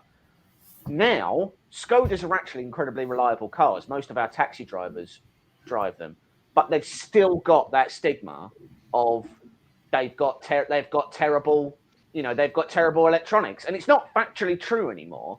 But once you've got that brand issue, and ANET are one of those companies where people, the second that they say, "Oh, an ANET," the first thing you think is those like 2 or 3 pictures you've seen of ANETs that have melted down because they've not got MOSFETs or thermal runaway enabled or whatever. But TK, what's wrong with an 80s car? My car's an 80s car. That's the only car I've got, and it's still going. It's only done 490 once in Australia in the last 30 years. No. It's done 400. It's done 493,000 kilometers. And that's just to your neighbour's house. What is that? Exactly. Miles? That's down to the road and back. Yeah. It's a round trip to the shop. Yeah, basically, just made one trip. Yeah. Yeah. One careful owner, one trip down the road. Yeah. To be fair, it's an 86. Sorry, 86. No, yeah. That's what it is. 4:15 a.m. Fam. Ah, you're an hour ahead of me. It's 3:15. Cheers, non-fam. So I have tested last week the Vortex Acryla. I found one problem in the whole program. Hey, Danny. Hey, Denny. There was no auto level, no manual leveling on it. Wait, with what? On the quality of on the Vortex Acryla printer. Yeah. The clone of the 3D van Quality and the 3V2. Yeah. I'm searching in the menu. I find no manual auto leveling for the 4 points. Not at all. Huh. Oh, what? No assisted leveling, you mean? So there's no way to go to the 4 corners? Yeah, for the 4 corners. Yeah, it's not on it. Yeah. Just tell me why. How get to level it? Magic. You put the printer on, off, and you go whoop whoop down. Leveling? What's that? I've heard of tramming. What's this leveling white magic? No, there are no leveling function on it. I have no idea what this leveling is called. Yeah. So I have tried the new Clarity scanner. It's really nice. It comes really nice. I hear they've done some really good stuff with the S1 now. The new Ender S1 is meant to be actually quite good, and I can only assume it's literally a Mingdom Magician designed it. Oh, is that what you've got down in the corner? Yeah, it's literally the same thing. So what was it that you was printing that failed? Ironically, I was printing a resin test. Yeah. S1 Speaking of which, is that finished yet? It has indeed. Open source program on it. I probably wouldn't hold your breath about getting this one off in one piece either.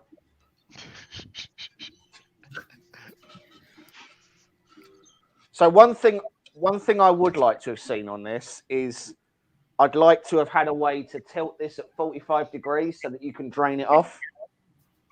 Like a holder, just to hold the just literally so you could rotate it and put it in so that it would just run off the extra resin. Yes. But there are a couple of STLs you can download, but that sort of give you that, but I just haven't. That's my biggest gripe about most 3D resin 3D printers is they don't have that. But they got to justify selling you all that extra high-priced resin. Half it ends up on the floor, half on the bench, half on your toes. So your 1 litre bottle actually is only really half a litre of resin you actually put through your print pad. The rest is everywhere else. Yeah. Everybody watching will notice that I'm not wearing eye protection. That's because I don't value my body or personal safety. But I highly recommend you guys do. Hey, even You'll Matt learn. was wearing his eye protection earlier Yeah. on the stream. You'll learn. Hey, Matt's goggles are within easy reach. Yep. Okay, I Here we go. Here we go. Cube in the phase mode of my Ender 6. And I now measuring, it's 0.4 millimeters. That is great. Then is the flow goes. You're doing. Oh dear. What is this? Let's try with I a limited think you edition can one. put 2 layers. 5 layers a little bit. Well, the two layers didn't work. How many layers? On the Ben 5, not an issue, chaps. Good to know. Yeah. Like I'm not even dented that. TK says to heat up the build plate with a hairdryer. Oh yeah, I'll just pull one of those out of my. Oh wait, that's my other utility belt. Yeah. That requires hair, TK, to actually justify purchasing a hairdryer. This is my real hair. Let's not start making Donald Trump level accusations. I wear a wig when I come online. You know, I did notice that his hair is a little different. I'm not touching it because I've got resin on my hands, and I've been there before. Come on! Ah, yes, I've done it. Yeah, victory! Yeah. Hey! Fuck's sake. And it's in one piece. Oh, everything's Bugger so me. sticky. Hold on. That's what she said. Oh, God, it's everywhere. Got it in. I got it in first. Where's Liam when you want him? Yep. No, I think she said, "Is it in yet?" That's neither here nor there. He's going to the basement. He's found it. It's a bit sticky and hairy now. He looks a little worried. Yeah. Right. So A quick soak, a quick splash. Right, so let's see your disaster. Oh, you got pillars right down to the small pillars. That looks I'd okay. say that's pretty good. Yeah. What's your exposure on that, 2? So that's 2 Yep. on a That's 0.5 it. layer height with 5 bottom layers, a 15 level exposure for those bottom layers, and then it's only a 2 anti-aliasing. I'd The say smallest that's hole, is that smallest hole through? That smallest hole looks like it's yeah, gone through as well. that I don't really worry about those holes. They're always And on the middle then. In the middle is also good.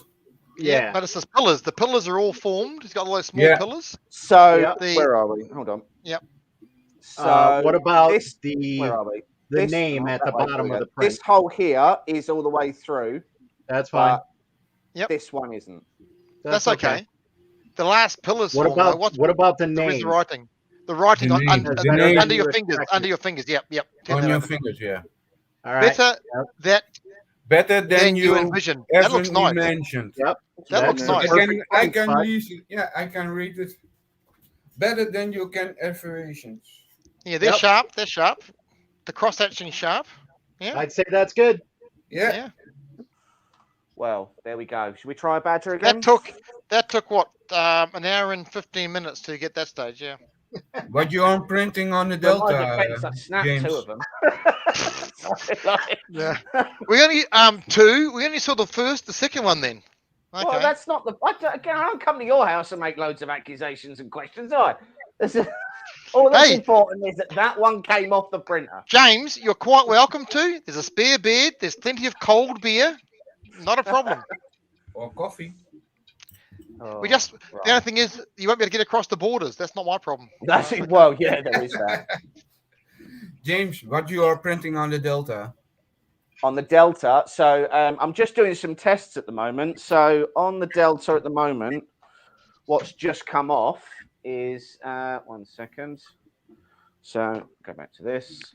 An I've overhang just test. done Yeah. a 3D print test, which has come out really nice. So we won't mention the of the fact box? that he'll put a 3D print test on the Delta, but he won't put an exposure test on his SLA printer. I'm in the middle of the review for that one. Like that's I have to do it for that machine. Can you send that file to me? What you have What, the printed on print the test Delta? one? Yeah, sure. Yes, that's on Thingiverse. We're I gonna think it try is. That it one is. on Yeah, the. it's a Thingiverse jobby though. It's literally just put in 3D print test in Thingiverse and it comes up. So on this, it's just got a lot of tests all in one, right? So it's got an overhang test, so you can test how good your part cooling is.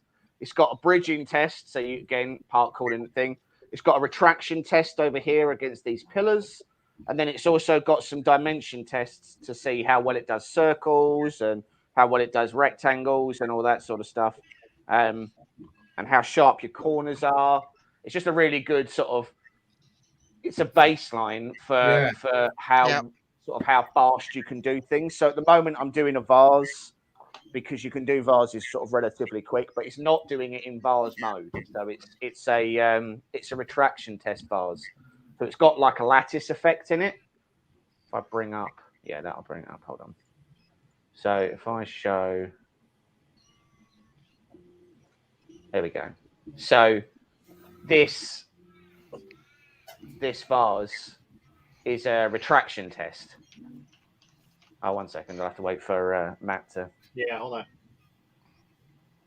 There we go. So this vase is a retraction test. Ah, that's really nice vase. Yeah. And then it's pretty much at the maximum build volume as well. About 1 millimeter off. It prints with no supports. So it's a test to see whether there's loads of bridging and overhangs and all sorts of stuff, as you can see. But then it's also about how well the retractions go in between these pieces. There's a Titan on the Q5, but although there's a Titan, the Titan is remotely mounted. So it's not direct drive. It is still a Bowden. Yeah, but that is also the race is also not direct drive. Pardon? The Razor is also not direct drive. Yeah, and it's if you want to do flexible filament, much different to what you have and the Razor. Yeah, I've got obviously there's a Titan on this. A Titan isn't even dual drive, not really. You'd need to go for something like a BMG to actually be sort of dual drive. But yeah, I have also a dual drive. It's a clone. Yeah. So so I sort of it's what I have find out of the Delta printers is when you make a big object, the retraction is gonna pull the cable too much in a bowling. Then you get and jam it. That's a really problem on that printer. Yeah.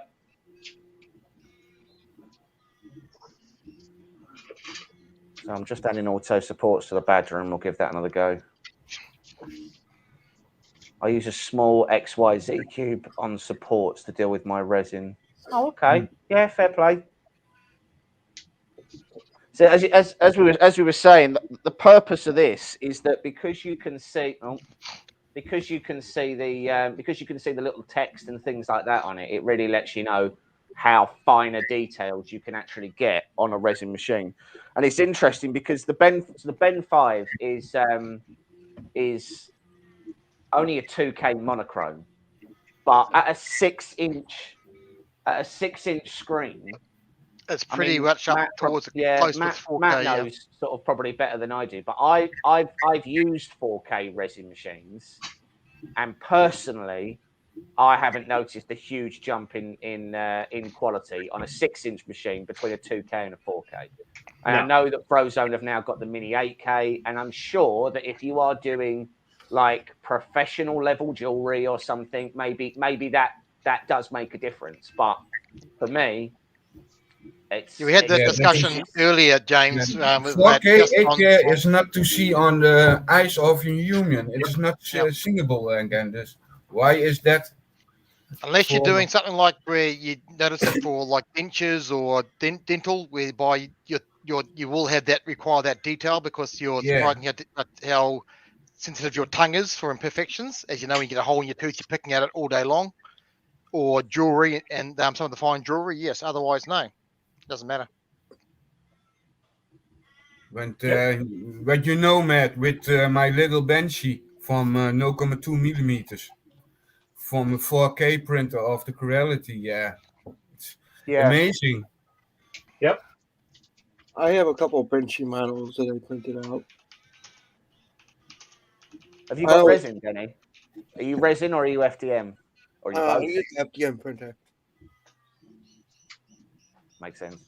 I say the biggest issue I have is that because of the size of things that we do, sort of, guys like that and big things like that, for the vast majority, even if we had even if we had a Mega 8K, which we don't, but even if we did, 60% of what's on that model there more than likely wouldn't fit on the Mega anyway. Not to mention the fact that by the time I'd finished, it would weigh 20 kilos and have cost 450 quid, and I may as well have gone and bought a die cast for that. It's just not. Yeah, as I say, it's difficult because it's really difficult, James. Just check the private chat, James. I'll put the Thingiverse link. I think that's the one you use for your print test for to download. Yeah, that's the job. That one's the mini one, so that one's slightly smaller than mine. But yeah, it's all the same. Does all the same thing. It covers all the same bases. So something like that, we blow a lot of our models up. We scale a lot of our models up, and that's because most models are cut, especially in GAN body and places like that. They're cut for an Ender 3. So because we have the Voron and X1s and things like that, we can normally go to about 200% scale. But if we went over to resin, most of that stuff would have to be done the original size, and I don't like doing the original size. Okay, I just posted the original, the bigger one on there as well. So if you want to download it, Twinsy, I'll put them both in private chat for you. There's the bigger one, and the slightly smaller mini. Right, on that, Matt, I'm going to have to go because I have got meetings for work that I'm going to need to get on soon. So I will chat. And the badge to print, again. Pleasure seeing you guys again. Chat to you in a bit. Hey, sir. Cheers, James. See you later, guys. Bye. Must be bedtime for you, just about, Matt. You must be sick of listening to us whinge at you. Matt is really busy. Trying to get this one print going before I go to bed. Yeah, it's pretty much about bedtime. So Matt, what do you think of the Focus Resin? I haven't had a chance to use it because I had COVID for the last 2 weeks. So yeah, it's not for sale in Europe. Yeah, I'm pretty sure it's just rebranded Elegoo and Anycubic. Yeah. So the Focus filament is from Corelity. Okay. So I'm not holding my breath on that. But I mean, it's resin, so I'll give it a test and see how it goes and give them my thoughts. But it just seems like normal resin to me already. Only a little bit weird when Focus not have a resin printer. Yeah. Who knows? That might change. Yeah, I think also. Yeah. Be nice. The new Focus printer is coming. Yep. Yeah, summertime, so another 6 months for the XL. Yeah, I think March. Hey man, I made a giant nozzle. I have only now 2 broken Focus. and the ports I cannot get it. Oh. Huh. Nah, it's arranged. We wait. And what do you think of the Ender 3 S1? Like I said, it's pretty much a direct rip-off of the Mingda Magician X. Yeah, me too. I kind of like the Mingda a little bit better. I don't know. I try it not out the manga. Yeah. I just like it because I absolutely despise BL Touch and the CR Touch. So I don't like those at all. I had a bad experience with it, and I'm just not. I don't like them. Oh, I have the share touch on the NS6, and I'm it is sorry. a little bit struggling to get a good result out of it.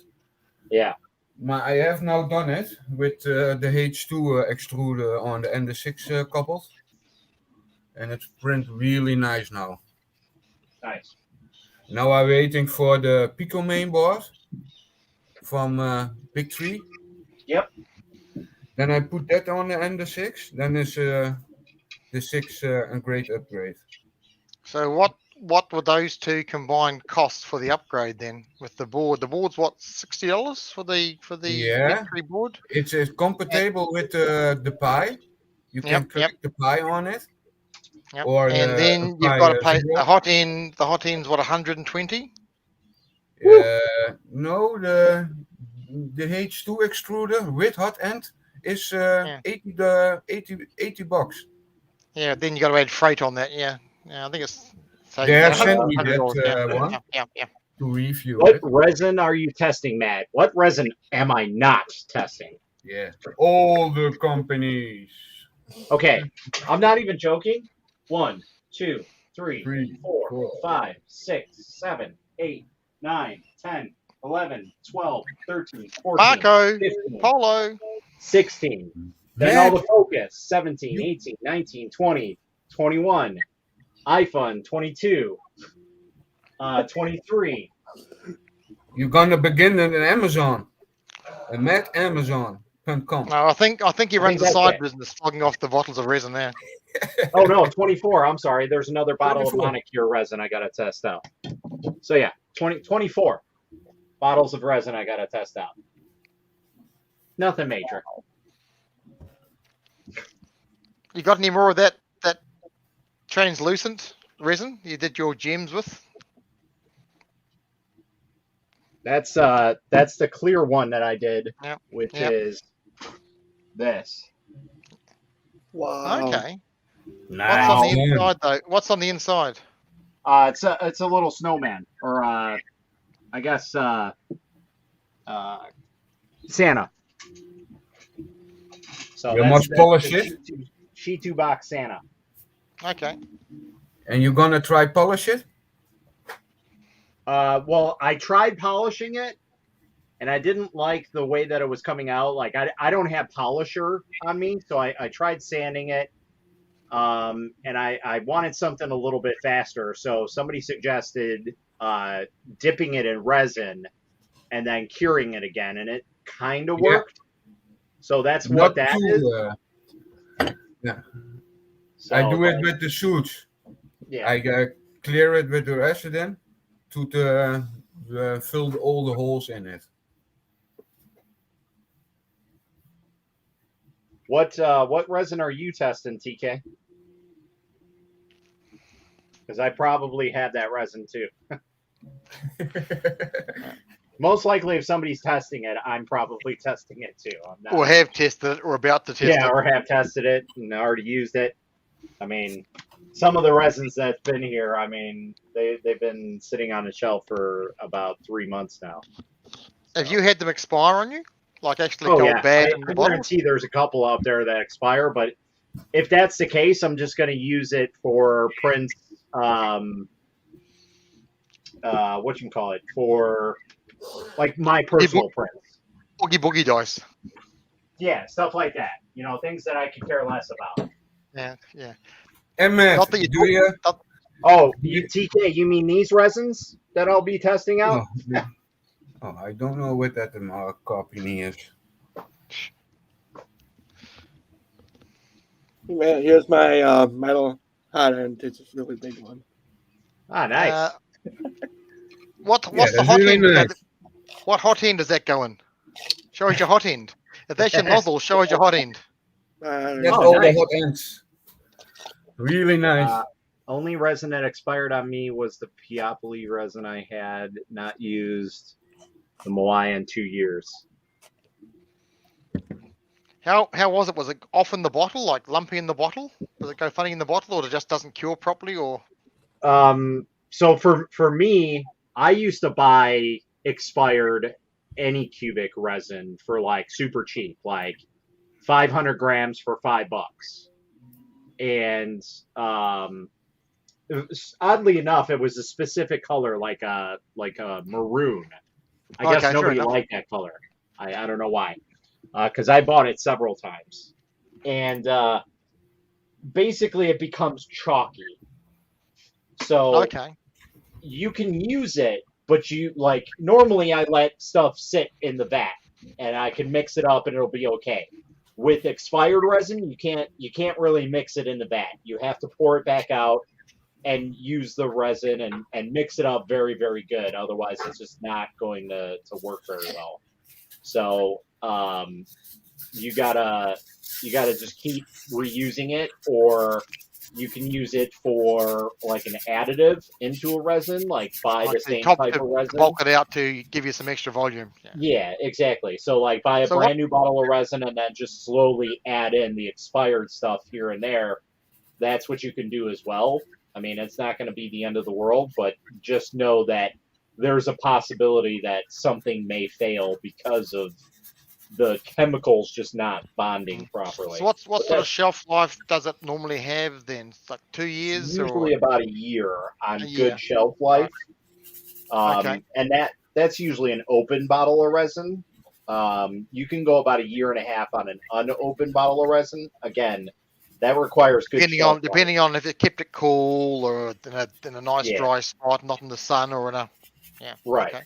So, and if it's in hot or cold, because that's going to affect the chemical bonding and everything like yeah. that. So, if you kept it at room temperature for a year and a half, you'd be able to get away with it, but I wouldn't go past that. So, yep, Yeah, that's the stuff.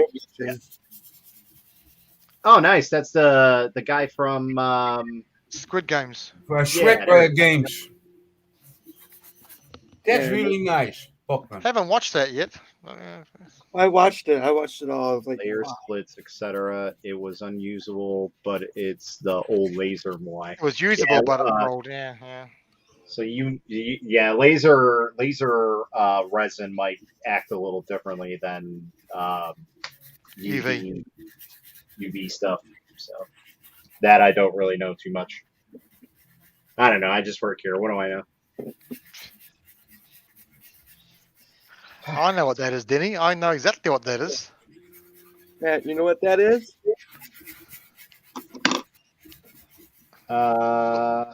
This is Yes, I do know what that is. Resonating chamber. Yep. There's a flute. No. I had not. you going through TikTok, and I'm like, They will find a way. They will find a way is the famous quote from the movie. Yep. It doesn't sound as right, but you have to, TikTok, you gotta add the right sound to it. It actually sounds like a whistle. Yeah. That came out okay. Yeah, it looks okay. That came out okay. Yeah. But you're not Sam Neill, so you don't know how to blow it properly. No, I haven't sanded it yet. I just took that off. No, I said you are not Sam Neill. That's really nice, man. Yeah, they came out. Yeah, but you sanded those, didn't you, Matt? You polished those, didn't you? Yeah, I did sand them a little bit. You can see there's still some pitting on it, so it wasn't the greatest, but we'll get used to it. Yeah, toy jewelry for your daughter. There you go, sorted. Make some earrings out of it. Like, Yeah.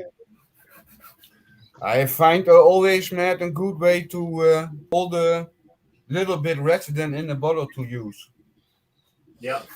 Matt, you should make that jewel from Indiana Jones. What jewel? The idol, the gold idol. Yeah, that's what I meant. The gold idol. Yeah, because the jewel one is Romancing the Stone had the jewel in it. Now I'm showing my age. That'll take forever. No, Jewel in the Nile. Sorry, Jewel in the Nile. That wasn't quite what they thought it was. Yeah. That's the Wait thing till is Prince I the like Club. about, Oh yeah. That's the thing is I like about a resin printer is like what Matt said. You can load multiple models on a build plate. They don't take less the same time. It won't take any To more print one time. or to print a full build plate. Yeah, it's no difference. Yeah, that's it. Yeah. Yep. Yeah, like I can put 3 of those jewels on a build plate, and it'll take the same 2 hours. Yeah. Take a lot of time. Yep.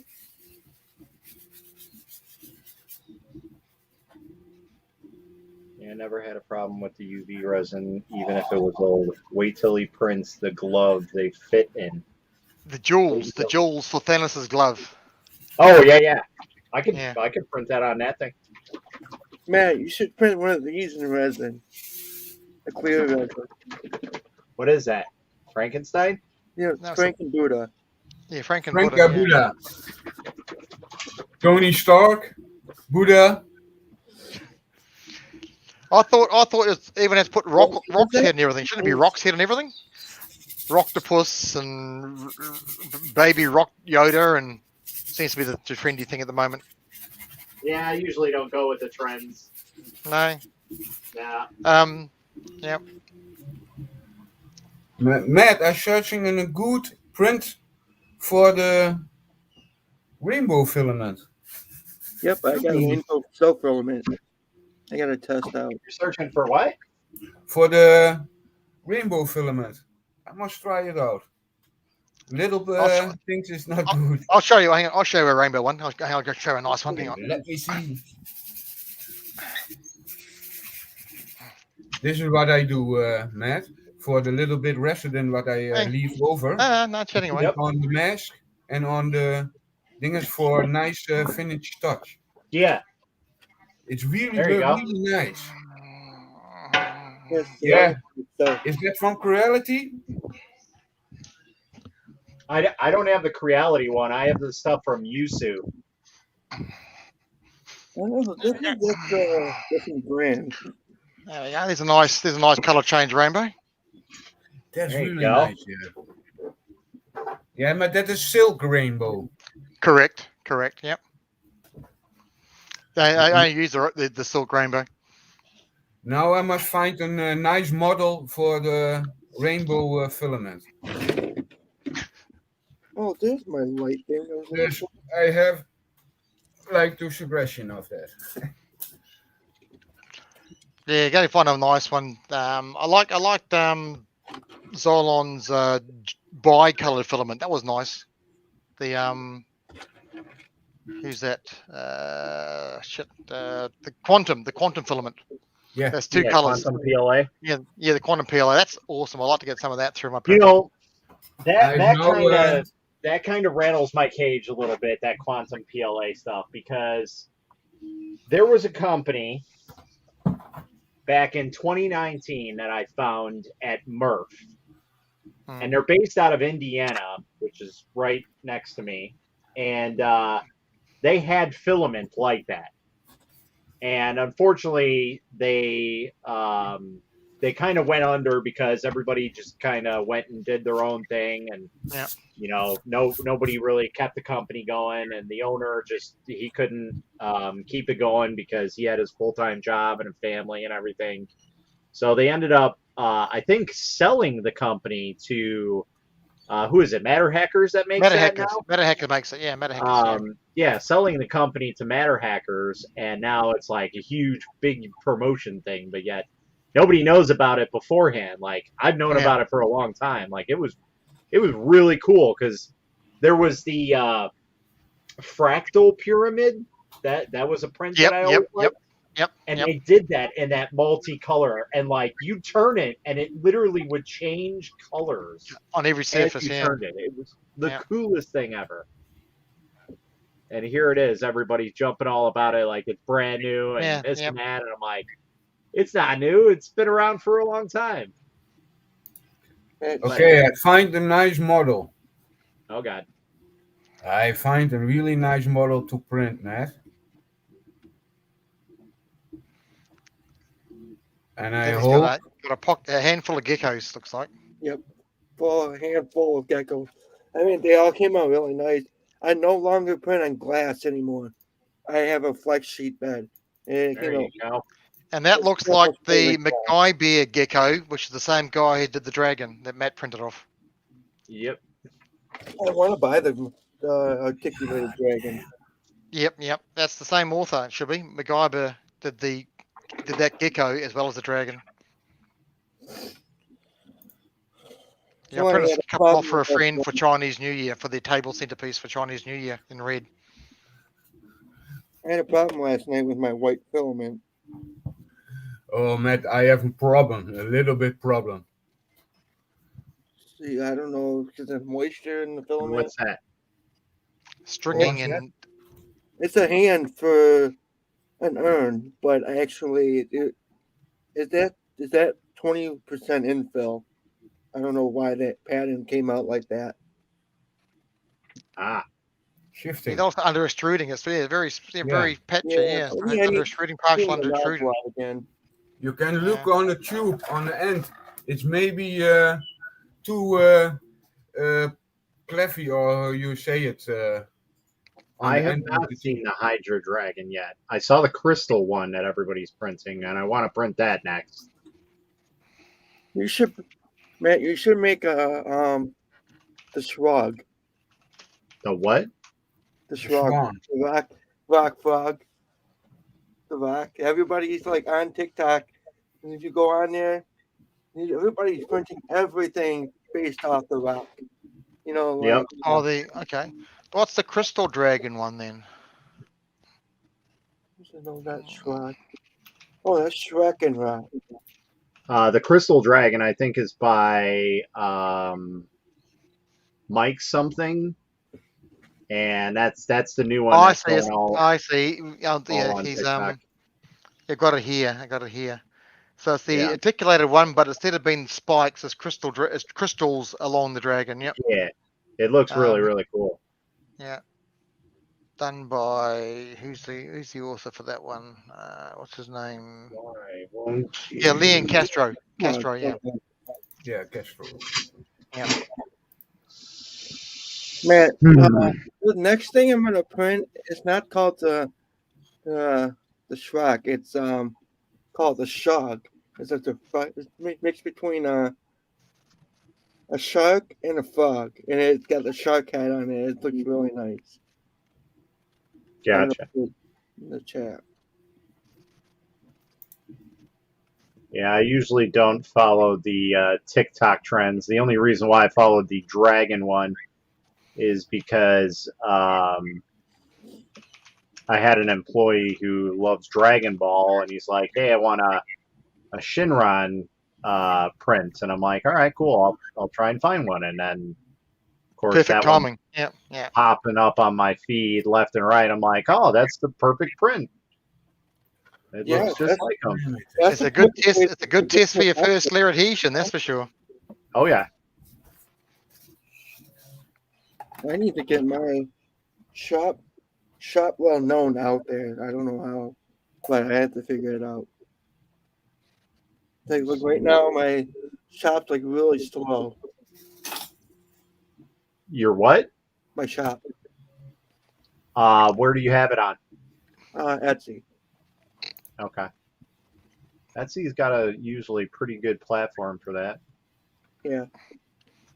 Could just be it's just the quiet after Christmas. Yeah, that whole January, February stuff after Christmas is always quiet for a lot of stuff. Yep.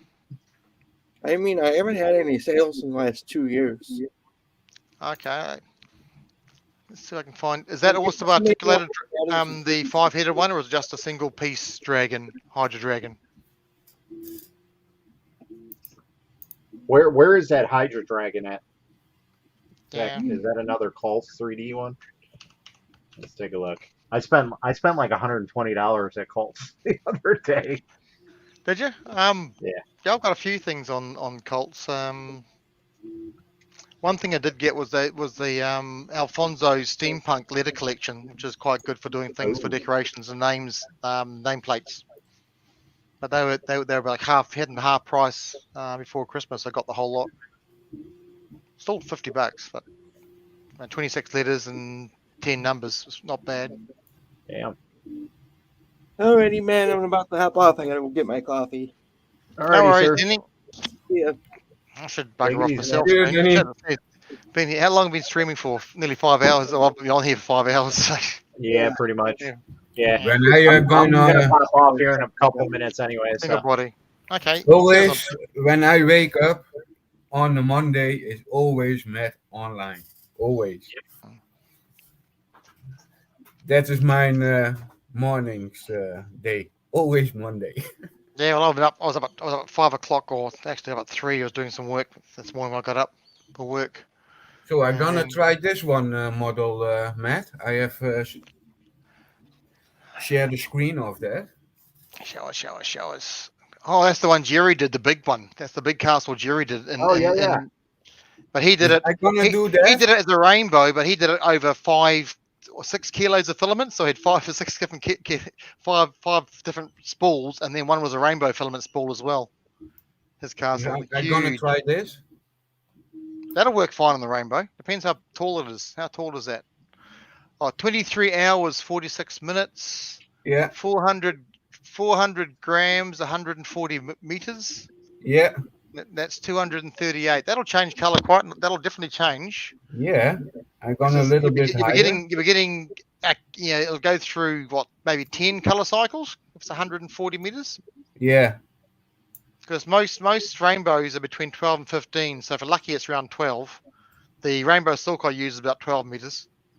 But most rainbows are around 15 meters to get a full change. You'll get a good banding on that. hi, Dora. What's your infill on that? 15%? 10. 10% and what? 3 layers? Yeah. Normal standing layer. Yeah. Went. I think it's broken. All the words look funny, Matt. They look funny to you? The words look like they're broken, eh? I think you must have broken his software. Got weird words there. That? No, I'm talking about the language. I'm taking Yeah, the piss it's on the Dutch, language. yeah. Yeah, I know. And just taking I'm the piss. really glad it's in Dutch language. Almost of the program is always English or German. When I have no problems with Creality Slicer. I don't mind Cura. Well, no, I have now tried the Cura, the last version, and I'm really glad of that. When normally, Matt knows I'm a Creality slider man. Yep. And I always struggling with some problems in it. And now I've tried Cura, Ultimate Cura, and all that problem is gone. Yeah, the Creality version is crap. The actual full Ultimaker one is fine. I've had no problems with it. What you say?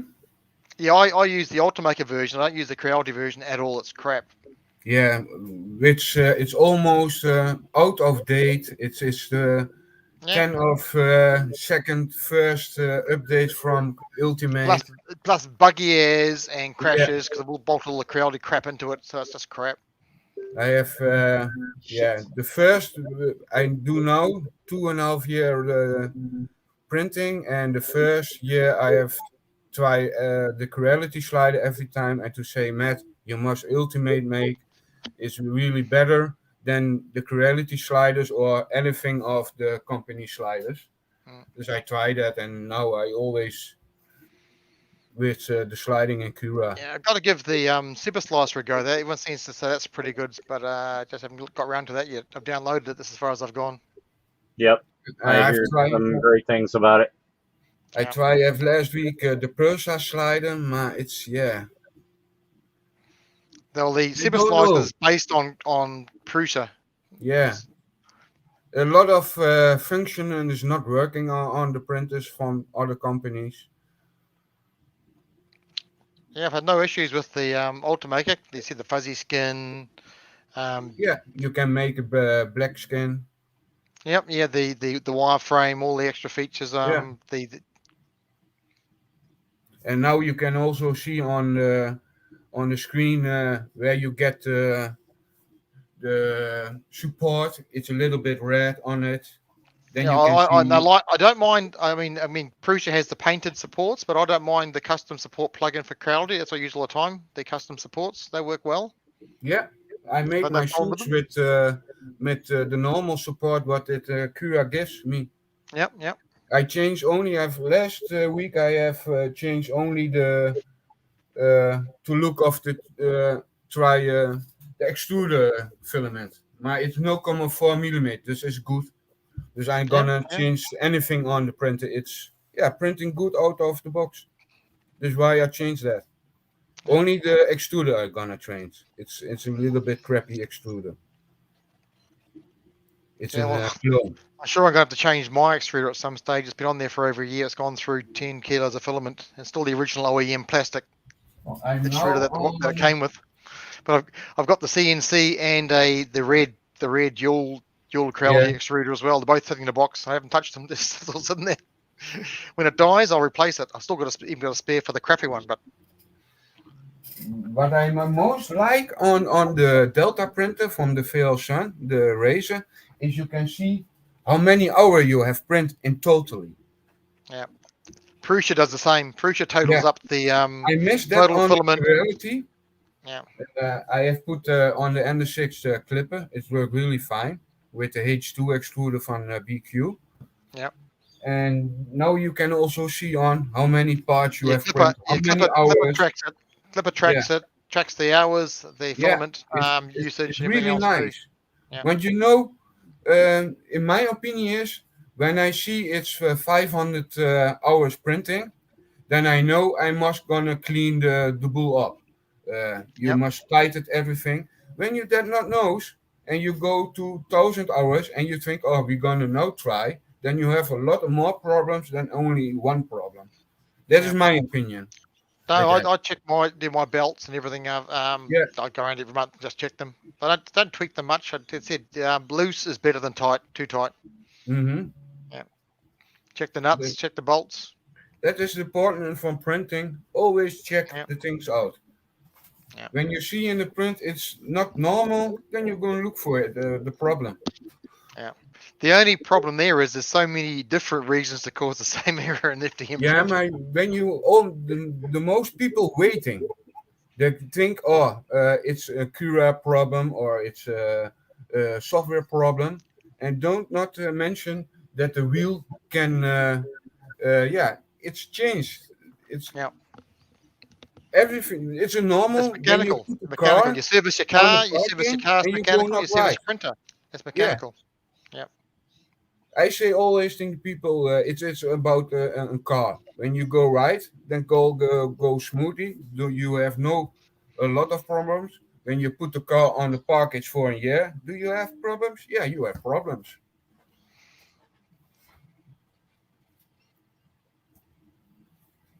I think the printers work nice. And the 6 is really still.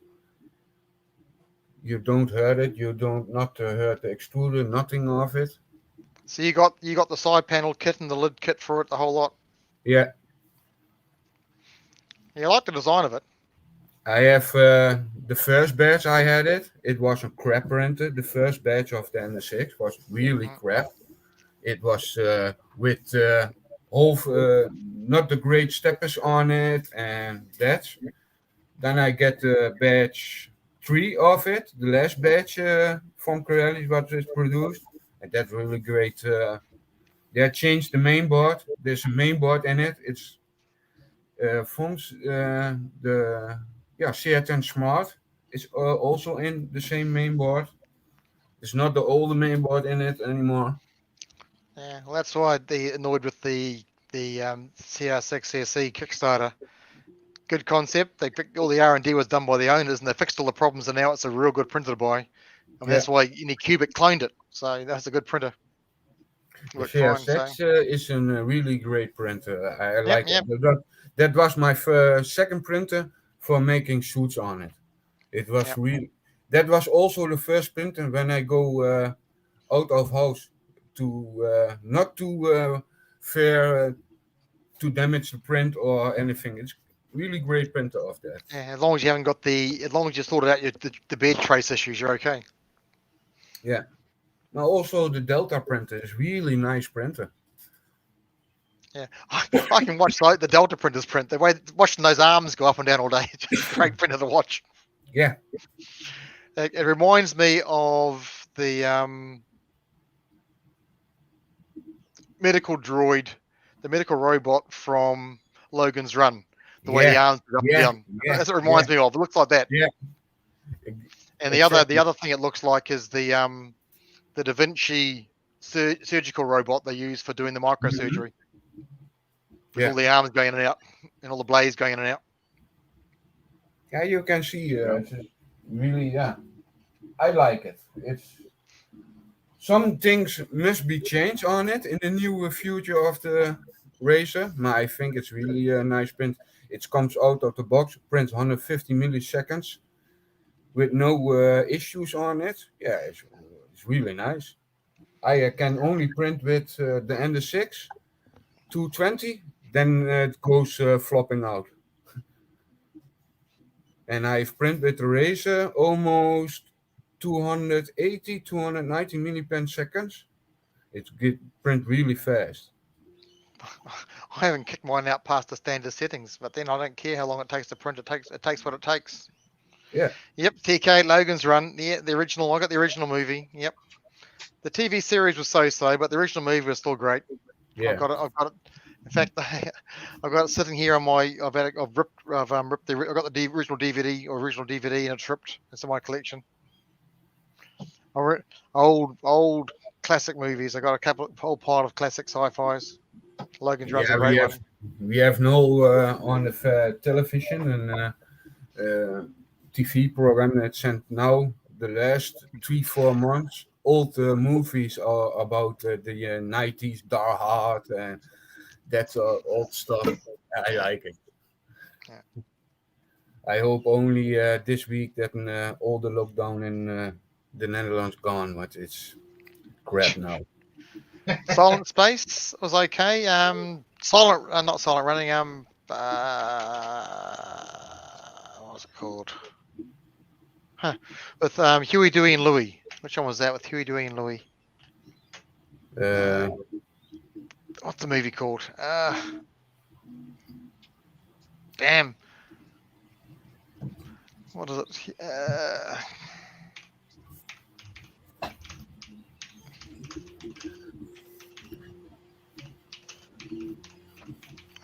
Which one was it? There we go. Silent Running. Yeah, Silent Running. Yeah, Silent Running. Yeah. Not Silent Space. Silent Running with Huey, Dewey, and Louie. Yes, the one. Yeah. That's the one. Yep. That's the one. Yeah. Silent Running. I couldn't think of Silent Space, but Silent Running. That's a great movie. Must I be the print of that castle? Must I be try it with no support or? I think you're good. Bring it back up again. Be no supported. For the size of it, I'm not too sure. Bring the picture back up. I just can't see the. Yeah, I can make that. No, Matt needs to share the screen again. Yeah. Matt just needs to share the screen. Hold on, give me a second. Yeah, that's fine. Yeah, waiting for you to do your. We have all the time. Just because it's just that I'm not sure how big the footprint is against the. It's got a big footprint, so it should be all right. Yeah, me too. I think so. Knows the points, yeah. I think Jerry said he did the big castle with no supports either. Yeah, I think also I have seen that, and I think also it's not too much support or nothing.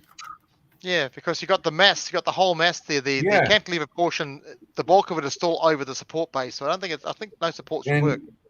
And what you see on the red, that is what I normal use for support. Yeah. I can look how many it is. Support.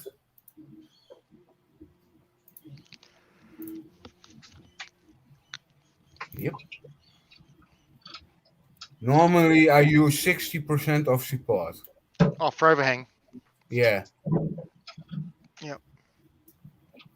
Now I see not a lot not whole swathes. No, there's just a few small areas. Yeah. And it sprints sideways up. Dus I think I cannot print it with no.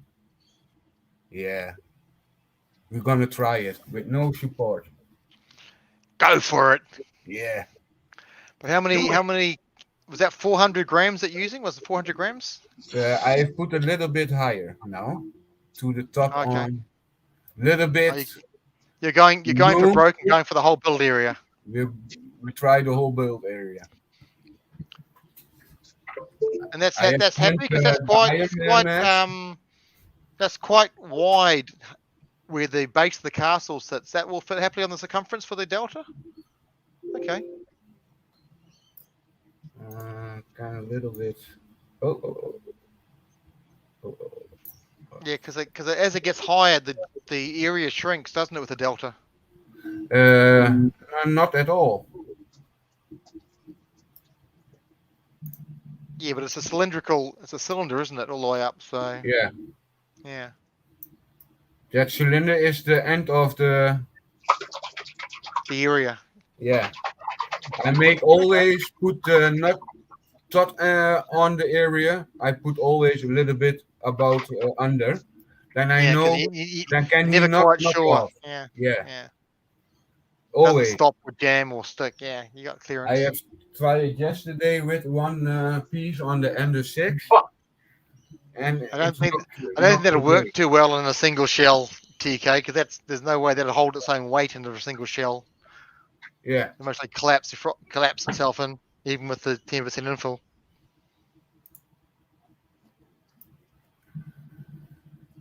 Now must we wait. This is always a nice object in a later mat for the tryout for the 3D scanner. Oh, that'll be struggling to get the to scan.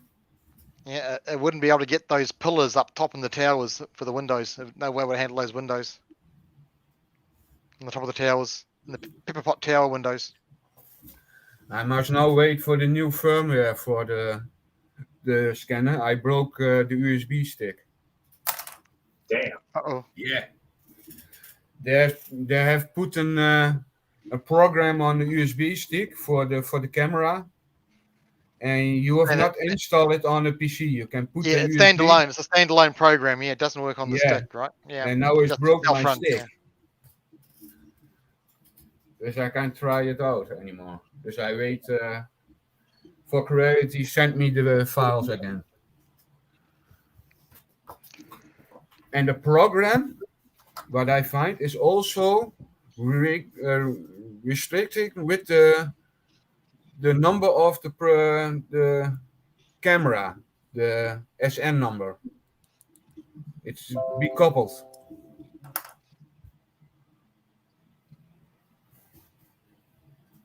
So, is there finished with sliding? No, not at all.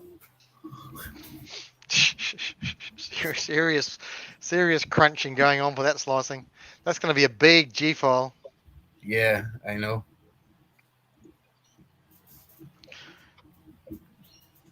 I'm going to leave you gentlemen in peace and quiet and go and get some dinner, I think. Alrighty, sir. Okay. Must be well past your bedtime there, Matt. Yep. Yeah. Yeah. I'll catch you gentlemen at a later time. Yes. Alrighty. All right.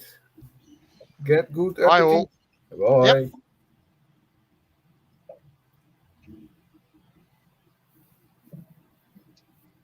That's your favorite printer, eh, Matt? What? What you knowing with on it? I mean, sorta. Yeah. I like the cabin on it. I like it. Yeah.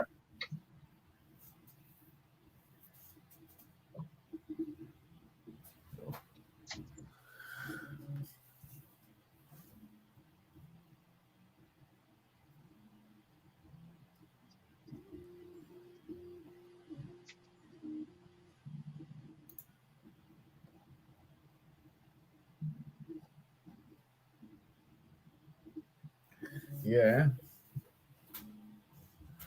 I like that the printer and the 6 now really cried. Really still.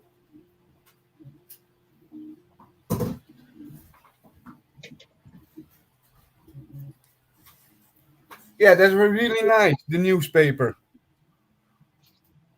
Yeah, that was cool. Yeah, that was really cool. It's also the biggest newspaper of the Netherlands.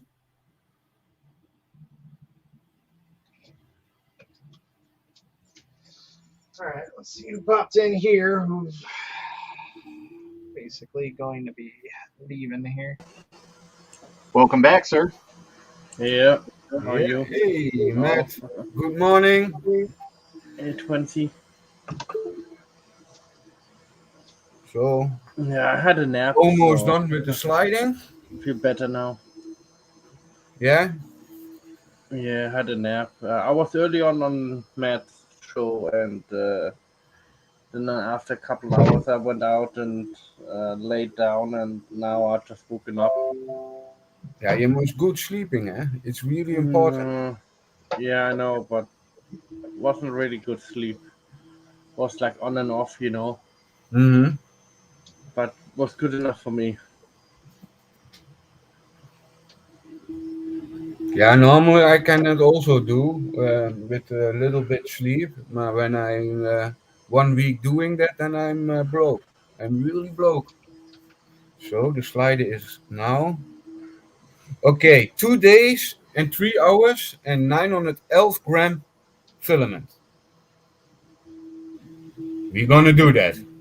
Wow. 900 grams? 911 gram, Dang.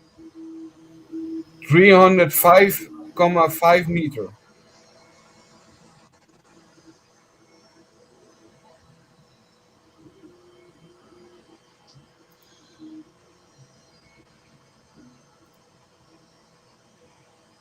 Hey Dora, Hello, Dora.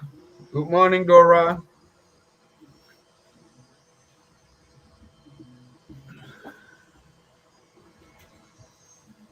so what you guys been talking about the past 2 hours where I was not on? We have talked about a little bit of everything. Alright. I think always talking about everything or resident, focus, reality. Well, I know trying test out a new camera of him of reality. Alright. I broke my program, dus I cannot use it now.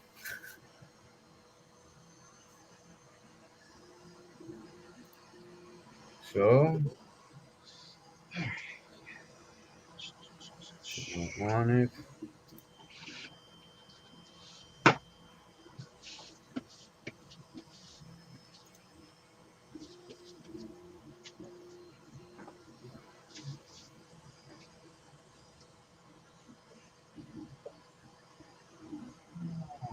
This is nothing. It's 2 days printing. Yeah, I gonna now testing the rainbow filament of reality. This print right here is 2 days and 20-hour print. Okay, now this gonna print on the razor. It's gonna now 2 days and 3 hours and 26 minutes with no support. We're gonna try. But I have tried yesterday print this. No, it's in one color. It's a little bit small object for printing rainbow. Mm. There's really a little bit shape of rainbow color filament. I hope this Corelli make a little bit smaller filament in color.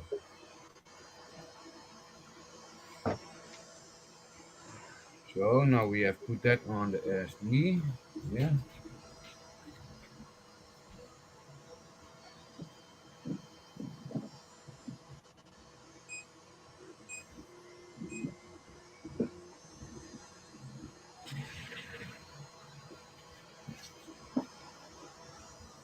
So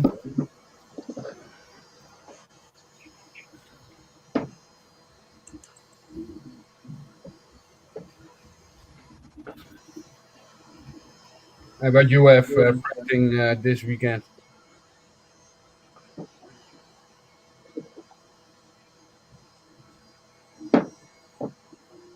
Pardon me? Yeah. What did you say? What you have print this weekend?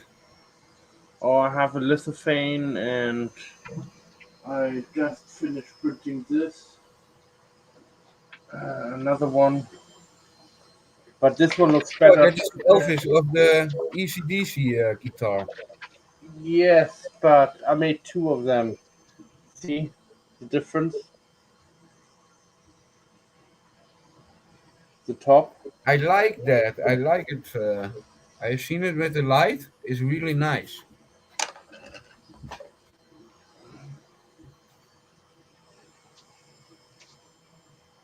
I think you can make the around the letters black and then change color in it.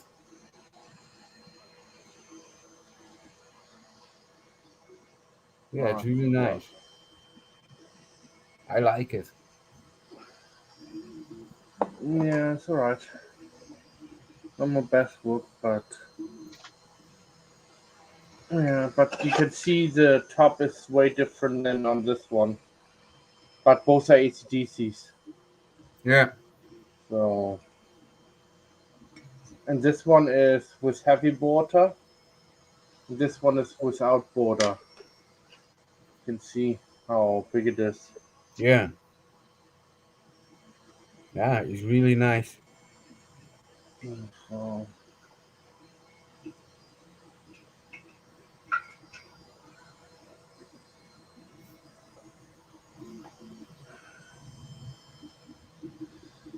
and I finished this one printing last week. I did that one. Did the So one it's for gonna print. Amazon.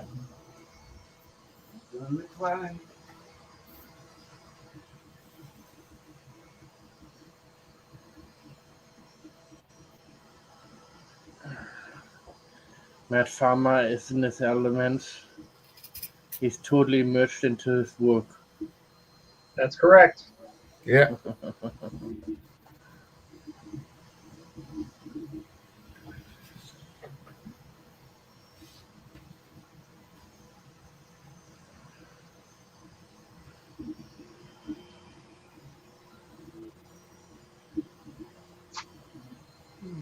Hold on a second. Let me pop off for a second. I'm gonna head out too, guys. All right. Yeah. All right then. Me too. Then I say bye everybody. I Matt must. for letting me come on again. Yeah. You too. Well, thank you all for sticking around, and Yeah. I'll talk to you guys later. Yeah. I'll talk to you guys. Have a nice day. Have a nice evening, Matt. Oh, there's a bot on. Somebody says there's a bot on your YouTube site. We Somebody say says. that. I just had a message from Carl. Well, I'll have to check it out. Gotcha. Tell Matt there's a bit on YouTube chat, a bot.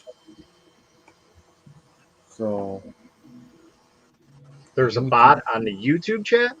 yeah. Is that TK 3D printing? No. No. Moonspruger? No. Flock Fly? Yeah, Flock Fly. Yeah.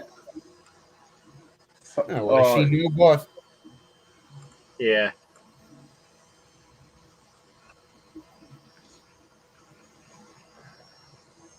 I see. He's blocked. All right. Well, either way, I'm gonna head out. You guys have a good one. Thank you all for Bye, sticking everyone. around. Okay. Goodbye. Till next time. Till next Happy time. printing.